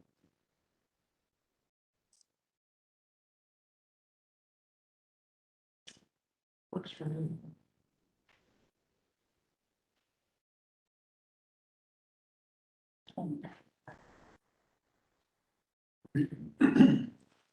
This is Ken, do we need to do the straw poll? at this Yeah, point? yeah, so then I want to make sure that there were no other changes related to the general standard use of sort of working through the kinks of how this is all playing out right now. So if this is the only change, then the straw poll would be, and I'll call the roll for that, would be, everything else within the proposed order related to the general standard of review would remain the same with the exception of this change. And then I'll do the straw poll to see if everybody's in agreement with that. But again, to make sure that there are no other condition changes or finding changes. Okay, council, everybody good? Being the only change that we're making to this standard of review? Okay, Todd was going to call the roll. yes, we're ready for straws. Okay, Hanley Jenkins, Yes. Ken Howe, Yes, Cindy Condon. Yeah. Ann Byer, Yes. Jordan Truitt. Yes. Okay. Straw poll, so no motion, just to reflect that again, the way that this will work is that when we create the draft of the final order after step 2, then that draft of the final order would this language would be reflected in there. Okay. we did one. One down.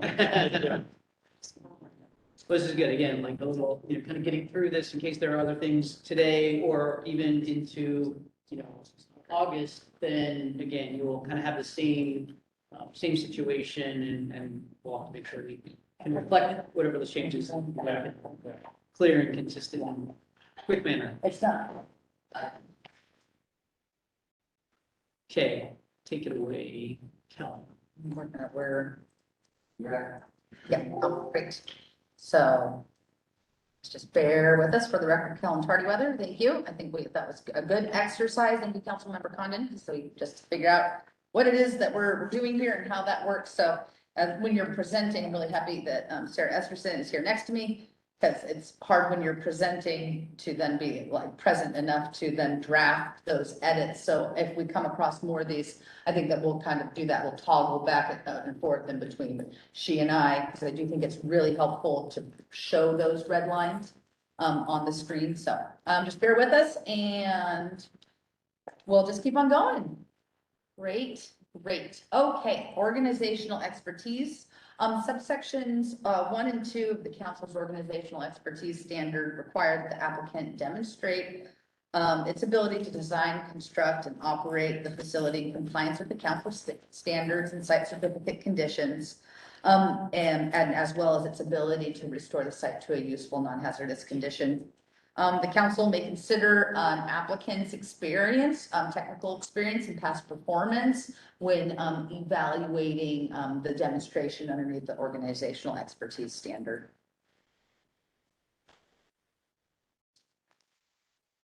Okay, so I talked about Idaho Power. Idaho Power is a state and federal regulated utility. that's been in operation for over 100 years. They serve over 530,000 customers, and their power system includes over 4,000 miles of transmission line, including under 700 miles in Oregon. They also operate substations and distribution lines, several of which are in Oregon as well. This table here, OE1, is from proposed order 62, and this lists some 230 kV transmission line projects that the applicant has constructed. They also describe, or the department summarizes, they provide in the ASC application, and the department summarizes in the proposed order that the applicant has constructed from 1981 a 345 to 500 kV transmission line that's about 84 miles in length. And that line was constructed to 500 kV standards, but it actually is energized and operates at a 345. However, it has the capacity and safety standards to operate at a 500 kV. And then we talk about in the proposed order that since 2009, the applicants built about 27 miles of 69 kilovolt transmission lines in Oregon and a 16-mile, 138 kilovolt transmission line in Oregon. And the applicant describes in the ASC, an ASC is application for site certificate, or application, you use them synonymously. That really constructing and operating, because this table here, you're like, well, it's 230 kV. It's not 500 kV, and this is mostly a 500 kV transmission line, which we do give examples of a transmission line that was operated, it's just not operating at a 500 kV, but the applicant talks about how it's largely the same. It's very similar to construct and operate a 500 kV transmission line to a 230 kV transmission line, or in between. The difference, and a lot of that of why it's similar, is because it's not actually up to the applicant, and I'm going to touch on this on my next slides. It's really that the design standards for this are one, regulated by state and federal agencies, but also by the NESC. So there's certain design codes that dictate the spanning distances based on tower types, your type of cabling, the configuration, your right-of-way clearances. And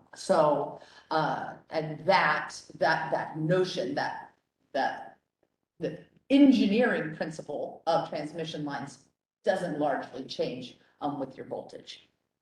So that's part of why the department is recommending that they can use this experience with these lower voltage transmission lines, along with just the long historical history of being an operational utility, as part of the basis to rely on their organizational expertise to support the standard. Yes, Councilmember Putnam. Thank you, Cindy Condon again. Along those same lines, this transmission line is significantly longer than, is 72.7 miles the longest that Idaho Power has constructed, and can the same thing apply, Yeah. I could go to the proposed order. So that is from the table, but so there was this 500 kV, right, to 500, this transmission line that was 84 miles, which is significantly, much more. That, and one thing to note here is that, we did put a pin in time, right, of when we deemed the application complete, and then wrote the draft proposed order. So I don't know what has happened in the last 4 years, but that we can't really think about those. We're really looking at just what this says. Right, and my question is based on, given the department's experience, is there nothing particularly significant about a line that is 300 miles versus 84 mile, or that Yeah. concepts and construction essentially the same. I've never done a transmission line. Yeah, I mean, well, there's been, I mean, when you think about it with the overlay of the council standards, right? So later today, I'm also gonna talk about the siting standards for transmission lines, right? So there's certain, like, there are the impacts and evaluations under council standards. But to me, I would go to, and maybe it's helpful in this next part, maybe that answers it, is that regardless of the length of your transmission line, that all of the same engineering and regulatory requirements must be met, even if it's a half-a-mile transmission line or a 400-mile transmission line. So I don't want to say length doesn't matter. I think I can't say that or can't say that, but regardless of the length, all of the same, checks and balances, apply. Just looking at experience and expertise. Yeah. And is there something different about a tree? Yeah. Yes, okay, thank you.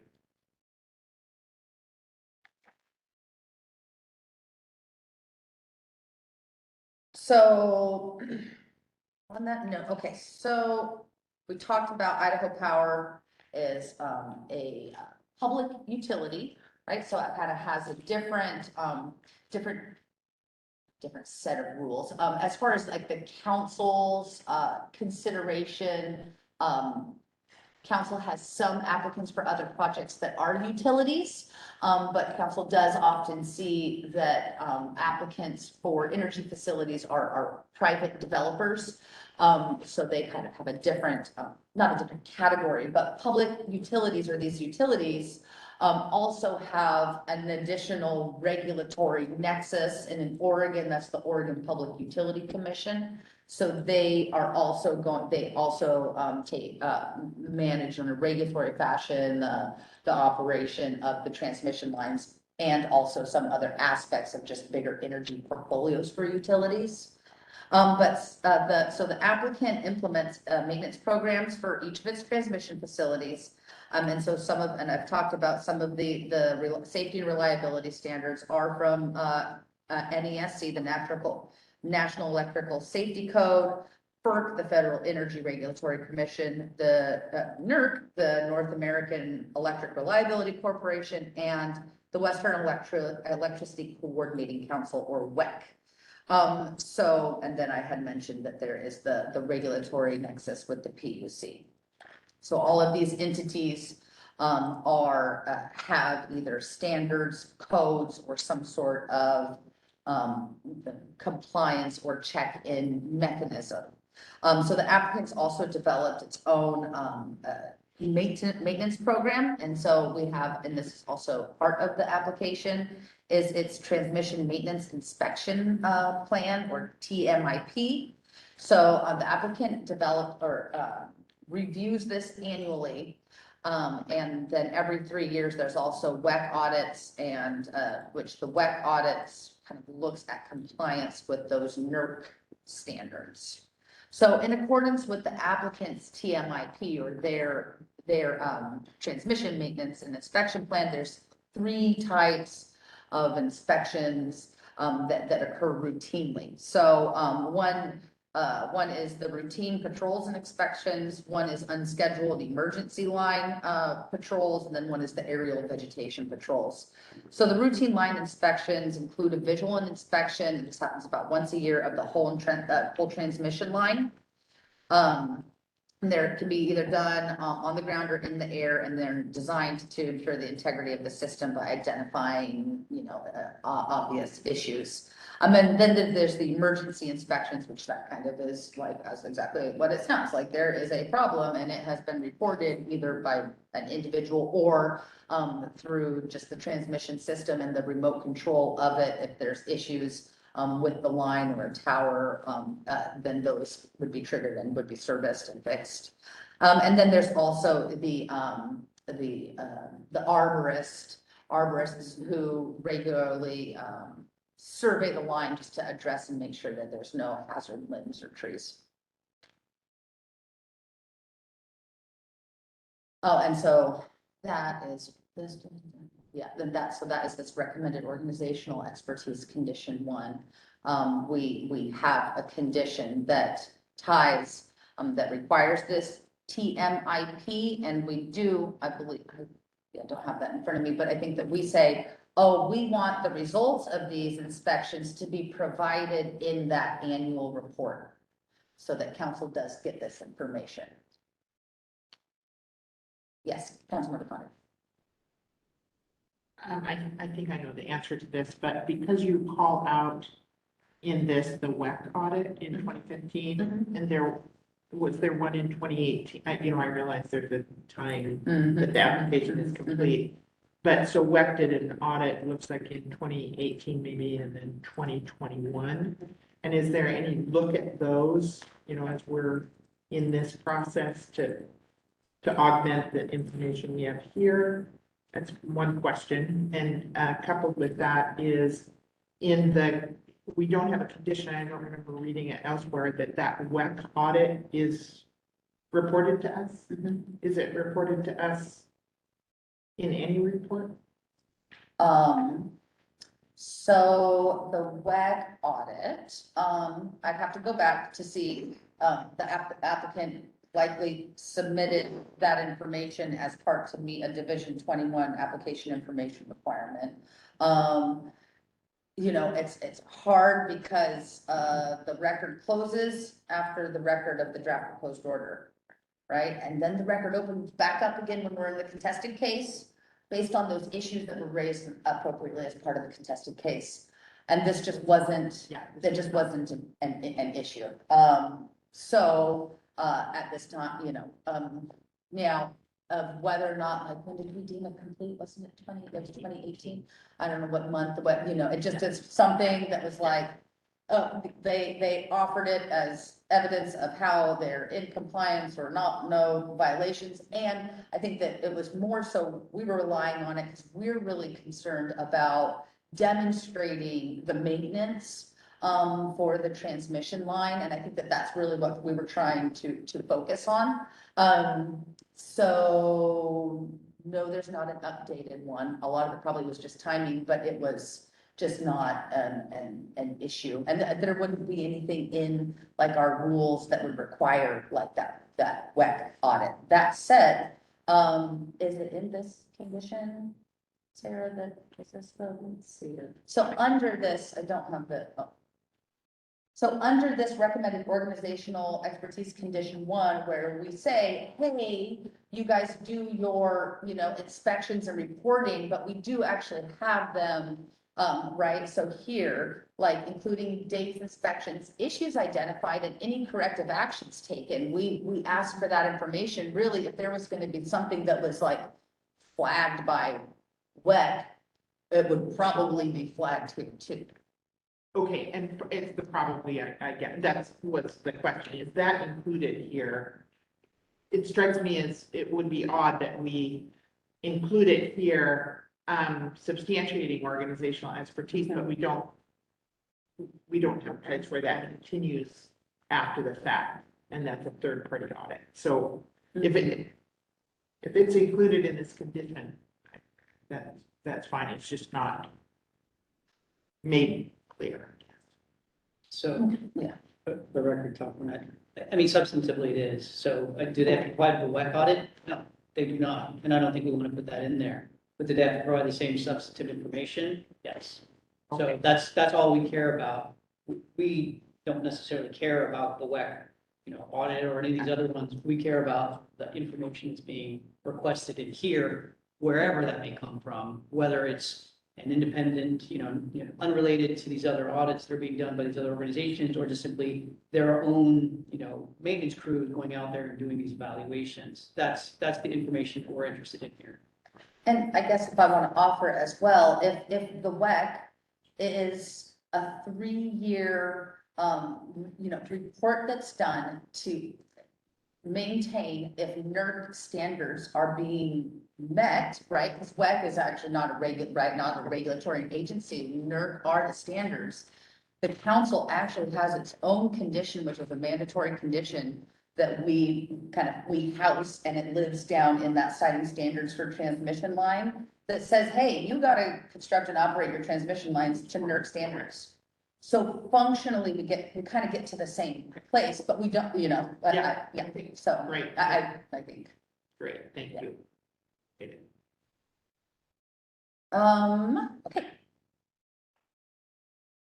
Okay, so I think that this is interesting. I don't, it's not really intended for you to be able to read that in detail. We can't really see it here in the room, but under Division 21, it does say if the applicant is using mitigation, to meet a council standard, which yes, this applicant is, then it says, well, tell us about your mitigation project. So Idaho Power discusses in the application and we kind of summarize in the proposed order. So Idaho Power owns 17 hydroelectric facilities that, several of these are under FERC licenses and which require, lots of different type of mitigation. So one of them is that they have a riparian habitat acquisition plan, and a wetland plan for a 360 acre, wetland rehabilitation property. They also have a visual resource management plan.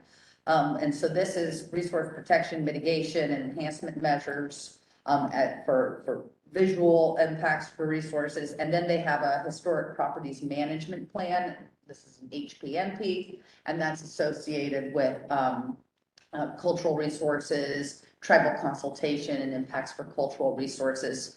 And then in the application, I'm not sure what the staffing is to today, but just looking at the application, but Idaho Power themselves as the company, they have, 100-person, they have a whole natural resource division, committed to people that work on, drafting mitigation plans, compliance with it. So they have this whole mitigation program. So I'd say, that they actually have quite a bit of experience in mitigation projects.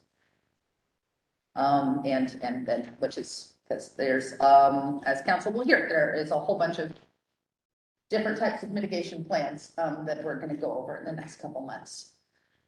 Which gets us to our poll of straw. So any changes to findings or conditions, or is everybody comfortable with what's in the organizational expertise evaluation? Okay, I guess we're ready for the straw poll. Okay. Ken Howe, Yes. Ann Byer, Yes. Anna Jenkins, Yes. Jordan Schroeder, Yes. Cindy. Yeah, Thank you. Great. Thank you. It's doing great. We are getting there. This is council's waste minimization standard. It's shocking it didn't end up in the contested case. Just joking. It's not usually the most controversial standard. It's very, to me, straightforward. The applicants must demonstrate but that they can, reduce and minimize and recycle waste generated during construction and operation of the facility to the maximum extent practicable.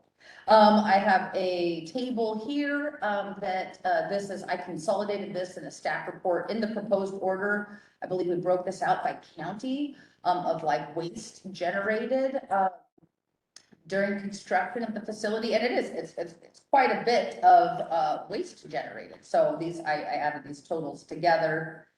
In the parentheses is tons, non-parentheses on the left are cubic yards. And then, so we have like kind of three categories. One is vegetation. So as you think about, as you're going through with the roads, right of way of clearing, you're going to generate quite a significant amount of vegetation. Native material are you're going to be your topsoil, bedrock, soil, ground clearing activities, ground disturbing activities. And then solid waste is usually like construction waste. So you have wood pallets, cardboard, wrapping, those types of materials that facility components may be delivered and equipment may be delivered in. So I like this statement because we talk about how much is going to be generated of each type and what's going to be recycled and then what actually is going to a landfill. So I think that is helpful and informative. And then my next couple slides, don't worry, I'm not going to read it. I'm not going to read it to you. This is really kind of, this is like the most important condition under the waste minimization standard, and it's that the applicant, develops and finalizes a waste management plan, like a construction waste management plan.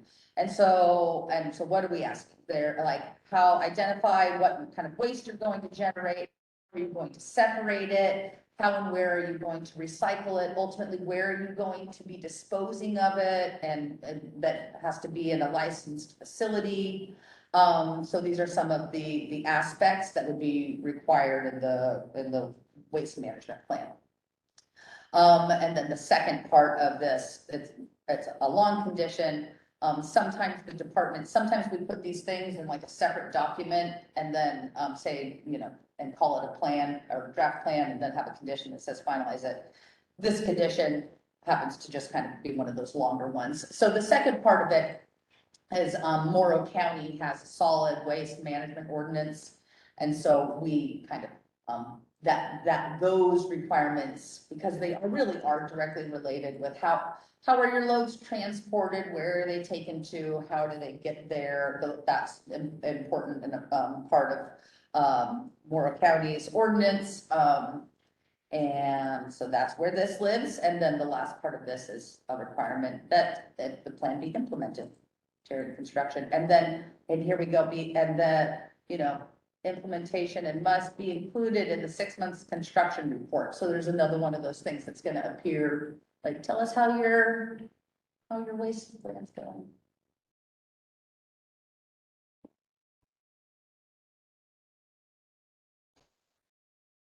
Okay, and then, so Pick it up to me. go.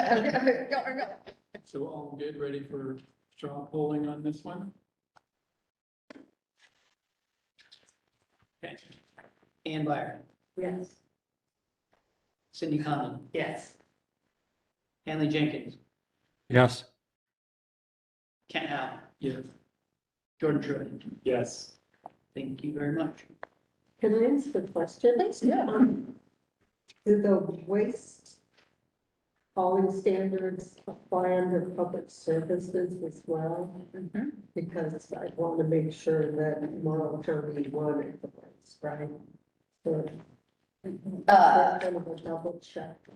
Well, it's actually an interesting question because as I mentioned, there's like this nexus and overlap between a lot of the council standards. So the council does have a public services standard, and it asks the question of an evaluation of potential impacts to public and private service providers.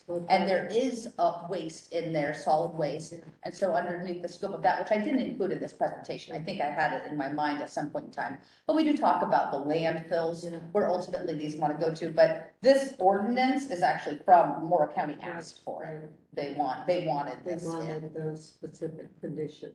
Uh-huh. I just didn't, I thought I saw it in 2 places, but I couldn't. remember. You did, it is public services, and then under that one, like the view, like the lens that we look at is more of the focus of, The service. is it right, is this gonna really impact their ability to maintain and provide disposal sites and capability for their, just ongoing operations?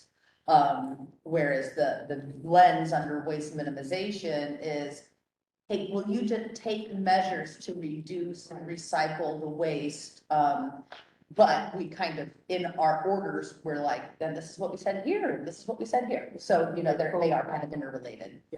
Thank you. Yeah, that's a good question. Just connecting the dots. Trying. Yeah, you're doing great.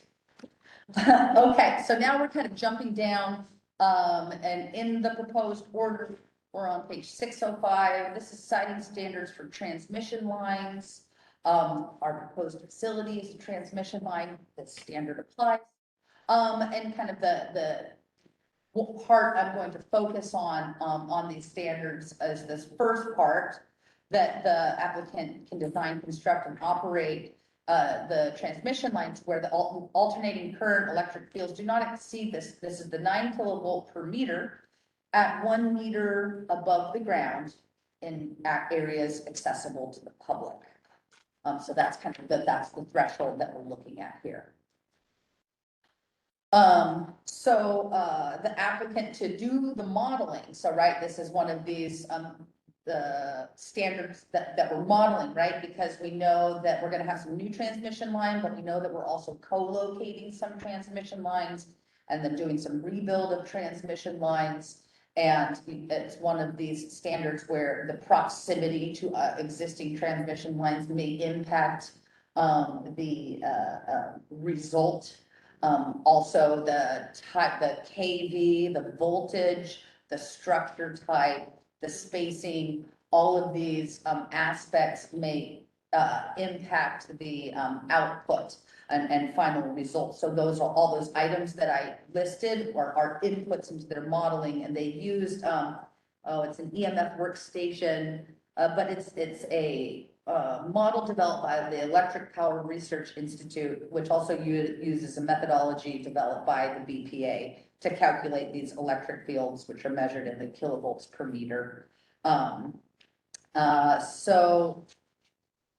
One of the items that they include in the modeling as a minimum ground clearance as well. So, and then there's similar with a lot of council standards, we're looking at like maximum worst case scenarios, right? So there's scenarios that transmission lines could operate in of like, even if it's a 500 kV transmission line, they could, like you could put 550 kV through there. That's not a normal operating situation, but then you do that during our hot summer months, and you could actually have some impacts with that transmission line where there is transmission line sag. So these are kind of contemplated in the modeling. So the table here is a little bit small, but we'll go to that third column over, and what do we see? We see that 500 kV transmission line, it is under 9, but it is not under 9 by very much, right? So what our condition says is with this citing standard for transmission lines, condition 1, we have these minimum ground clearances, right? So this is like, it cannot sag any further because then that impacts that level at 1 meter above ground. But we also added in under any conditions, right? So we have to ensure and make sure that those are operated even under those worst case, like high voltage, hot sunny weather, where you potentially may have sag, that those still have to be, those ground clearances have to be maintained. And so let's see, and I noted on this earlier under the organizational expertise. So, we have citing standard for transmission lines condition 2. And this is more associated with the second part of the standard, and it's, I believe it's a mandatory condition, and this is the providing landowner maps and basically taking steps to reduce induced nuisance shocks, like grounding transmission lines and equipment, working with landowners where that may be an issue. And then we have the citing standards for condition 3, which is a site-specific condition. And this is the one that says that the facility shall be designed, constructed, and operated according to the most recent version of the NESC. Yeah. Yes. Okay. Okay, we're here. Any changes feel are warranted? Guess we're ready for a strong poll. And Howe, Yes. Hanley Jenkins, Yes. Troy, Yes. Cindy Conlon, Yes. Ann Byer. Yes. Thank you very much. Okay. Great. Now I know this is smooth sailing. This one's gonna be, this is a heavy section in the proposed order, but it's really interesting. So I'm gonna do my best to describe it. We're gonna go back to the general standard of review, and what do we have to look at? We're looking at council standards, but then we're also looking at the other applicable laws and statutes of Oregon, right? And so, for an energy facility that may need a removal fill permit, that state permit that would fall under the jurisdiction of council, that becomes council's decision. So this is really exciting. Council actually just gets to include and make a decision. And again, today's not decision day, but we're looking at it, about a removal fill permit, underneath your jurisdiction. So that is interesting. So, removal fill law has its statutes and then its administrative rules that are administered by the Oregon Department of State Lands, or DSL. DSL is the expert on wetlands and waters of the state in Oregon. And they are also the ones that would issue a removal fill permit as necessary. The threshold to keep in mind for removal fill permits in Oregon is if there's 50 cubic yards that we're taking out of a wetland or a waterway, or that we're putting in, even temporarily.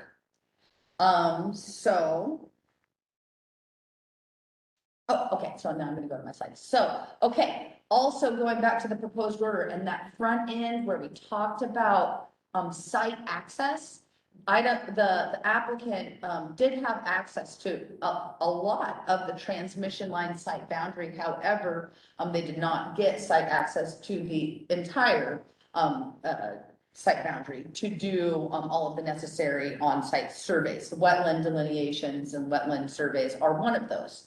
However, for the vast majority that they did access, they've provided that to DSL, and in September of 2018, DSL issued we called a letter of concurrence.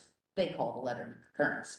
And it is DSL saying, hey, we looked at your wetland delineations, they're technically accurate, we agree with what you said.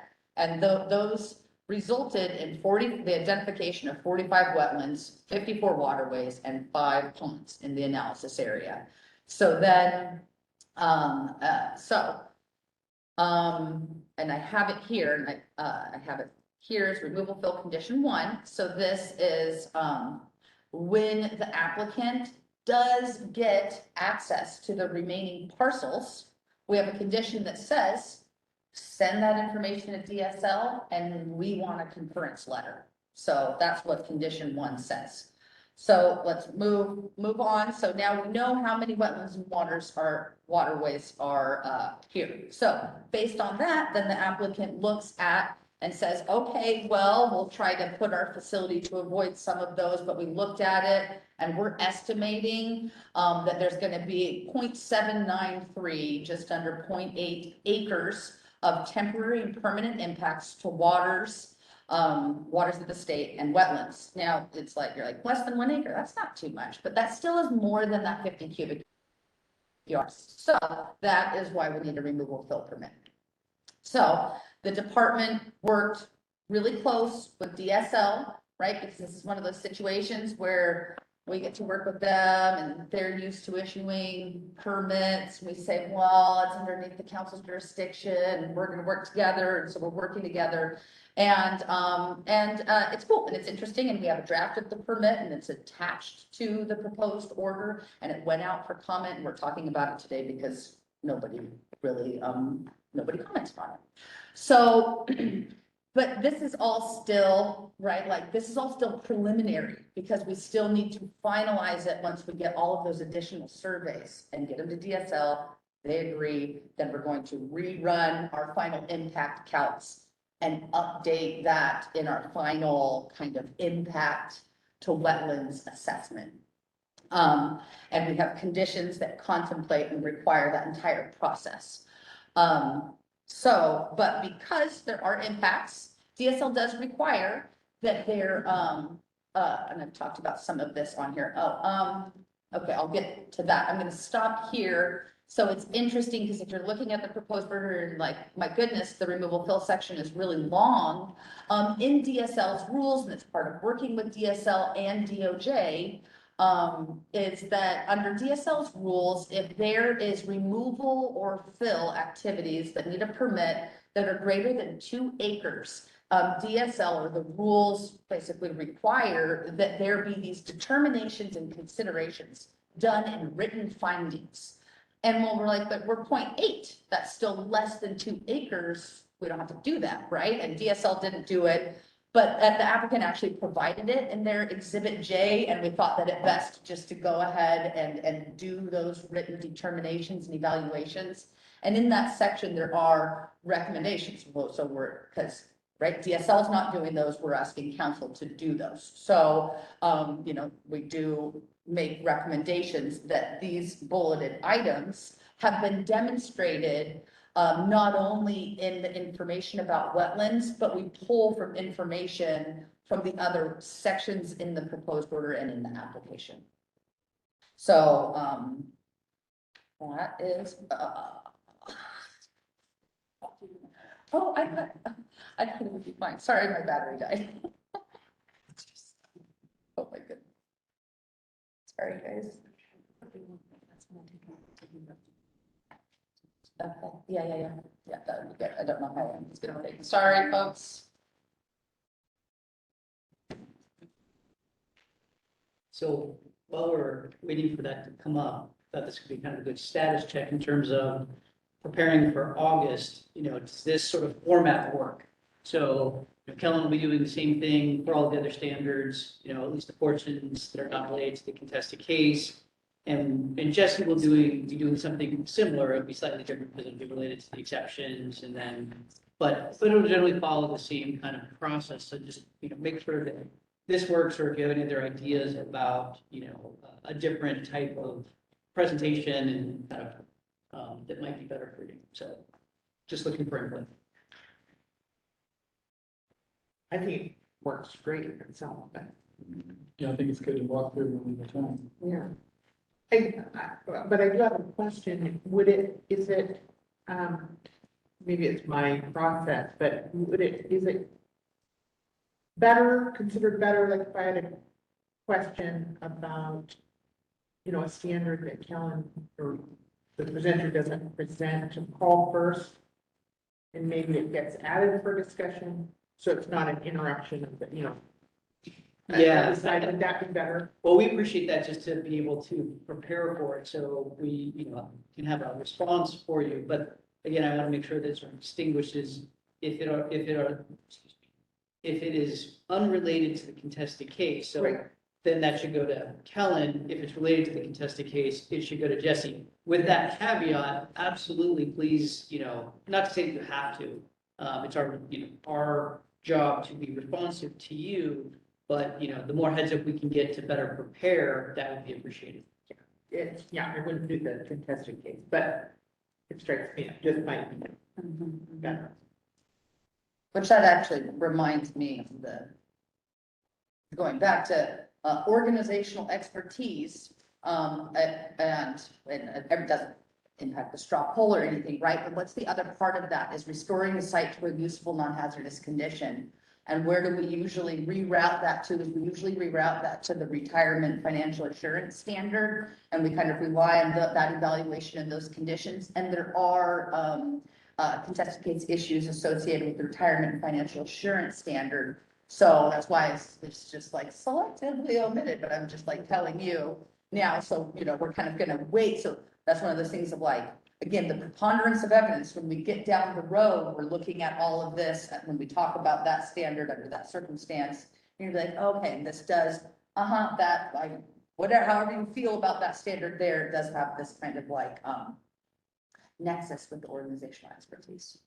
Kind of pointing out those connections is really helpful Okay. because like the waste minimization is like, I know I've seen this. And because they're looked at through a different lens, as you pointed out, it's important to have that mental process. Yeah, that's good. That's a good reminder. And we do that in our orders a fair amount, right? Like if under land use, we're talking about reducing impacts to adjacent agriculture. And one of the ways of doing that is like the vegetation plan will say, hey, look at this condition over here under Fish and Wildlife where we require this vegetation plan. And these are the things that are going to happen underneath there. But so we try to do that in our order. So yes, but like with those major ones where like a portion of the standard, we really kind of look at and go over to another standard to rely on that. I don't know if there's a ton of those, but there's a lot of interconnectedness within the standards and within our orders. And this is hard separating out the contested case. Oh, this one's easy. Our next meeting's our other meetings, we'll figure out. It's gonna be good. It's gonna be super straightforward. Thank you. Yeah. Okay, so we're gonna go back to wetlands. Okay, so now going back to DSL, who gave us that draft removal fill permit, and I think it's like a 10-page document. It has a cover page that kind of says, these are, those impacts. But because there are impacts to removal fill, DSL, similar to council, DSL requires mitigation. So Idaho Power has this wetland mitigation site, and they have this, it does not flow off the tongue, this compensatory wetland and non-wetland mitigation plan.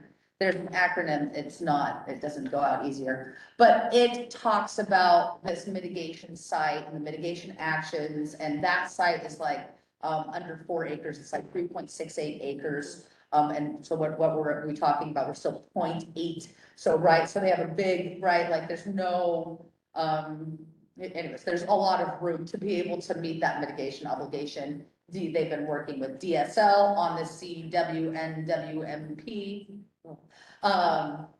Right, so that is contemplated in DSL's removal fill permit. The removal fill permit also has its own bundle of conditions that because it's a permit under council's jurisdiction, they're functionally a site certificate condition. But rather than adding each one of those into an order, we have a condition that says, do those, right? You still have to follow all of those. So there's a condition, removal fill condition 3, that says, do this wetland mitigation plan. And then we have a condition that says, do the removal fill permit.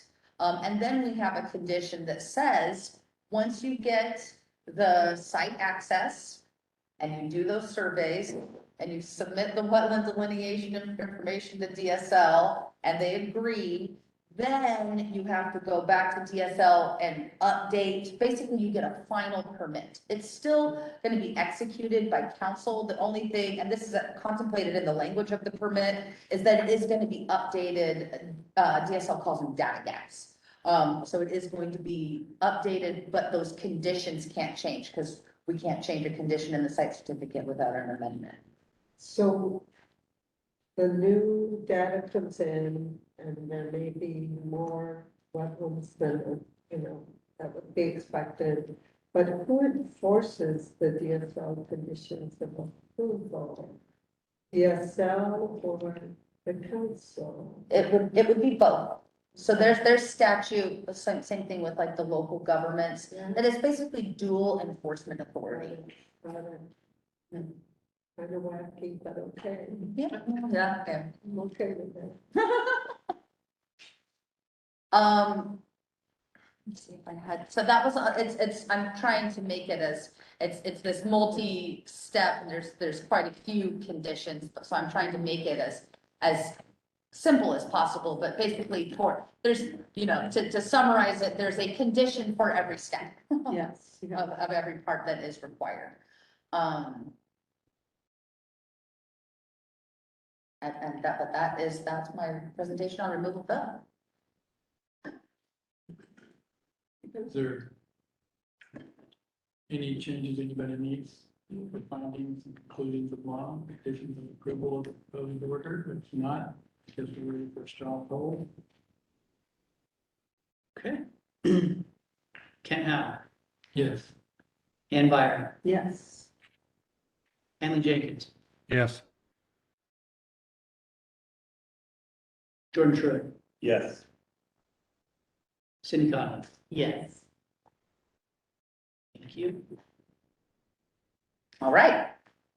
Now we'll do a quick one. Okay, going back to general center review, other applicable statutes and rules. There are the statutes and rules that are administered by the Oregon Water Resource Department, and the question is whether or not And so, OWRD, they administer water rights for appropriation and water resources, water permits, limited water rights. And so in the proposed order, it's a pretty short section. We talk about the quantity of water, that was proposed to be used. And that's about 36 to about 55 million gallons of water during construction. And the vast majority of that would be for dust suppression and road construction. And then some would be for reseeding and foundation. The sources and Councilmember Byer, this water section has another nexus with the public services, right? Because under public services, we look at public and private providers of water. And so you can kind of find similar information in both of those places. So here we kind of reroute there we kind of reroute here. And they represent that they're going to get water from the local municipalities throughout each county.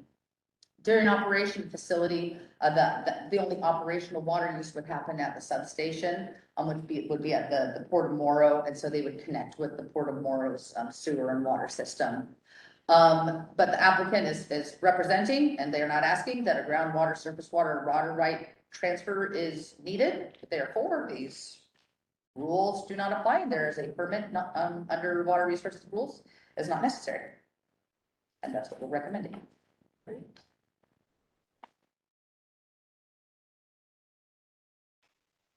Oh, okay, wait, oh, no, I missed our critical straw poll.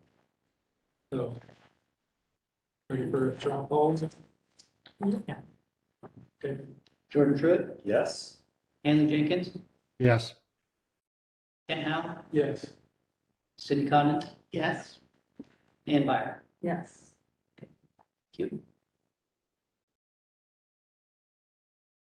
Okay, well, that concludes our standards, not implicated with the contested case. So I think that we'll just pause here and see if we want to talk. I'm not going to go over the next steps. I feel like we all kind of understand that, but there's also going to be staff reports. We're going to be reaching out.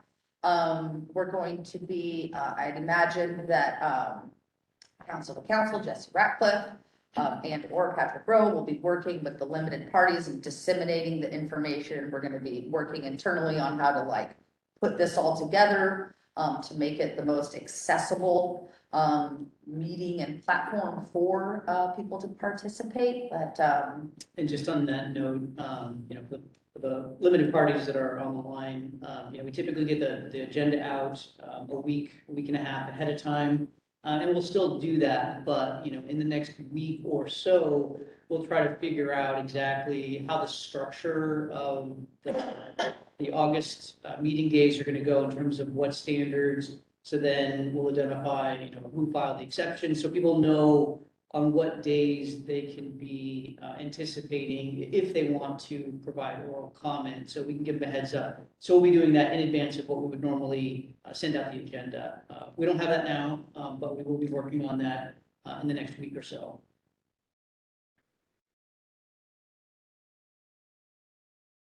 and I think that is and that wraps us up. Except for, we're gonna look back around to the carbon standard, and I know Chris has generated a change to not the condition, the rule language, and Patrick has looked at it, so Chris, you're ready to bring that up and discuss it? Secretary Cornett, yes, I'm ready, and I'm here. Let me pull it up on the screen.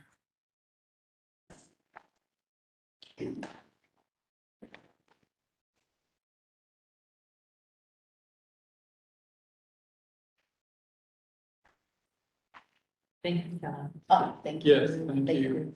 See everybody soon.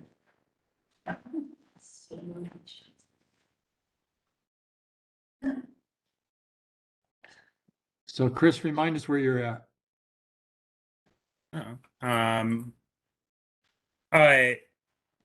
Thank you, Chair Jenkins. Yes. So for the record, once again, this is Chris Clark, the council's rules coordinator.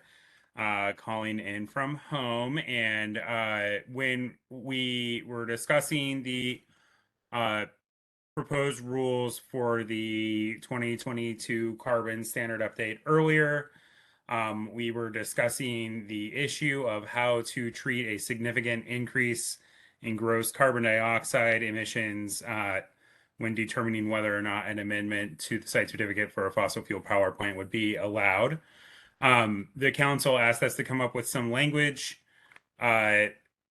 surrounding the date certain from which we would judge the base emissions rate from which we would determine how much of an increase is. And so the language we've come here on the screen, and I'll just look for verification that you can all see this okay. Can you make it a little, A little small. make it a little bigger, please? Thank you. Thank you. Um,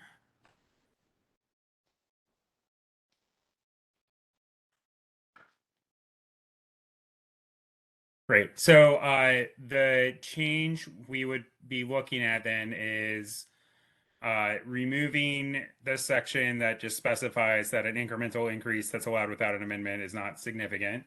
Although I just want to be clear that the intent is still that if a site certificate allows incremental increases, those would still be allowed. This doesn't go and retroactively remove the authority for a certificate holder to make those changes in the site certificate. But we would say that for a request for amendment, that the council must find that the proposed change will not increase, the gross carbon dioxide emissions that are reasonably likely to result from the operation of the facility by more than 3%. And then this is what's added above the estimated gross carbon dioxide emissions used to determine compliance with the applicable carbon dioxide standard in the site certificate or amended site certificate most recently issued before September 25th, 2021. And I'll just point out that that date is the effective date of HB 2021. So we'd be effectively attempting to lock the certificate holder into what was kind of permitted or authorized by the site certificate on that date. I wanted to also point out that when I showed you the first draft of this, we had a reference to the 5-year report as a potential input into this, but after looking at it more closely, that 5-year report, it's probably not necessary to consider the 5-year report. The gross carbon dioxide emission standards are based on, for a non-base load plant, are based on the net heat rate and net capacity of the facility as designed, and then the amount of hours of operation the certificate holder estimates at the time the amendment or amended site certificate or site certificate is granted.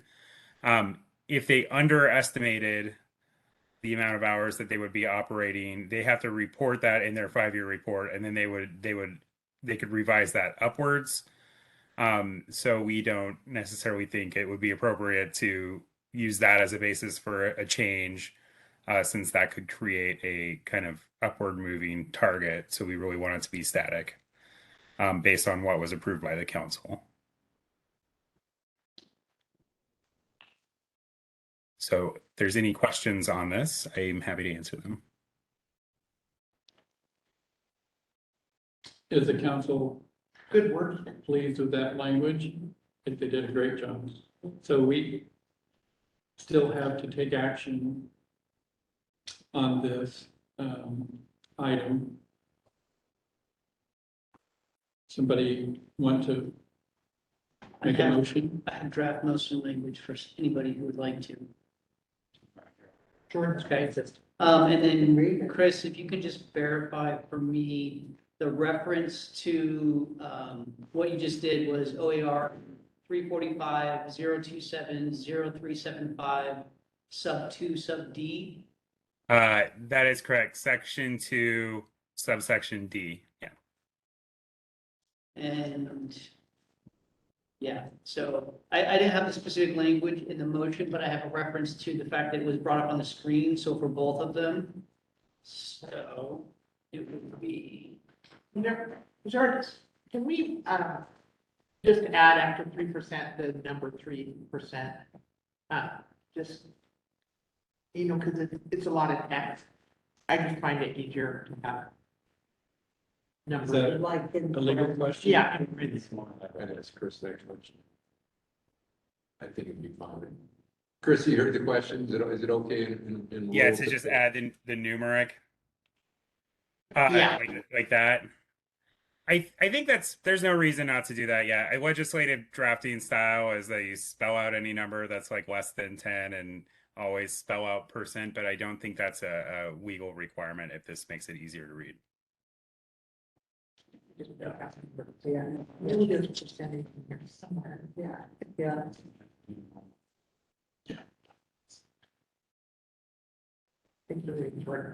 All right. Mr. Vice Chair, based on comments received, I move the council adopt the proposed rules presented in the notice of proposed rulemaking with the following changes.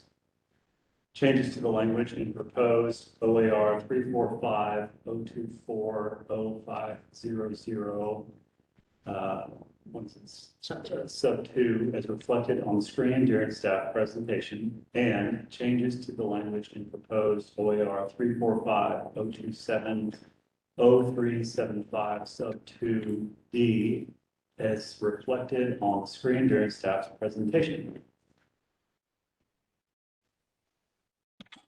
I'll second that, Ms. Handling. Okay, we've had a motion made and seconded, and so, Mr. Secretary, could you call the roll? Cindy Condon, Yes. Jordan Truitt, Yes. Ann Meyer, Yes. Hanley Jenkins, Yes. Ken Howe. Yes. Motion carries, Mr. Vice Chair. Okay, any other comments for the good of the order? Last minute business taking or anything? Okay, I guess it is now 3:07 and the July 22nd, 2022 meeting of the Energy Facility Planning Council is now adjourned and will reconvene August 29th in LaGrange. Thank you. Coming to see you, Ann. Good night, Christine.